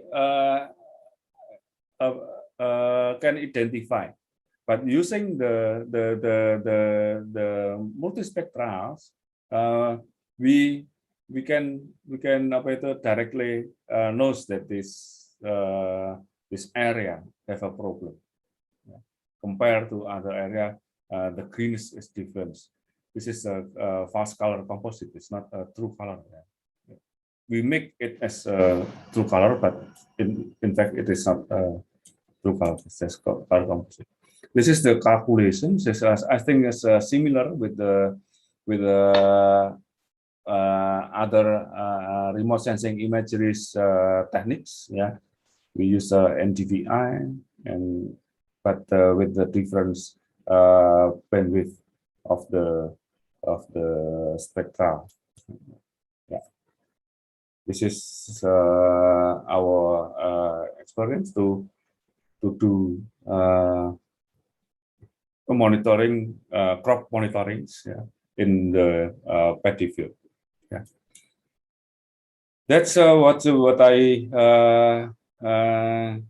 have. Yeah, and then this is some formula what we already have. Yeah, and still.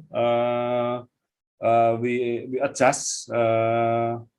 We taken from remote sensing techniques using satellite data, and then we adjust it into near sensing multispectra using drone. It's sometimes very similar. Sometimes we have to modify a lot for that things. Yeah. Very many some index usually apply for image processing. Yeah. This is drone that we can load with specific equipment for seedling and also for spraying. Yeah. Yeah. This is we can find in the market easily nowadays when we are really want to use it. We have new drones in my faculty, Faculty of Agriculture, but I haven't tried these new things because of still not operation. Yeah. This is the picture why how we spray our areas, our paddy. And then to the end, some remarks from myself is, will the drone become a prospect solution in agriculture program, particularly for paddies? Since our land ownership is not big, so should we use drone for that? Yeah, the drone is very common, already maybe applied in Australia or in New Zealand because their land ownership is very large, or maybe in US for sure. And then also for crop system management, maybe this is the most prospecting one because of our plan is small things to control the pests. Maybe we have to the cropping system have to be managed. And then our irrigation, of course, we can check easily using drone.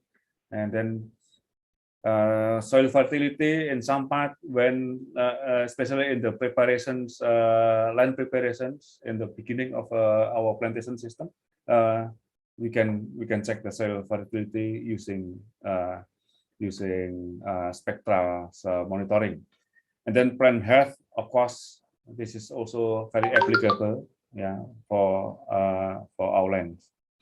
And things to need to develop is still many things actually, but so far we need automatic psychological symptom of plant recognition, automatic recognitions through image. Yeah, directly we can check that this because of a certain insects attacks, but using drones maybe we have to transfer this knowledge into image interpretation. And then the drone control system for taking certain actions.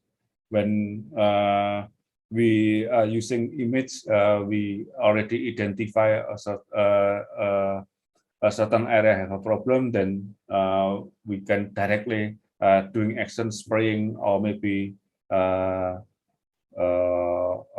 other actions.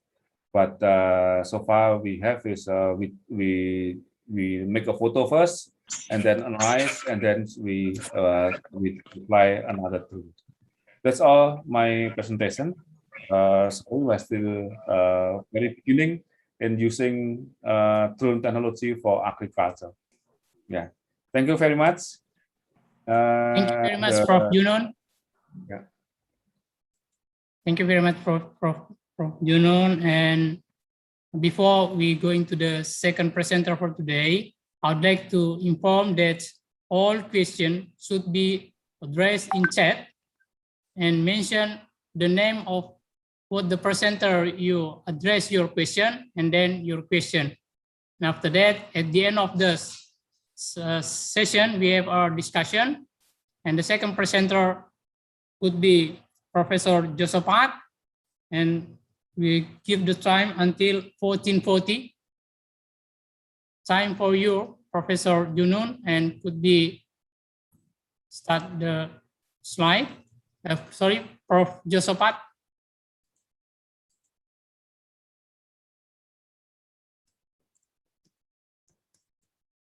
Wait a minute. We would like to see the relationship between drone and the development on sense of sensor for controlling agriculture, in particularly paddy. Yeah. Please. You can see my slide? Yes, it's clear. Okay, yeah. Thank you very much for the moderator. Yeah, and also, yes, thanks to Professor Junon. Yes, I think it's a long time didn't see you. Yeah. Okay. Today my talk is like shown here. Yeah. Okay, I'm sharing. Yeah. Okay. Okay, the title is development of microwave remote sensing sensor. Yes, for agricultural monitoring. Yes, my name is Josaphat Tukosri Sumantyo from Center for Environmental Remote Sensing, Chiba University, Japan, and also I'm the professor in Department of Teknik Elektro, Universitas 11 Maret, Surakarta. And today, yes, I want to talk shortly about 30 minutes about what we developed for the agriculture monitoring. I think my biography is already introduced, yeah. And then it is the legacy of our sensor. And my laboratory is Josaphat Microwave Remote Sensing Laboratory, or JMRSL, or just Josaphat Laboratory in Chiba University. We developed the circularly polarized synthetic aperture radar. Yeah, we call as the CPSAR. Yeah, and this CPSAR is actually we want to improve the existing synthetic aperture radar that working in linear polarized synthetic aperture radar, or we call as the LP SAR, or just the SAR. Yeah, and I think some of you already know that synthetic aperture radar, this is the sensor that we can put on the UAV, and then stratosphere platform, like now we want to put in the high altitude platform system. Yeah, that we want to fly in about 20 to 25 kilometer of the altitude, and we can observe almost anytime. Yes, it is. We can penetrate the cloud and also the haze and mist. Yeah, and in this case, this sensor also called as the all weather sensor. Like in Indonesia, I think is especially in the rainy season, it is very hard to observe the paddy field area using the optic sensor or just the camera. Yes, so in this case, we need the sensor that can penetrate the cloud. Yeah, so in this case, I think it's just synthetic aperture radar is the sensor that we can work in the rainy season. In Indonesia, based on the statistical information that only 3 months, yes, to observe in a year. Yes, we can observe without the cloud. So in this case, I think we need the sensor that we can penetrate the cloud itself. And this sensor, synthetic aperture radar, is we can also work in all day. It means it's not just in the daytime. Yes, like the camera. Without the sunlight, it is impossible. So in this case, we can also operate the synthetic aperture in the nighttime. Yeah, even in the nighttime, we can also operate, and then we can get the data. Yeah, okay. It is, and then we started to develop the synthetic aperture radar since 2005, and we developed the LCX band of the synthetic aperture radar system.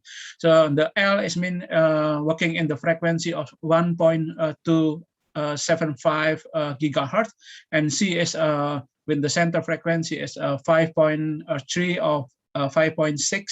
And then X band is 9.4 gigahertz. Yeah, and you can see it is already existing, and legacy of our laboratory, Josaphat Laboratory, is, for example, this is the L-band synthetic aperture radar for the microsatellite, and this one is for L-band for the aircraft and UAV. And also this one is for the aircraft and UAV, C-band. And also the X-band, yeah. And we already tried to do the flight in Makassar city in 2018 March. and we got the data is very well. Yeah. Okay. And then the platform itself is we consider from the UAV and high altitude platform system hubs. Yeah. And then also the aircraft and also the micro satellite. Yeah. Okay, and it is just the some of application of this synthetic aperture radar, and I think it's today we want to talk about the natural resources, in including the agriculture and also the forestry and fishery and maritime. Yeah. So in this case, today I want just to talk about the how to observe the paddy field. Yeah. Okay, and this is my microsatellite that now we are developed and we already finished for the flight test is using the aircraft, and then we want to continue to put in our satellite, and I hope we can launch and we can observe the Earth. Yes, if possible, is 5 of the microsatellite that we want to launch, and we can observe every point, every area, almost every day. Yeah, and yes, it is with my student. Yes, that came from many countries. Yeah.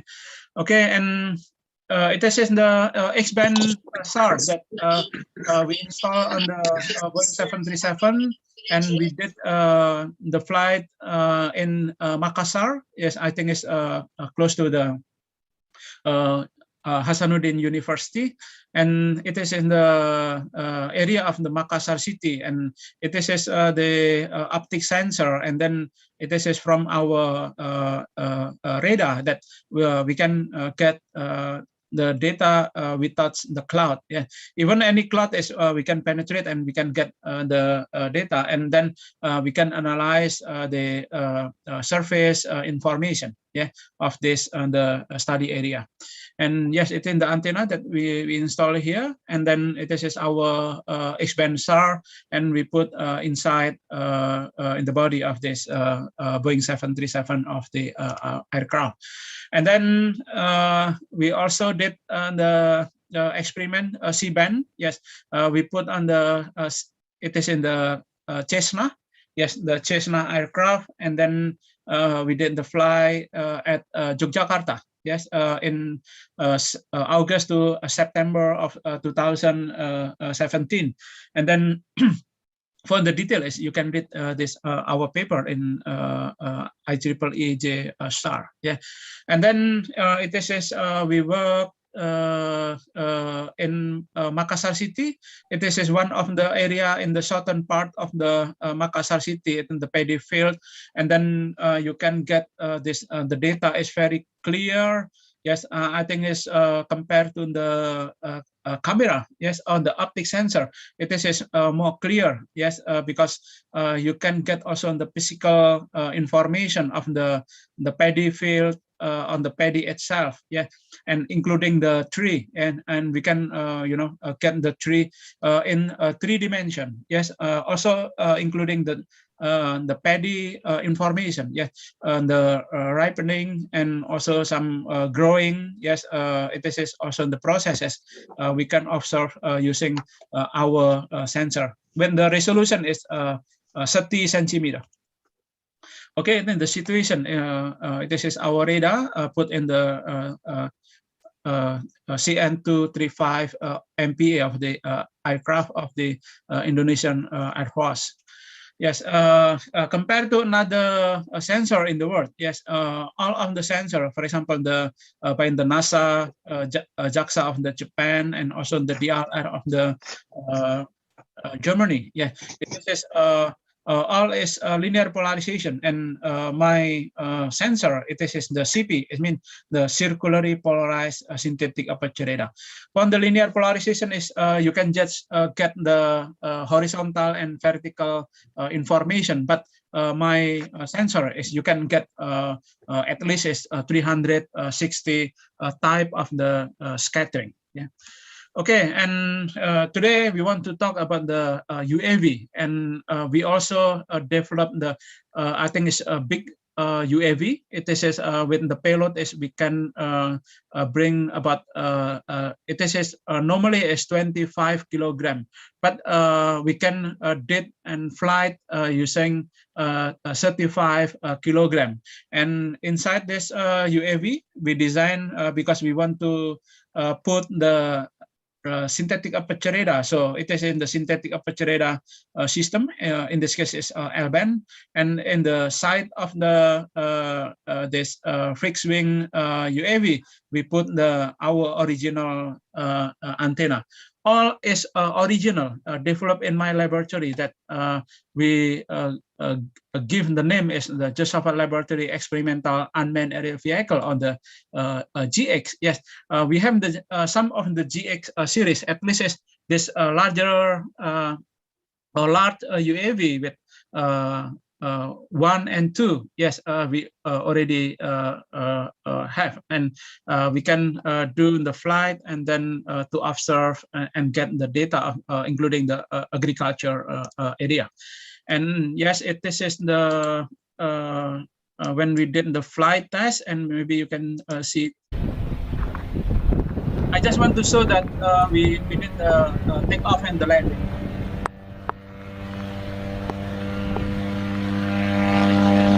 This is very good. The wingspan was 6 meters.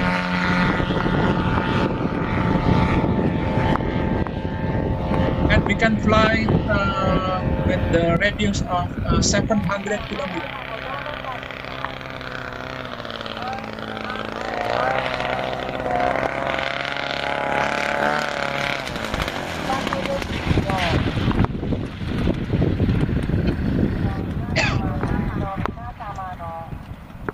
Okay, yes. Okay, I will continue. Yes. Yes, from the data of this radar, yes, when we transmit and receive the data and then did the resampling, and you can get the raw data. The raw data of our sensor is like shown here. After you do the range compression, is you can get the data like this one, and azimuth compression, and you can get here is the single look complex of the data.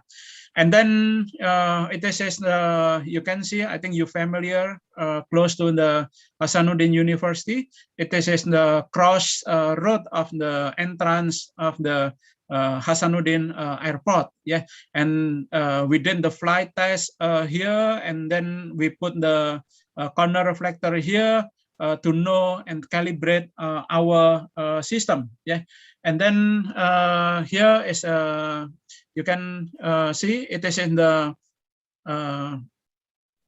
camera, yes, from the GoPro, and you can see it is in the cloudy. Even the cloudy is we can get a very clear information, and then here in the 3 dimension. Yes, it is. I think it's yes, very clear, and then you can get also the dielectric constant of the object here to classify the characteristic of the, for example, the paddy field. Yeah, because the paddy field itself is based on the scattering of the electromagnetic wave. It is I think the dielectric constant parameter is changed. Yes, depend on the condition of the paddy itself. So in this case, you can extract using the polarimetric synthetic aperture radar that I want to introduce you later. Yeah.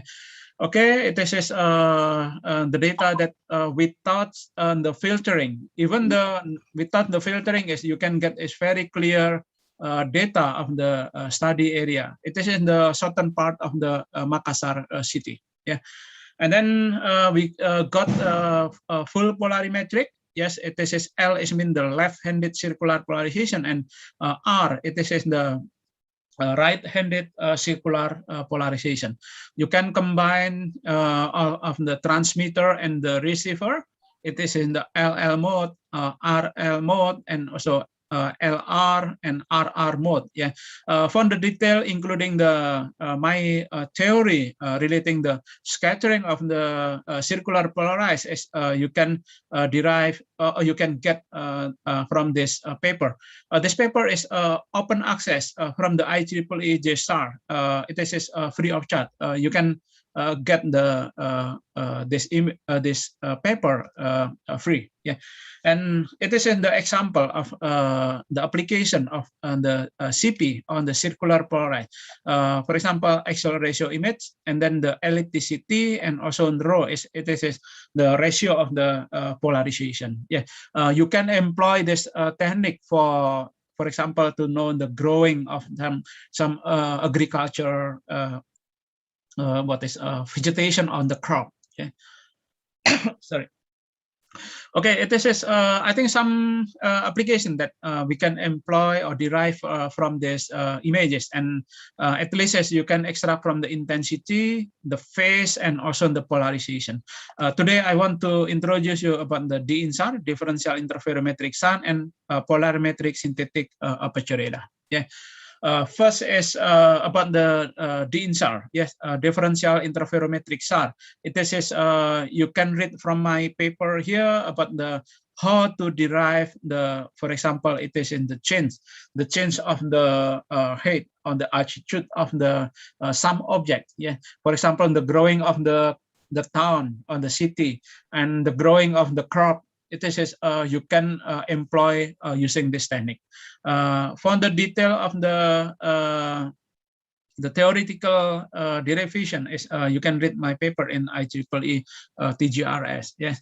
Okay. It is for example, we want to observe some paddy field, including the subsidence in Lapindo in Sidoarjo area. You can employ this. The master, yes, it is. I use the ELOS-1.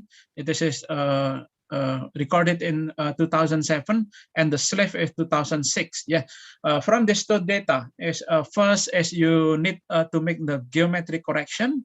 After the geometric correction, then you multiply, and then you can get the interferogram. Yeah, on the fringing of the interferogram, and then you need to simulate the orbit pattern, and then you can eliminate this orbit pattern from this data, and then you can get the it is more clear of this interferogram. Yeah, interferogram is so the change of the phase, yes, on the ground. Yeah, for example, the paddy field is growing. It means the scattering is on the distance between the paddy to the satellite is changed. So it means the phase is also changed. Yeah. For example, if in this case is we use the L band. L band is the wavelength is 24 centimeter. So it means, for example, from the pink color to another pink color, it means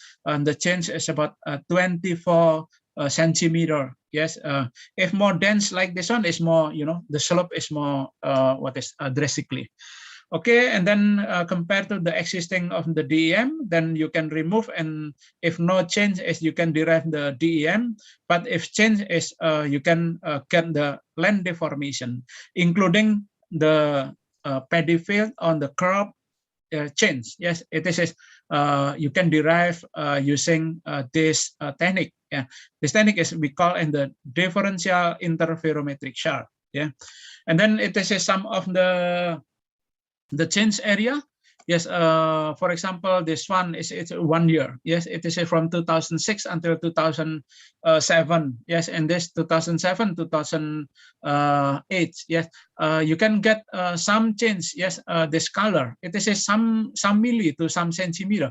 It means the change of the the some of the paddy field area. Yeah, you can employ this technique is for example to observe the weekly growing of the crop, yes, or a monthly growing of the crop, yes, you can employ this differential interferometric SAR technique. And then this one is the polarimetric SAR. Yes, it is one of the technique using the polarization, yes, of the images. So in this case, it is my student did the experiment, yes, to observe the paddy, yeah, the paddy growing. Yes, we want to know about the scattering. It is using some of the polarization. Yes, like this one.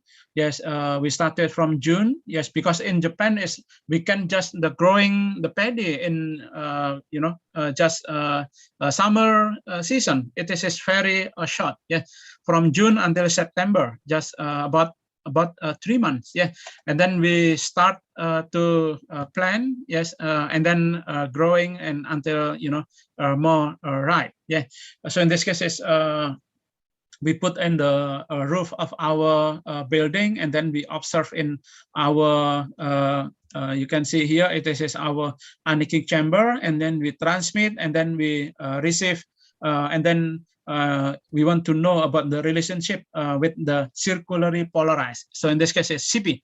CP is circularly polarized synthetic aperture radar that we did the experiment in our anechoic chamber. For the detail is you can read my student paper, yes, and MDPI, yeah. And it is in the scattering, yes, we use it is in the scattering from the LL. It is left-handed transmit and left-handed receive. And then in the center, it is in the scattering from the transmitting L, left-handed. And then we receive the right-handed. And RR is almost same with RR and LL. Yeah, this is almost same. Yeah. And then we did, it is the day. And the day when we start to planting, yeah, and then after the ripening, yeah, and then you can see it is in the increase, yes, but you can see here, yes, this RL, it is lower, yes, compared to the LL and RR. It is based on our, experimental research, yeah. And then we also employ, yes, full circular polarization. It means 4, yes, 4 polarization, LL, RR, LR, and RL, yeah. And then dual circular polarization, it is the RL and LR, yes. So it is some of the combination, yeah. You can use the RR, LR, or LL and RL, yes. It is depend on your what you want to do, yeah. And then DLP, it is in the linear, yeah, linear polarization. And you can see here the result that DCP, yes, this DCP is more stronger. Yes, it means it is some of the saturation, yes, more saturated. And entropy is, you can see here, entropy represent the randomness. It more random, yes, the DCP, it is more random compared to the FCP. And compared to the DLP, DLP is, you can see here, yes, it is more, it's not so random. Why random? Because the circular polarization is scattered, is more, more stronger and more scattering. It means more random. So in this case, is you can use this information is more better. Yeah, at least it's based on this result.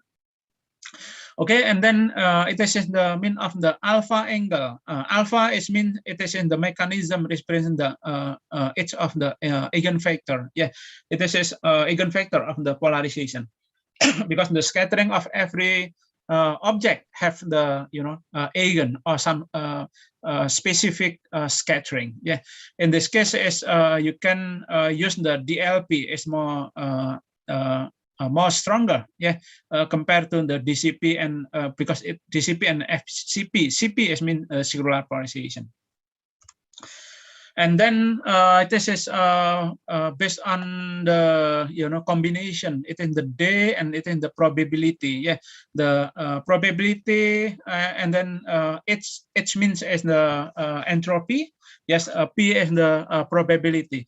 This probability is we classify to be 3. Yes, this is the PI. Yeah, it is the scattering probability of some parameter of this polarimetric synthetic aperture radar. And then this P you can put here, and then alpha 1, alpha is means it is a sum of the scattering parameter. Yes, and then you can because it is 1, 2, 3. Yes, in this case, yes. And then PI, this is from the DCP. It is in the FCP full. Yeah, and this is just the dual. Yeah, and then alpha is the you can see this in the angle, yeah, itself, and then this beta. This is also the angle. Yeah.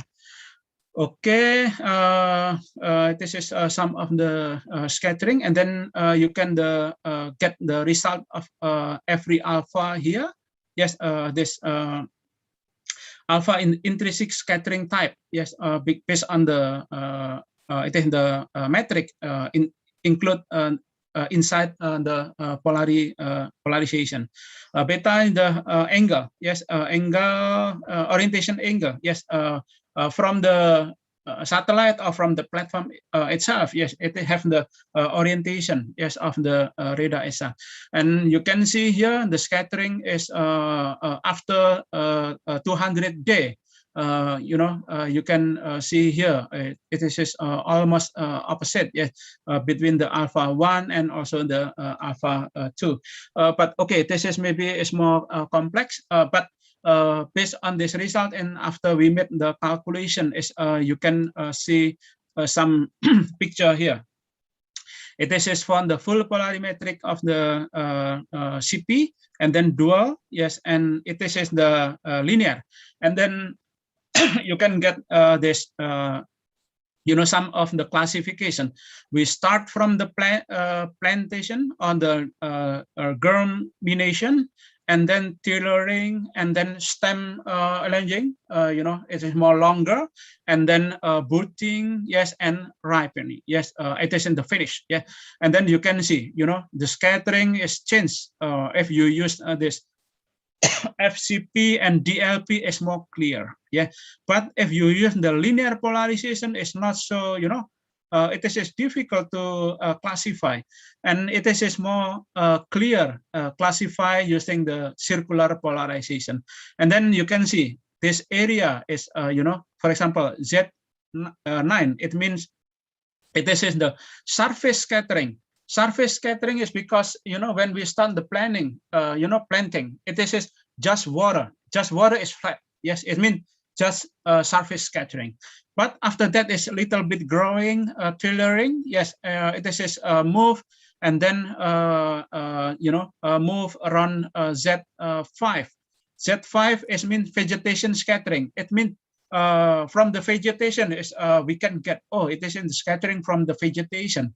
Yes, and then stem arranging, it is also same. Yes, and then it is in the booting. Yes, booting is around Z4. Yes, Z4 is mean multi scattering.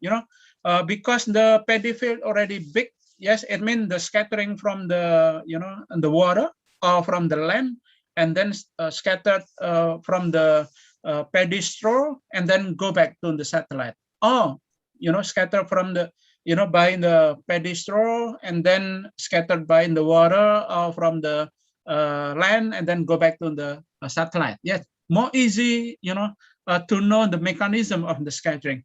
And then the ripening. Yeah, this ripening is also same. Yes, it is means the multi-scattering. Yeah, so you use the CP and FCP, full polarimetric of the circular polarization, and dual circular polarization. It is more clear, yes, to know this scattering mechanism. And then if you don't know, you observe, for example, you want to observe the Cambodian paddy field, you can use the SAR image, and then you can just plotting, yes, and then you can predict, oh, this area is now ready for together because they're already ripening. Yeah. Oh, but this area is just is still stem elongation. Yeah. It is mean we need to wait about some 1 month, yeah, or 2 months, yeah, to wait until the ripening. Yeah. So it is it's very easy to use our radar. Yes, circularly polarized synthetic aperture radar to know about the progress of the the paddy growing. Yeah.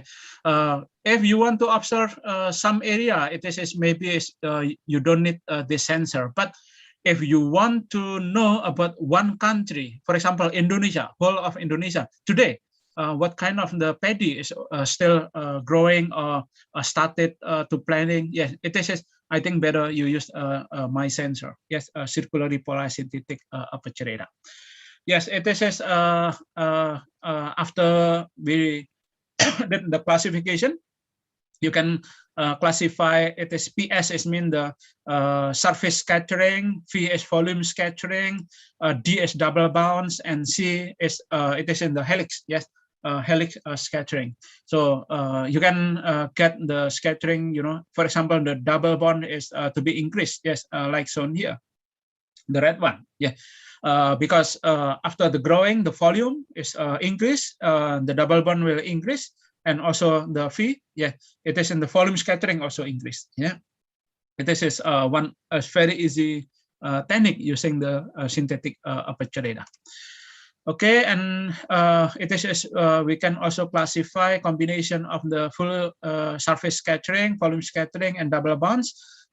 We start from the planting until the ripening. Yeah, here growing to be it is a surface scattering 100%. Is it is mean nothing. Yes, just the flat. Yeah.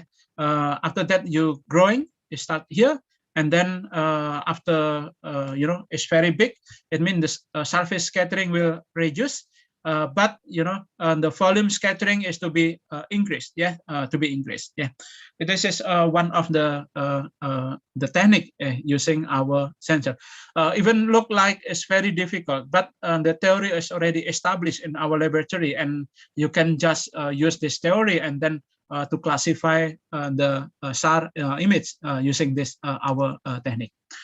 Okay, I think it's the time already over for me, and then I don't want to summarize, but maybe in my talk is already included some of the point that I want to talk. Yeah. Okay. Before I close,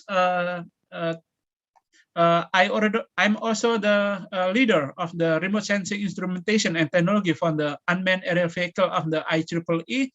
And now we have the competition, yes, of the drone. I hope some of you can apply. Please record this link and open, and you can propose your technology or some of the technique that you already did or established, and then please join our competition. And if you pass and to be the winner, and you can get $5,000 US. And then the second and third is 3,000 and 1,000 US. I think it's a big chance for you, and I encourage the student to join this competition too. Yeah. Okay. Yes. I also running our department, and next year I'm to be in the head of the department again, and also head of the division of the Earth environmental science. And I hope some of you, the student especially, if you want to enroll for the master and doctor course, is please join us in Chiba University Department of Environmental Remote Sensing in the graduate school. Yeah, you can develop together with me to develop the sensor and some of application. I think it's very enjoy in my laboratory.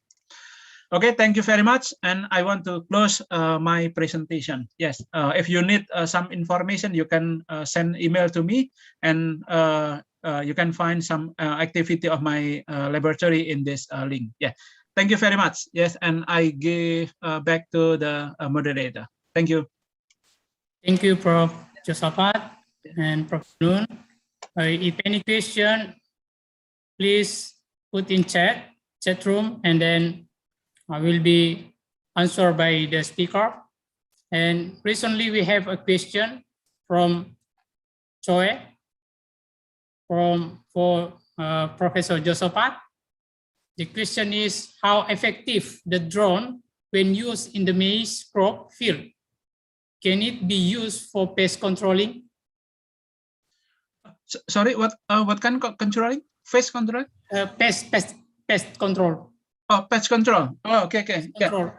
Yes, of course. Yes, we need the pest control. Yes, in my UAV, we also put the 5 GPS receiver. You know, because our UAV is very large. Yes, we put the GPS receiver in 5 position. Yes, to to control the path of our UAV, and then like you know that synthetic aperture radar, it is very sensitive to the the air drop. Yeah, so we need also to calibrate the position of this our radar inside the UAV itself. Yeah. Okay. Yeah. Okay. Yeah. Any question? While we waiting for the question, can I ask a question about can the radar control water quality or detect the quality of water in the water body, and how deep they can control the quality? They can measure the quality. Okay. Yeah. Microwave. So in this case, we cannot penetrate to the water. Yeah. So if you want to observe the water quality, is maybe the optic sensor is more better compared to the synthetic aperture radar. Yeah. Yeah. And because this is very interesting for agricultural development, and most the problem is the availability of the sensor in the market. Probably you can explain how to get the aperture sensor radar, and then how to use in the small drone or vehicle, just like a drone, a quadcopter or like 6-quarter. Yeah. To explain, because it is actually the drone is very expensive for just wings, fixed wings. Yeah. So most agricultural practices now just using a small unmanned aerial vehicle, such drones. So what's the solution for this? Any available small sensor for that? Okay. Yes. Yes. Fortunately, my laboratory now we develop more smaller, and then the weight is about less than 5 kilograms. Yes. And actually, in my in next desk is my new synthetic aperture radar from the drone. Yeah. It says we can operate with the low power, and also is very light weight of the synthetic aperture radar. Yes, and unfortunately, for the existing synthetic aperture radar is very expensive. Yeah, actually, I already show you that for the aircraft is the price is about 15 M. Yeah, it is it's very yeah, and for my my satellite is more expensive, about 2T, yeah, maybe. Yeah. So in the cases, yes, no, why I develop more smaller, more compact, and then we can put on the the UAV.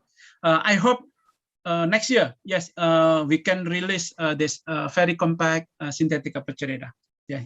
Of course, a low price. Yeah, low price. Yeah, because it's very interesting and very useful for monitoring quality of the product from the planting until the ripening, and then harvesting. Probably can get the small one and then compact one, and probably price is low as well.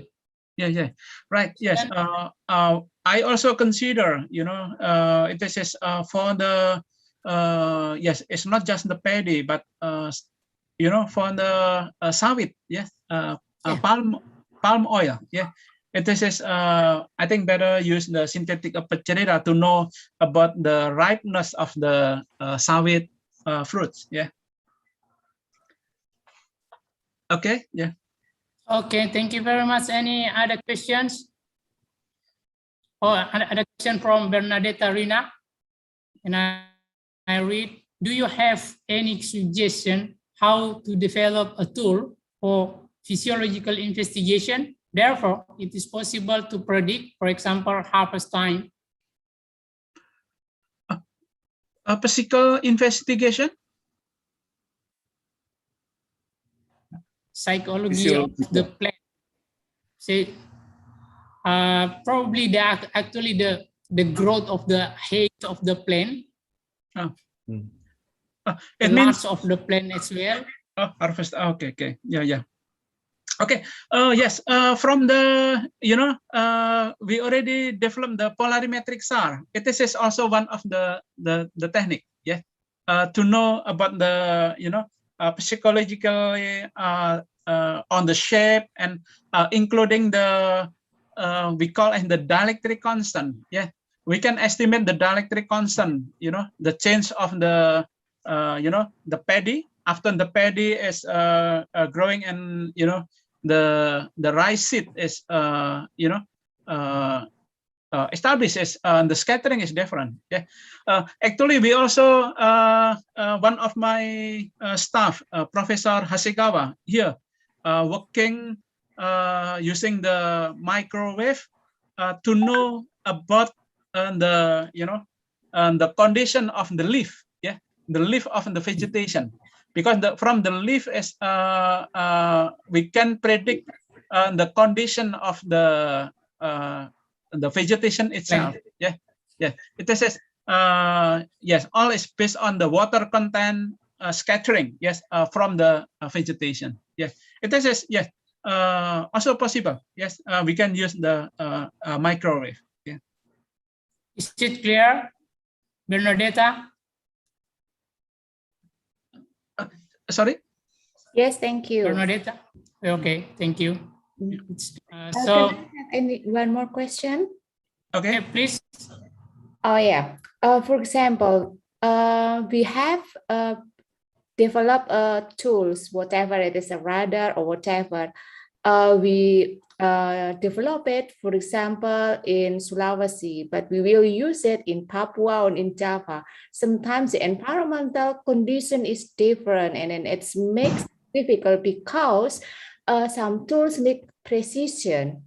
And how to deal with something like that? Thank you, Professor Yusafat. Oh, okay. Yes. Actually, this sensor is developed in Japan. Then we operated at Makassar. It's working well. Yeah.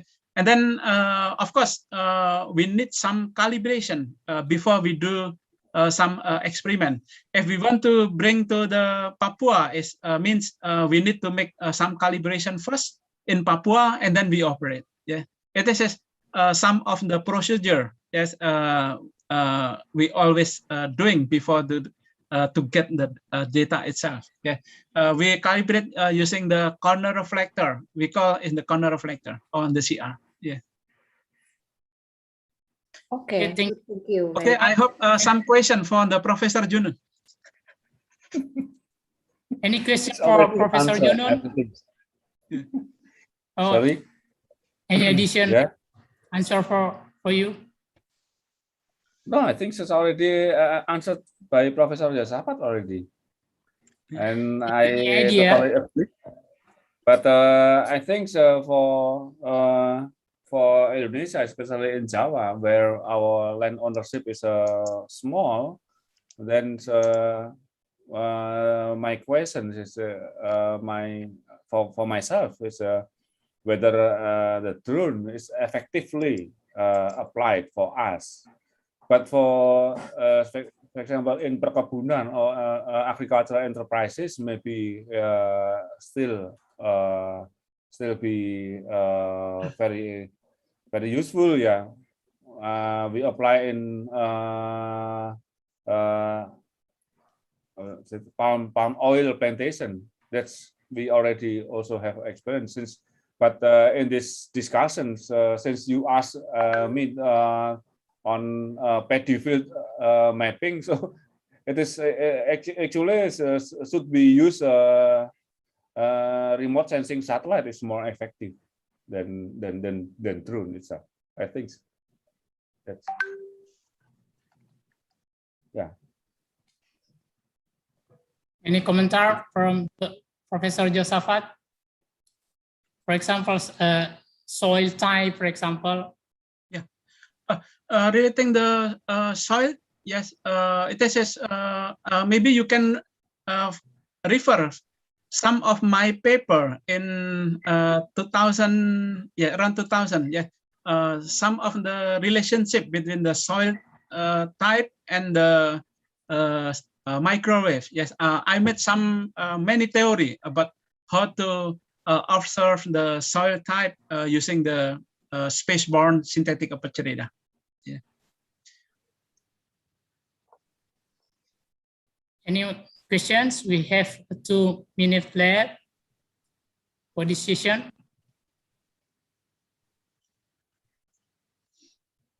No more questions. So if no question, I would like to say powerful gratitude for 2 speakers in this session, Professor Josaphat Tetuko and Professor Junun Sartohadi. We give applause for them. Thank you very much. And I will back to the MC, yes, Master Ceremony. Oh, yeah.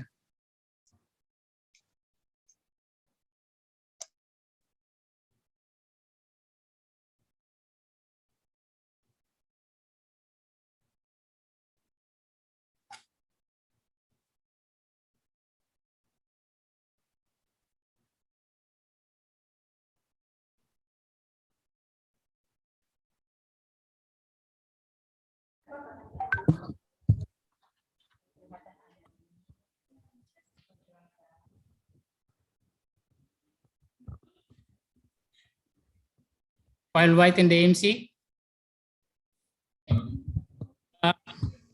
Prof. Josaphat, any possible have collaboration in research for University of Hasanuddin with your institution? Yes, actually, UNHAS with Chiba University is a sister university, including the UGM.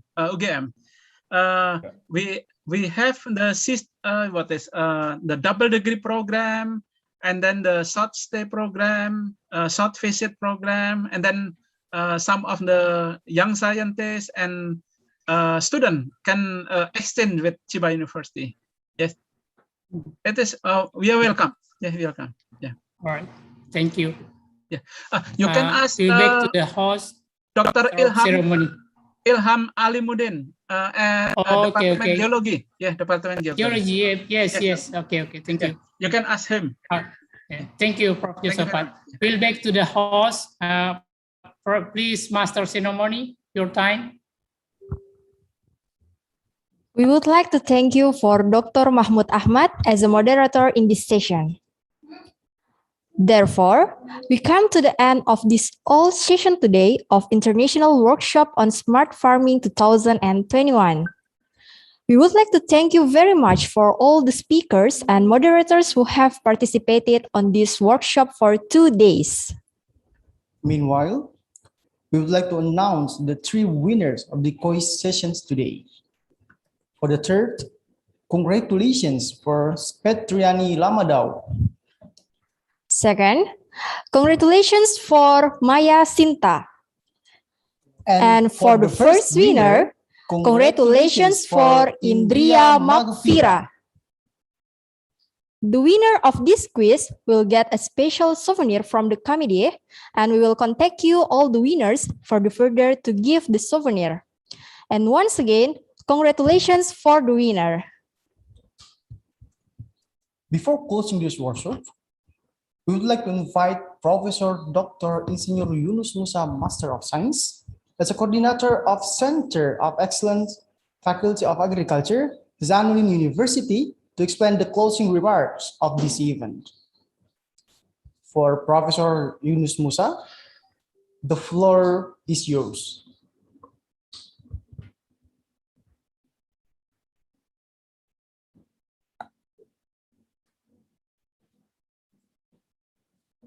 Thank you, the MC.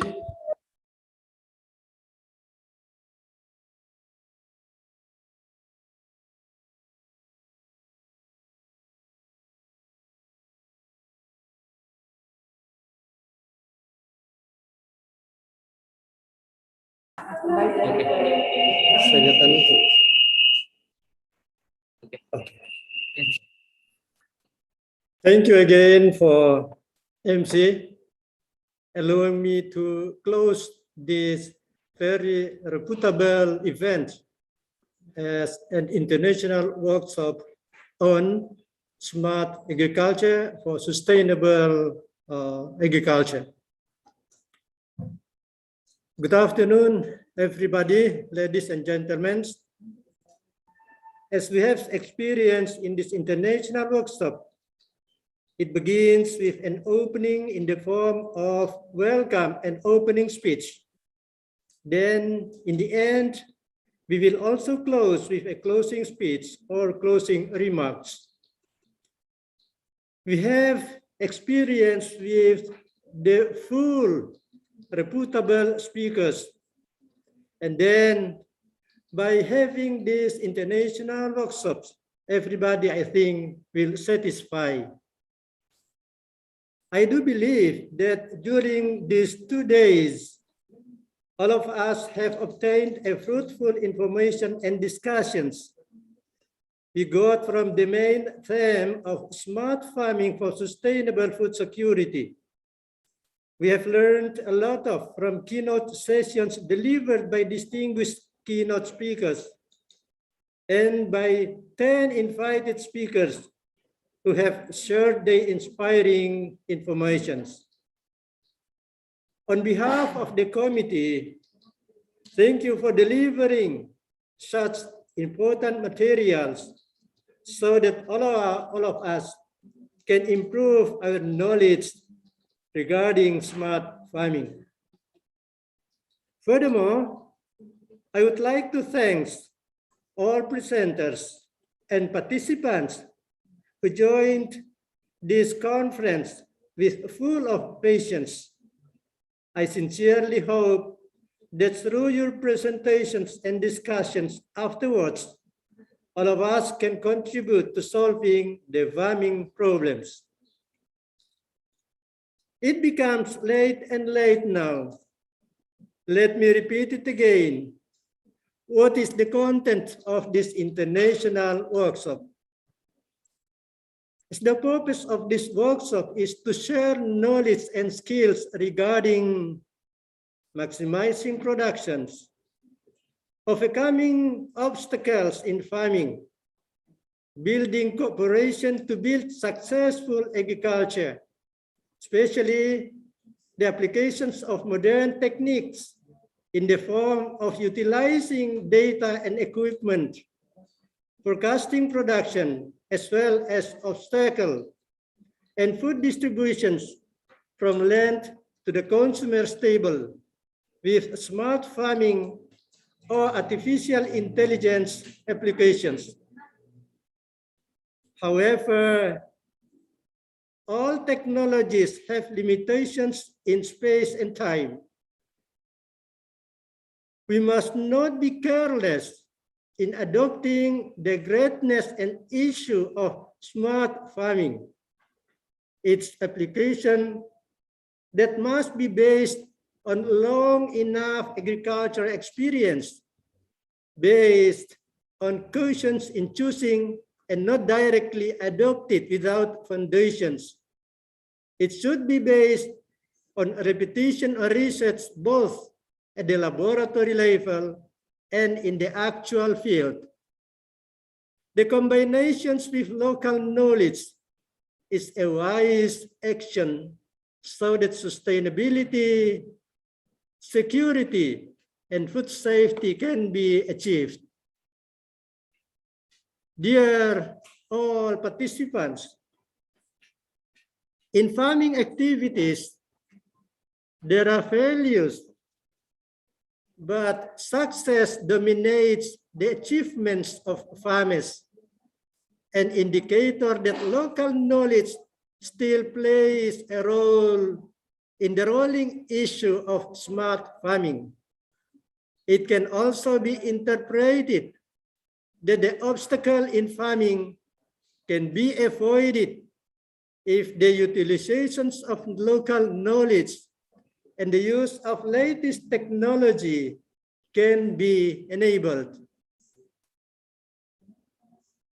We do hope that participants will get a lot of information about agriculture development, the potential as an effort to increase food productions and to preserve food self-sufficiency. Nevertheless, there is one thing that should not be ignored in agricultural development, namely the welfare of farmers and their families as the front line in the food security program. It has been clearly seen that our resilience to the strength of the state is supported by the work of farmers. We may forget to change our clothes. We may forget to renovate our homes. We may forget also to send SMS or WhatsApp, but certainly in a day, we will never forget to look for places to put farmers' works in the form of food, fruits as basic needs. Congratulations on the workshops. Hopefully, from this activity, ideas and suggestions will emerge in applying appropriate technology of smart farming components, making today better than yesterday and tomorrow better than today. Dear ladies and gentlemen, we realized that in the implementations of this workshop, there are still shortcomings in various aspects, including time synchronizations, availability of facilities, structuring equipments, or anything that makes the participants not achieve maximum satisfactions. For that, we express our deepest apologies. With the completion of this event, we would like to express our highest gratitude to the speakers who have provided knowledge, understanding, and analysis related to smart farming, as well as to the participants who have actively participated, whether participating in both active speaking or by voice or active keep silent, who made this event possibly took place successfully. To the team organizer, high appreciation is given for the arrangement and implementations of the entire series of events. It shows that this meeting will not stop just as a concept, but it is expected to run upright to make agriculture increasingly play a role in meeting food needs and making farmers prosperous. On the last day of these workshops, we would like to inform all participants to fill out the attendance list as a part of the certificate as a target of many participants. We will send the certificate online soon. So just waiting on your table. But please be patient if the certificate arrives in a while.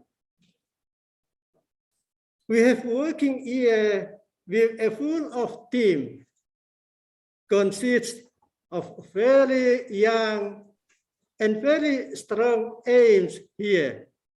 As you can see in our presentation, many young ladies. However, there is also old ladies in terms of age.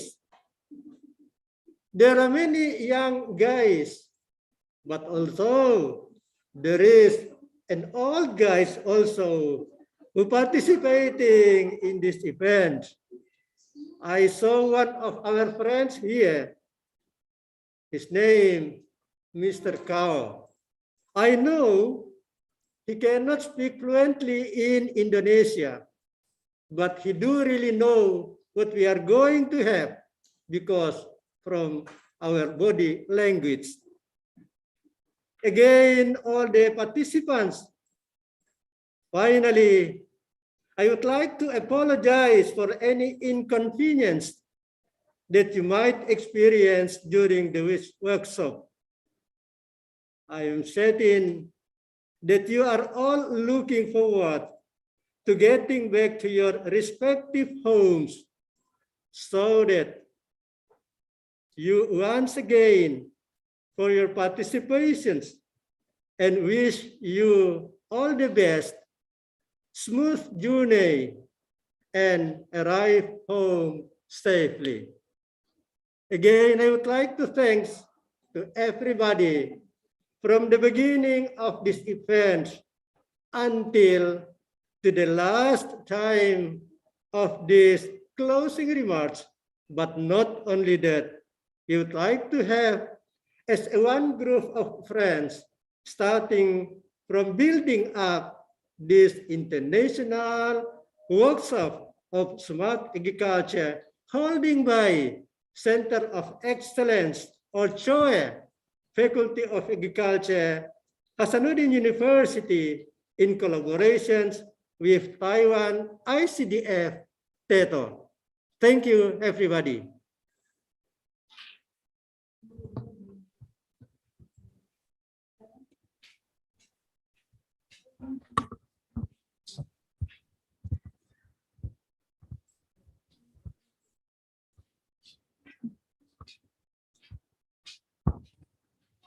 We would like to thank you for Professor Yunus Musa for closing remarks of this event.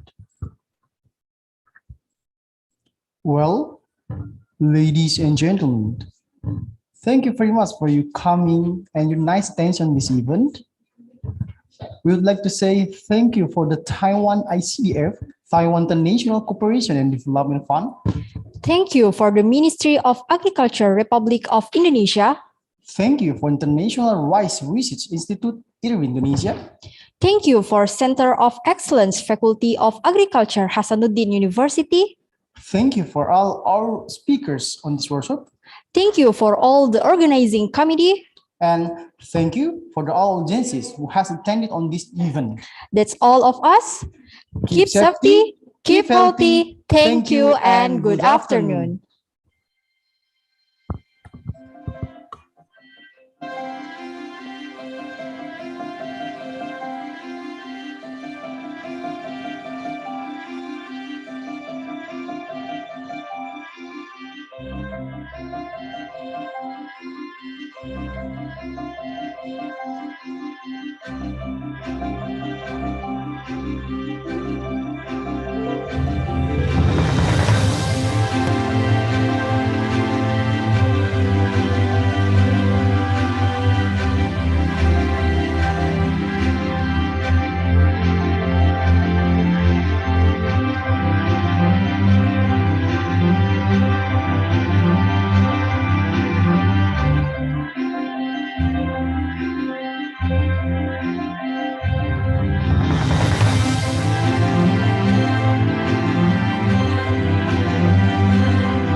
Selamat datang di Universitas Hasanuddin Kampus Tamalan Raya. Yuk, kita jalan bareng-bareng dan keliling untuk melihat apa aja sih yang ada di sini. Mulai dari pintu utama atau yang dikenal sebagai pintu 1, kamu akan bertemu dengan taman teras yang nyaman dan juga sejuk. Juga ada masjid kampus atau biasa disebut sebagai meskam. Kemudian ada galeri dan klinik tanaman yang dipenuhi dengan bunga-bunga, utamanya bunga anggrek. Sekarang kita menuju ke area Sport, Art, Culture atau Space Park yang memiliki fasilitas lapangan olahraga dan gedung pusat kegiatan mahasiswa atau PKM. Berjalan sedikit ke belakang gedung PKM, kamu akan menemukan JK Arenatorium dengan kapasitas hingga 1.500 orang yang dapat digunakan untuk berbagai kegiatan. Melengkapi peran sebagai kampus ramah lingkungan, Unhas memiliki halte shuttle bus agar penggunaan kendaraan pribadi dapat diminimalisir dan juga mengurangi polusi. Nah, udara segar dan bersih yang kamu rasakan selama berada di area kampus Tamalan Raya berasal dari pepohonan yang rimbun di sepanjang jalanan. Kita juga punya Center of Microfinance nih. Selain diperuntukkan untuk belajar bisnis dan keuangan, di dalamnya juga ada auditorium serbaguna loh. Kita menuju ke penangkaran rusa total. Nah, ini nih tempat favorit semua kalangan untuk menikmati waktu bersantai, baik bersama teman, keluarga, atau dengan pasangan tersayang. Eits, yang jomblo juga bisa banget kok datang ke sini. Buat kamu anak rantau, nggak perlu khawatir, karena ada Rusunawa dan Ramses juga terletak di dalam area kampus. Selain itu, Unhas juga punya rumah sakit sendiri loh, tentu saja dengan fasilitas dan pelayanan kesehatan yang nggak perlu diragukan lagi. Gimana? Adem banget kan suasananya? Yuk jalan-jalan ke Unhas, tetap terapkan protokol kesehatan ya jika berkunjung ke sini.